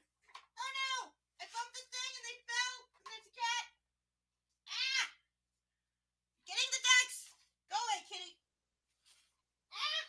They fell under my desk! Fucking A! I got him! Ah! The duck stage! Oh my god! Okay, I really gotta brace the duck stage better! I blamed the cat! He did it! He broke it! It's not my fault! I didn't mean to knock them over! My boobs got in the way! Okay, it's my boobs. Blame my boobs. They did it. My tits did this, okay? My boobs completely did this. Ah! Okay, I rescued the ducks, but my tits are still the problem. Oh my god. Oh my god, I rescued the ducks. Okay, I knocked the ducks over with my tits. I'm sorry. I knocked them over. I didn't mean to. I'm bumped with my boobs going around the corner. Okay, Ralph is here. See? Everyone's safe. I need to breathe. I can't breathe. Ah, falling down. Ah, I had this balance. Why it's not balanced? Damn it. God damn it. Boobs. The problem is boobs. That's always the problem, okay? Okay. So we got Ralph. We got Charlotte. Okay, we got to protect our ducks, okay? These are paid for. They're valuable. These are valuable members of book club. These are our jury. They have power. And of course we have Steve. And you better believe as soon as these hit the ground, Kitty came fucking running and tried to steal one. He was absolutely about to eat Steve. So, very narrowly avoided Kitty disaster, okay? I'm putting the cups back on.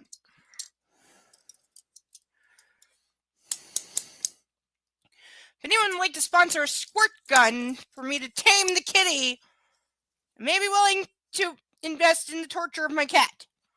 It's the only way to keep him away from eating the ducks, because he has decided that they are his. And wow! I don't even know where the hell he was. Just as soon as the ducks hit the floor, suddenly he's there. I think he was sleeping under the couch or some shit. But he heard ducks, and he was just like, boom. Ew. Okay. We only got like 5 pages left, so let's do this. You know what it is? I don't like these. I don't like these cups because they're too thin. So the inside part literally is just like a blade cutting into me, not even in a straight way. These have to be thinner than like police cuffs because they're too dangerous. No, I need better cuffs. These are too thin and cheap, so I'm not going to use these again because they're actually crossing the line into dangerous and like causing actual cuts in the flesh. So I need thicker ones. Let me look through. I think I probably got something that will do. I just need to look through my supplies and see what's there. I'm sure I've got something available. I know my bra is showing. I don't care. There's 5 pages left and I'm tired, okay? So my bra can show, my spikes can show. The spikes are still here, see? Spikes are still here. They're still on. They're still leaving marks. We still got the cups. We are all good. We got like 5 pages left, so that's what I'm going to do. Quickly. Where the fuck was I in now? I've been tearing every one of these pages as I'm turning them, haven't I? Yeah. Ask me if I care. Because normally I care very much. I'm like Lady Heather when it comes to books and keeping them intact and what she said in that episode. Basically, watch the Lady Heather series of CSI, the first 3 at least. The 4th one kind of... Not that I don't love it. I do love it. It just doesn't add anything to the character. So watch at least the first 2 Lady Heather episodes if you want to understand me. That's who I am.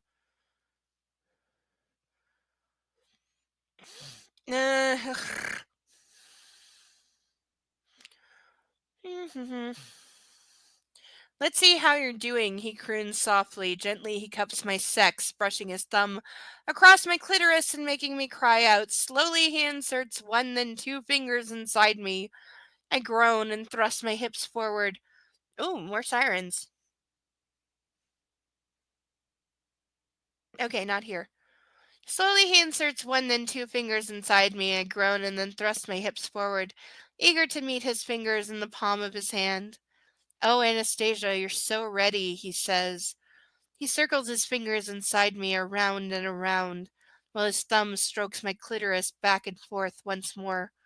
It's the only point on my body where he's touching me. and all the tension, all the anxiety of the day is concentrated on this one part of my anatomy. Who knew you could solve anxiety by having somebody thumb your clit? I wish I'd known this. I would have given in to a lot more teachers that tried to get in my pants. I mean, what? What, I gasp? Hush, he soothes, and his lips are on mine, effectively silencing me, as always, forever. I welcome the warmer, more intimate contact, kissing him voraciously. He breaks the contact, and the buzzing noise gets nearer. This is a wand, baby. It vibrates. Wait, is this an Eastim wand? Is this a violet wand? Because if it's not a violet wand, I don't care. If it's just that generic white one that's in every porno movie ever, and I don't care. Though I really want to know how that thing like cornered the market on sex toys. I know I really think it's just because it was first. Because I think it dates back to like the Sears and Roebuck days of when, I'm not kidding, Google me on this. Vibrators were originally sold in the goddamn Sears catalog. I'm not kidding. Sears and other catalogs, which were different in America than they are here, but they would put them out like twice a year and people would just order whatever they needed. And household appliances included vibrators that were nowadays we recognize them as sex toys, but originally they were sold as like home massage devices, which they still are. But they were sex toys, and yes, they were sold by like Sears and the most like vanilla companies of the world because in order to market them to the masses, they couldn't say they were sex toys because there were laws and Victorian norms at the time. So they called them like home massage devices and all of that. He holds it against my chest and it feels like a large ball, like a large, a, it feels like a large ball like object vibrating against me. It is that one. It's that one. It's that one that I know. It's the one that I know that I don't have. And I wish kind of that I did, but I hate vibrators. So I don't think that I would use it, but I kind of want one just to see what it's like. But what the fuck? But it's that one. It's the one that in Father of the Bride he finds in the drawer in the blackout. It's that one. Because I think it's called the Hitachi. It is, I think it's made officially these days, probably not originally, but I think these days it's made by Hitachi and it's known as the Hitachi Magic Wand. And it's white with like blue lettering. And it's in every porno movie ever. And I've never had one, but I think it might blow out the power grid, but it sounds like kind of cool. Also watch the movie Hysteria and then don't believe them when they say that the movie is not true about the invention of the vibrator because it absolutely is. I don't know who made them say that, but they're lying. I shiver as it moves across my skin, down between my breasts, across first one and then the other nipple, and I'm awash in sensation, tingling everywhere. Synapses firing as dark need pools in the base of my belly. Ah! I groan as Christian's fingers continue to move inside me. I'm close. All this stimulation. Tilting my head back, I moan loudly and Christian stills his fingers. All sensation stops. That's not how women work. I'm sorry, if you're fingering me and buzzing a vibrator on my tits and then you stop, guess what? I don't stop. If I'm on the edge of coming, I'm still going to come and you can go fuck yourself later without me. And all that implies. But again, he's resorting to physically overstimulating her because he knows that she is naive as fuck and inexperienced. So he's literally physically overwhelming. There's no difference. I'm saying there's no difference between what he's doing. Now, he's fingering her and like putting a vibrator on her clit to make her pleasure overload, but there's literally no difference between what he's doing and between somebody applying the same electric stimulation to the same places but without the pleasure for the same result. Torture is torture, and this is a form of torture. Like, let's be very clear about what he's doing right now and why he's doing it. This is torture, even if she's enjoying it or consenting, this is still torture. And a form thereof, and questionable consent. Because at this point, like I said, she's effectively dead. The second that she listened to him doing the high speed chase and weaving in our traffic and running a red light, she's effectively given up on her life and said he can do anything even if it kills her because she has no autonomy or self-preservation anymore past that point. So there's no interpreting the line between pleasure and torture, and these are things that can do both, especially as he's saying she's being overstimulated, which puts it more in the realm of torture than sensation. And I'm going to shut up and keep reading because I need to be done with this shit for tonight because I'm way too tired for it and I need to eat. I'm actually really hungry at this point. I just need a piece of toast or something. No, shut up. But I need like some crackers. No, Christian, I plead, trying to thrust my hips forward for some friction. Because he's brought her to the he's again doing edging, by the way, and orgasm denial because all of her orgasms must be under his direct control and authorization. She can only come when he says so, which she never agreed to, but he's been doing this shit since they met. Still, baby, he says, while my impending orgasm melts away. He leans forward once more and kisses me. Frustrating, isn't it? He murmurs, so he's doing it on purpose. Oh no, suddenly I understand this game. Christian, please. Hush, he says and kisses me, and then he starts to move again. Wand, fingers, thumb, a lethal combination of sensual torture. Okay, so even Book knows it, but girl, you should have just come without him and fuck him. And I don't mean fuck him, I mean fuck him. Say, let me the fuck off this and go screw yourself. You don't get to punish me like this because that's all he's been doing the entire time. He denies her orgasm when he's pissed. He shifts so his body brushes against mine. He's still dressed, and the soft denim of his jeans brushes against my legs, his erection at my hip, so tantalizingly close. He brings me to the brink again, my body singing with need, and stops. No, I mew loudly. Okay, again, why is it solely dependent on him? Oh, right, she doesn't exist. He plants soft, wet kisses on my shoulder as he withdraws his fingers from me and moves the wand down. It oscillates over my stomach, my belly, onto my sex and against my clitoris. Fuck, it's intense. How is she not coming just from this? She has no self-control. Ah! I cry out, pulling hard on the restraints. My body is so sensitized I feel like I'm going to explode. And just as I am, Christian stops again. Christian! I cry out. Frustrating, isn't it? He murmurs against my throat. Just like you. Promising one thing and then his voice trails off. You fucking bastard. You fucking bastard coward motherfucker. Because he's literally now saying, oh, you promised me you wouldn't go out and then you did?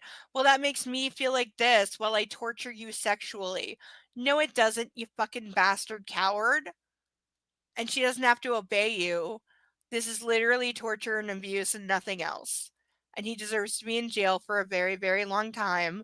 And she needs to free one of her legs and kick his balls up between his head and then have him arrested. He pushes the wand against me again and again, stopping just at the vital moment each time. Ah! Seriously, girl, can you not just go, uh, and make it happen for yourself? Like, seriously. Fucking seriously. You're that goddamn useless. Like, really, it's disgusting. It's literally just disgusting how useless and stupid she is. And the fact that her body seems to respond only to him, not to herself. So she has no fucking autonomy, which is disgusting all of its own other right. We got like 5 pages left. I'm gonna read real fast because I'm tired and I'm pissed. Each time I stop, it feels more intense when I start again, right? Please, I whisper. My nerve endings are screaming for release. The buzzing stops and Christian kisses me. He runs his nose down mine. You're the most frustrating woman I've ever met. No, no, no. Christian, I never promised to obey you. Please, please. And yet he clearly expects you to, doesn't he? And he's acting like you should, and he's punishing you for not, and you're taking it! That's the problem, you dumb fucking cunt! Like, at this point, she's a voluntary fuck toy that's begging to be murdered. She's fucking voluntary in this shit at this point. Just fucking A, you dumb fucking dumb bitch. Like, I'm sorry, she gives all women a bad name, and I don't like to say that shit or blame women for their torture, but she is walking willingly into it at this point. She's had multiple chances to get out. She's had friends telling her to get out. She's got all the money and means to flee. She knows what he is doing. She knows. Like, I can't. And also, ow! This point is really actually cutting into my wrist and it hurts. But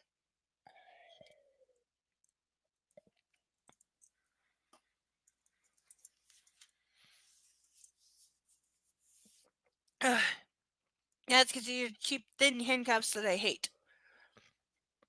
I will say, for once, I like the 50 Shades ones better because they are thicker and they're more comfortable and more pleasurably painful as opposed to just being painful and cutting in like these are because they're thin and cheap and I can pry them apart with my hands, which I'm going to twist these into a lovely art sculpture and post it on my Discord after this chapter. You don't believe me? Wait like 10 minutes after we stop and wait for the picture because it'll be there. And I'm very, very strong. I'm stronger than I look, bitch. I'm stronger than I look. I'm stronger than I look. You gonna see? You gonna see what I twist this metal into? Because this is pot metal. I can twist this into some shit. And I'm an artist, so I'll make it look artistic and it'll be beautiful. He gazes down at me, implacable. He's just going to continue. For how long? Can I play this game? No, no, no. I can't do this. He's not going to stop. He's going to continue to torture me. His hand travels down my body once more. No. And the dam bursts. All the apprehension, the anxiety, and the fear. Excuse me, hiccups. From the last couple of days, overwhelming me anew as tears spring to my eyes. I turn away from him. This is not love. It's revenge. Well, you're just fucking figuring this out, you dumbass whore. Honey, I'm a whore, but I'm smarter than you, fucking moron. Yes, this is revenge, you moron. It's all it's ever fucking been. How stupid are you? Of course it's revenge. You pissed him off and he got revenge. What did you do on your honeymoon? You pissed him off and he got revenge. What did you do the entire time that you were dating? You pissed him off and he got revenge. That's all he fucking does. Dumb. Red, I whimper. Red, red. The tears continue to course down my face. He stills. No. He gasps, stunned. Jesus Christ, no. What? He's supposed to be surprised? I'm surprised she had the balls to say it instead of just whimpering and then trying to guilt trip him later. Because that's more in fitting with her character. No, no, no. Anna, please, no. Picking me up, he moves to the bed, sitting down and cradling me on his lap while I sob inconsolably. I'm overwhelmed. I have no sympathy for her. By the way, I'm out of sympathy for her. I was the first two books. At this point, I'm not. She's got herself into this. She had every opportunity to get out. She's too stupid to live. Honestly, the world's better off if he breaks her fucking neck and then kills himself out of suicide. The world's better off without both of them, for Christ's goddamn sake. And she's a disgusting example to women at this point. She's fucking disgusting and useless. Somebody shoot her and put her out of her misery. My body's wound up to the breaking point. I'm about to yell at somebody on my Discord for being incredibly disrespectful in what they just fucking said to me, because how fucking dare you? And you know who you are, that I'm talking to you directly on a live stream. Go fuck yourself. Ever say that to me again, it'll be the last thing you ever do. Understood? Bye. He reaches up behind him, drags the satin sheet off the four-poster bed and drapes it around me. The cool sheets feel alien and unwelcome against my sensitized skin. He wraps his arms around me, hugging me close, rocking me gently backwards and forwards.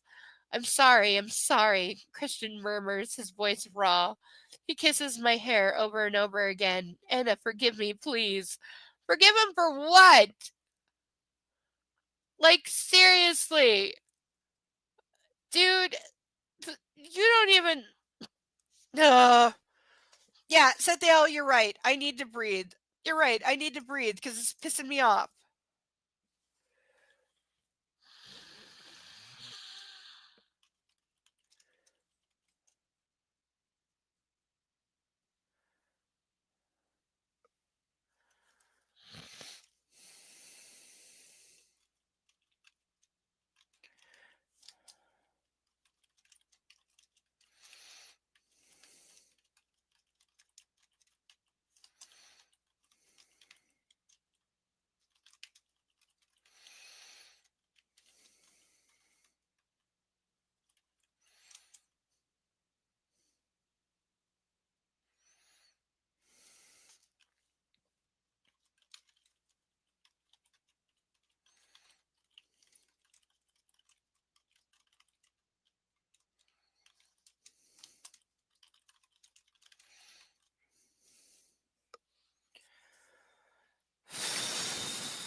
Yeah, I'm too tired to even.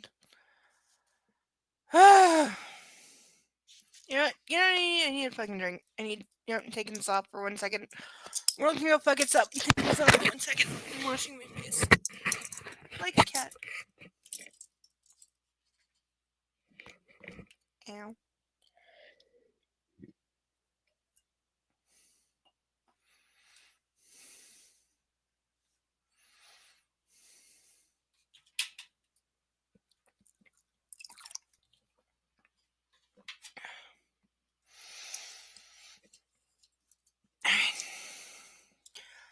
I got this. I'm missing the thing. I'm missing the thing, and I'm not missing the thing, and it's not working. I might have broke these. I'm sorry. I might have actually broke these. Oh, okay. I think okay. I didn't really break them. The last one more session. Okay, the last and the end of this. Then I'm turning them into a sculpture. That I might put up on eBay. Because why the fuck not? And seriously, why the fuck not? I have an account that I haven't logged into in like 2 years, and I don't think I remember the password. Okay, seriously, I don't remember eBay. I haven't used eBay in like 3 years.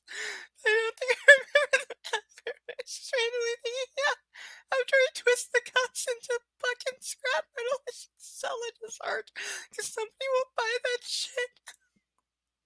I can't remember eBay password. I really don't. I really don't. And I've been looking at speculums because I broke one of mine. I broke my favorite speculum. I was using it last night and I broke it. It broke. And I'm very sad because it broke. Because it had a flexible part of the handle and it broke because it's crappy design. And it broke and now I'm sad. I was having a really good time. It broke. The internet didn't hear me say that. Shut up. Please switch the music off, I sniff. Of course. He's still not letting me go and pulls the remote out of his back pocket, presses a button, and the piano music ceases, to be replaced by my shuddering breaths. Better? He asks. I nod, my sobbing easing. Christian wipes my tears away gently with his thumb. Not a fan of Bach's Goldberg variations? He asks. Okay, so there we are, there's the piece of music. Not that piece. He gazes down at me, trying and failing to hide the shame in his eyes. I'm sorry, he says again. Why did you do that? My voice is barely audible as I try to process my scrambled thoughts and feelings. He shakes his head sadly and closes his eyes. I got lost in the moment, he says unconvincingly. Because he's lying his ass off! He was trying to fucking program you further and you balked at it, so he's pretending to back off because he's fucking, like, psycho ass clown that doesn't care. I highlighted the wrong line. Now I'm sad. He didn't get lost in anything. He wanted her to feel a certain way.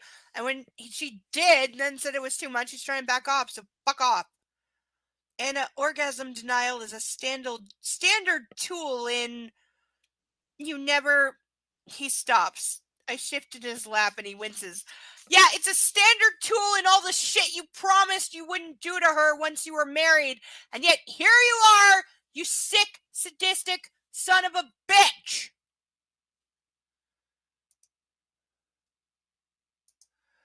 Yeah, guy who said I won't do any of that bondage crap you don't like once we're married and is doing all of it. Oh, I flush. Sorry, I mutter. Yeah, it's her fault. It's her fault for not knowing. Because she didn't know. It's her fault. He rolls his eyes and then leans back suddenly, taking me with him so we're both lying in the bed. Me in his arms, my bra is uncomfortable and I adjust it. Need a hand? He asks quietly.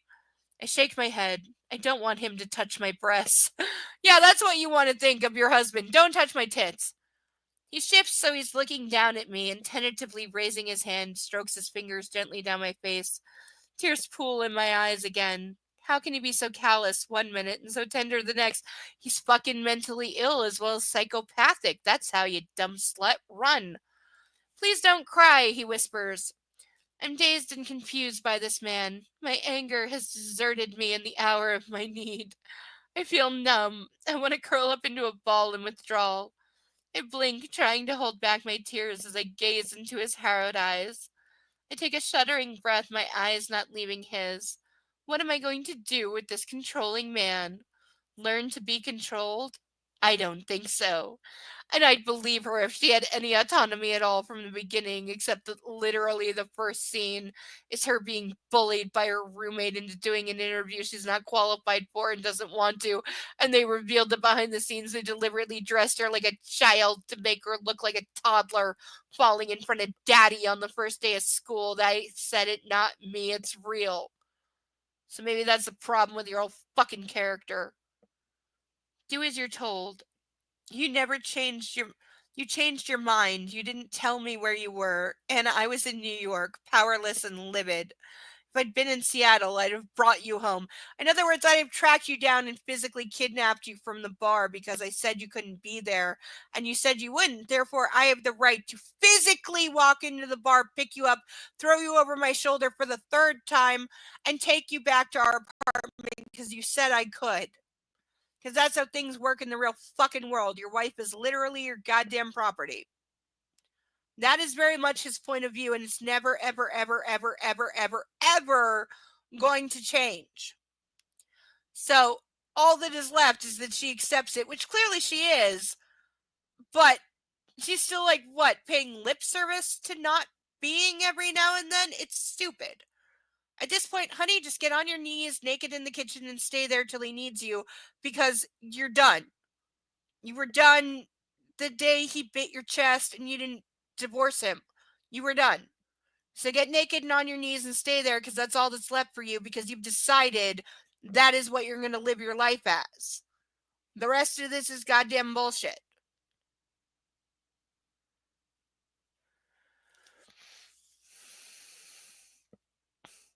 So you're punishing me. How is this news to you, you fucking dumbass slut? I'm sorry, did he perform a lobotomy on her while she was sleeping? Because that's the only thing that makes sense. That she doesn't fucking know he's punishing her? Duh. As he's done every other fucking time? Like, I can't. I'm more likely to set fire to this right now than finish reading it. And He swallows, then closes his eyes. He doesn't have to answer, and I know that punishing me was his exact intention. And that's all he's ever gonna do, and he's made that very fucking clear that that's his intent from day one, and that he has no intention of stopping. That's the rub.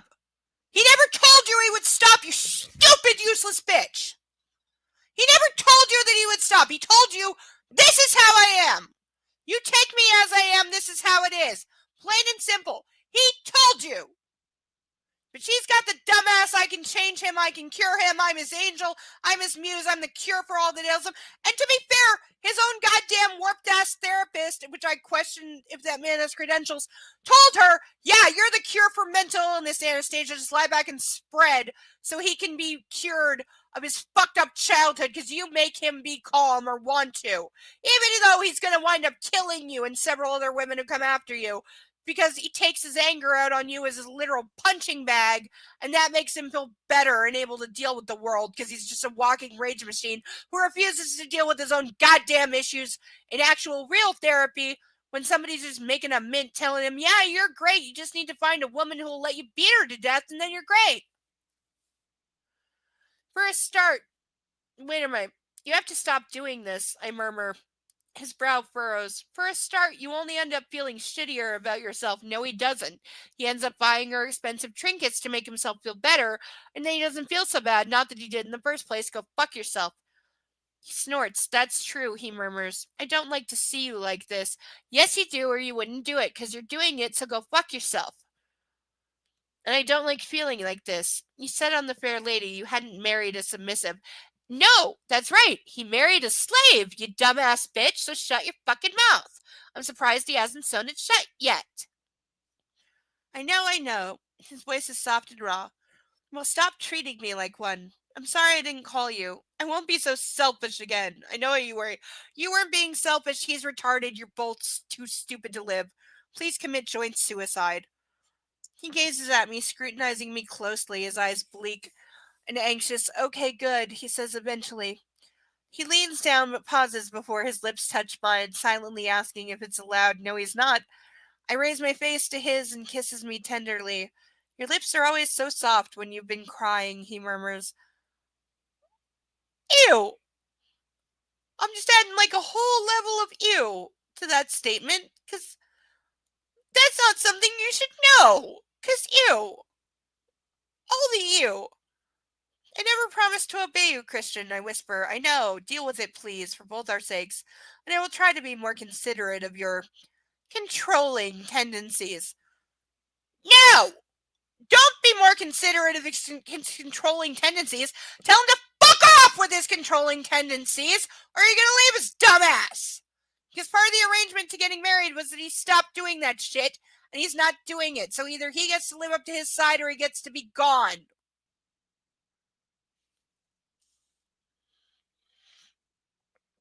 He looks lost and vulnerable, completely at sea. I call bullshit. I'll try, he murmurs, his voice burning with sincerity. Somebody please tell me what that sounds like, because I don't know, because it's not real. I sigh, a long shuddering sigh. Please do. Besides, if I had been here... I know, he says, and blanches, lying back, putting his free arm over his face. I curl around him and lay my head on his chest. We both lie silent for a few moments. His hand moves to the end of my braid. He pulls the tie from it, freeing my hair, and gently, rhythmically combs his fingers through it. This is what this is really about. His fear. His irrational fear for my safety. Okay, it's not irrational. I can give him that much. It's not irrational right now, but the way he's going about it is. His fear for her safety is not irrational. His response to it is. The threat is real. He is still ridiculous and needs to be locked up or institutionalized himself. Honestly, if Christian Grey isn't rich, he's in a padded fucking cell for stalking women, and we both know it. I rest my chin on his sternum, enjoying the soothing caress of his fingers in my hair. Give up? Never. Tell me. I don't like being kept in the dark. You seem to have some overblown idea that I need protecting. You do, because you're useless and stupid. But you don't even know how to shoot. I do. Do you think I can't handle whatever it is that you won't tell me, Christian? I've had your stalker ex-sub pull a gun on me. Your pedophile ex-lover harass me. And don't look at me like that. I snap when he scowls. Your mother feels the same way about her. Okay, but clearly he doesn't feel that she's a pedophile, so I would actually be a little nicer to him on that one point. And only that one point. But also, yeah, what is with him and the gun? Because he's keeping Layla's gun with no safety in his desk drawer while claiming he's anti-gun. If you're anti-gun, you dumbass, you don't keep a loaded, unsafe gun in your desk fucking drawer. You give it to your bodyguard, you drop it down a sewer grate, or you have it anonymously turned into the police. If you're anti-gun, you don't keep it and then go, yeah, I have no idea how to use it, but I have a loaded gun in my desk drawer. I don't know how to handle it. I didn't even know that it doesn't have a safety and I can shoot myself, no problem.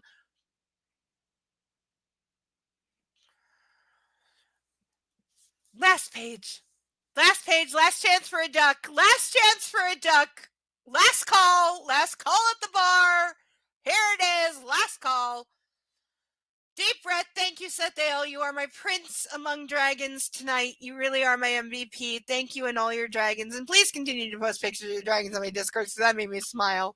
That made my day. The one that looks like it's in the Wednesday Cafe. You made my day, dude. You really did. You really made my day. So thank you so much. And thank you for these. Thank you for these, because you are a prince for doing these. They hurt in just the right way. I really do need to get better ones, because these are too sharp and cutting, but we'll do better next week. You talked to my mother about Elena? Christian's voice raises a few octaves. Yes, Grace and I talked about her. He gapes at me. She was very upset about it. Blames herself. I can't believe you spoke to my mother. Shit. He lies down and puts his arms over his face again. I didn't get into specifics. I should hope not. Grace doesn't need to know all the gory details. Excuse me, hiccups. Damn it, hiccups. Christ, Anna, my dad too? No.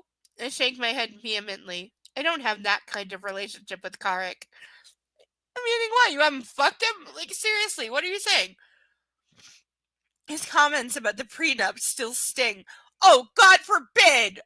God forbid he tried to protect his child from a gold-digging whore that he was marrying after 3 weeks of knowing her, who is obviously a gold-digging whore from anyone else's perspective except the two of you! His comments about the prenup still sting. Anyway, you're trying to distract me again. Jack, what about him?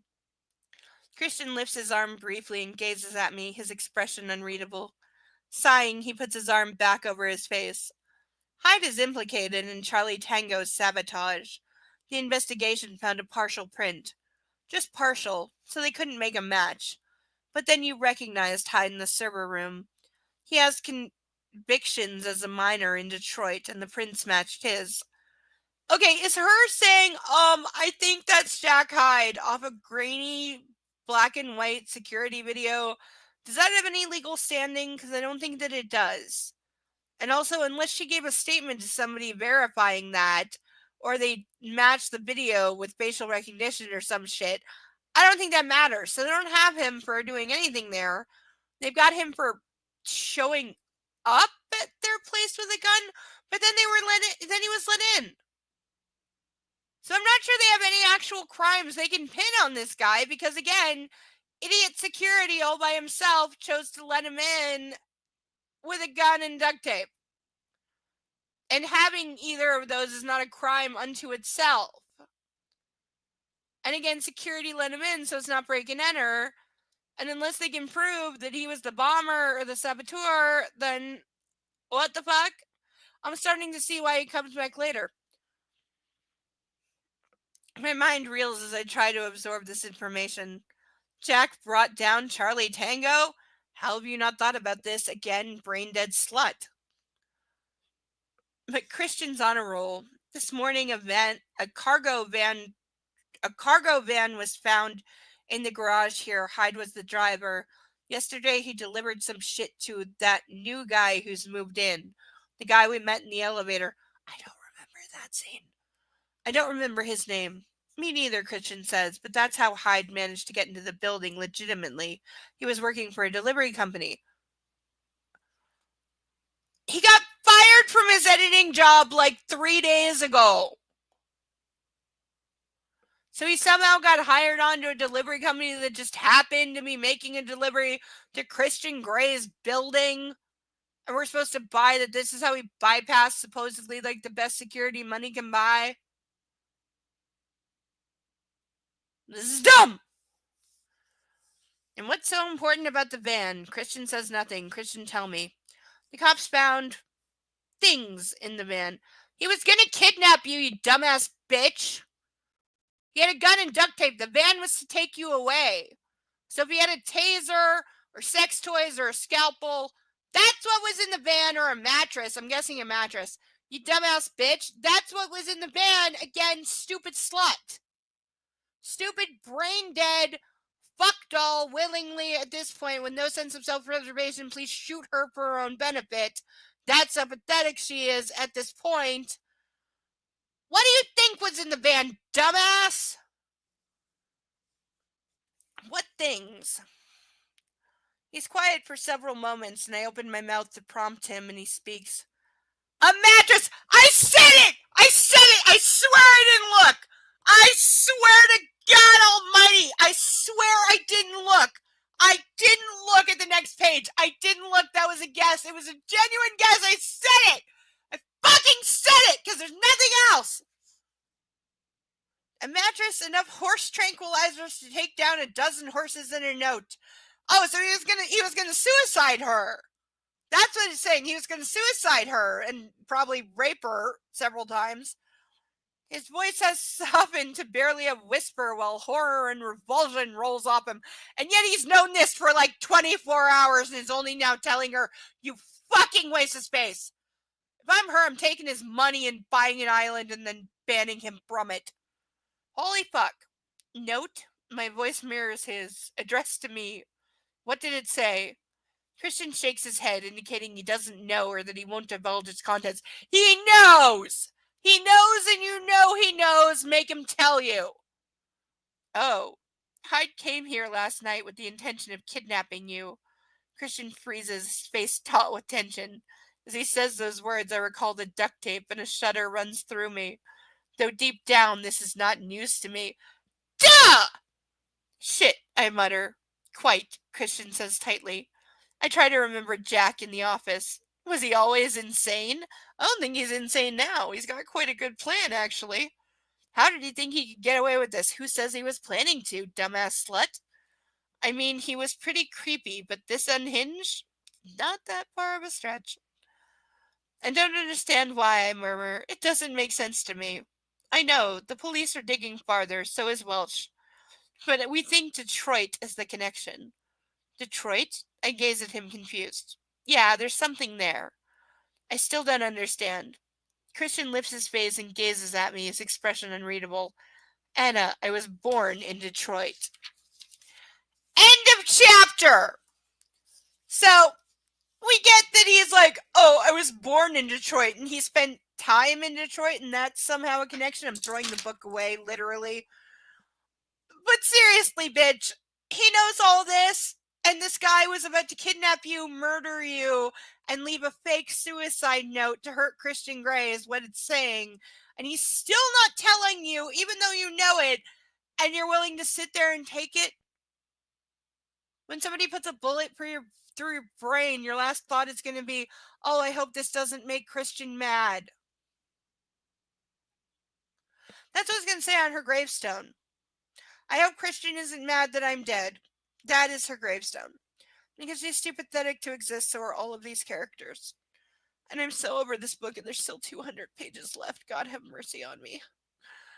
But thank you, all of you that did have mercy on me tonight. Thank you for the spiked bra. That was very kind and certainly helps a girl out in. Thank you very, very much for the cups, which I'm now taking off because the chapter's over.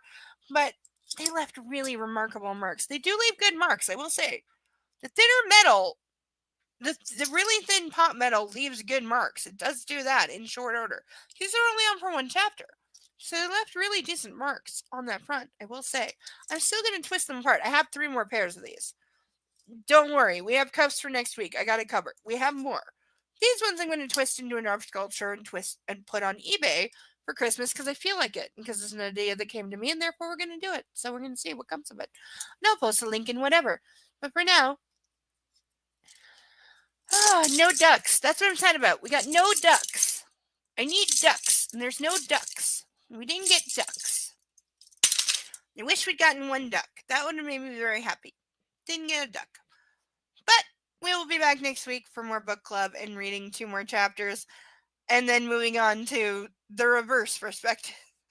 How the fuck much worse is this going to be when it's from his perspective, where he can justify his own bullshit without question? I'm terribly afraid. We're already in the blind here, okay? The last 3 weeks, I've been reading blind. I don't know what's coming anymore. I haven't pre-read this. I don't pre-read. These are blind, and the other 3 books are completely blind. So please have mercy on me and make it bearable in some way. Thank you for everyone who contributed tonight. You're all the best, and you're awesome. Everyone, please have a good night. Have a good weekend. Thank you all so much. Please check out my new channel. I'm going to post a link in the chat to one of my vids on my new channel because thing and the thing and the and thing and did and I'm finding the.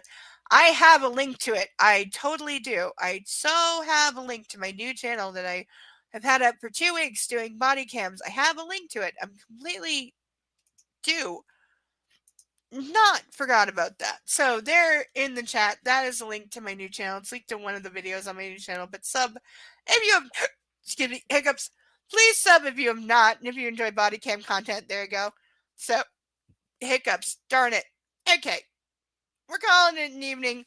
Thank you, everyone. Thank you all for being here. You are all the absolute best. Thank you, everyone from Twitch that was new tonight. Thank you, everyone from Twitch, for being here. You're awesome. Thank you for commenting and being in the chat. You're great. And I hope you come back. Thank you for the couple people I saw that subbed. You're really awesome. Thank you for everyone that contributed tonight, Sadale and others that donated. You're all very, very awesome. Thank you. I hope you enjoyed yourselves because the point is always to have a good laugh. I know I'm loud and bitchy, but that's also the point. but it's also to enjoy ourselves, have some fun on a Saturday night. So, live from Ontario, it's Saturday night! And all that implies. So I hope you come back next week and had a good time. Please love each other, love your fur babies. Show off your fur babies in my Discord, please, very, very much. And I will see you all next week. I've been Insane Lane, and this has been your weekly Saturday Night Book Club of reading a trashy novel.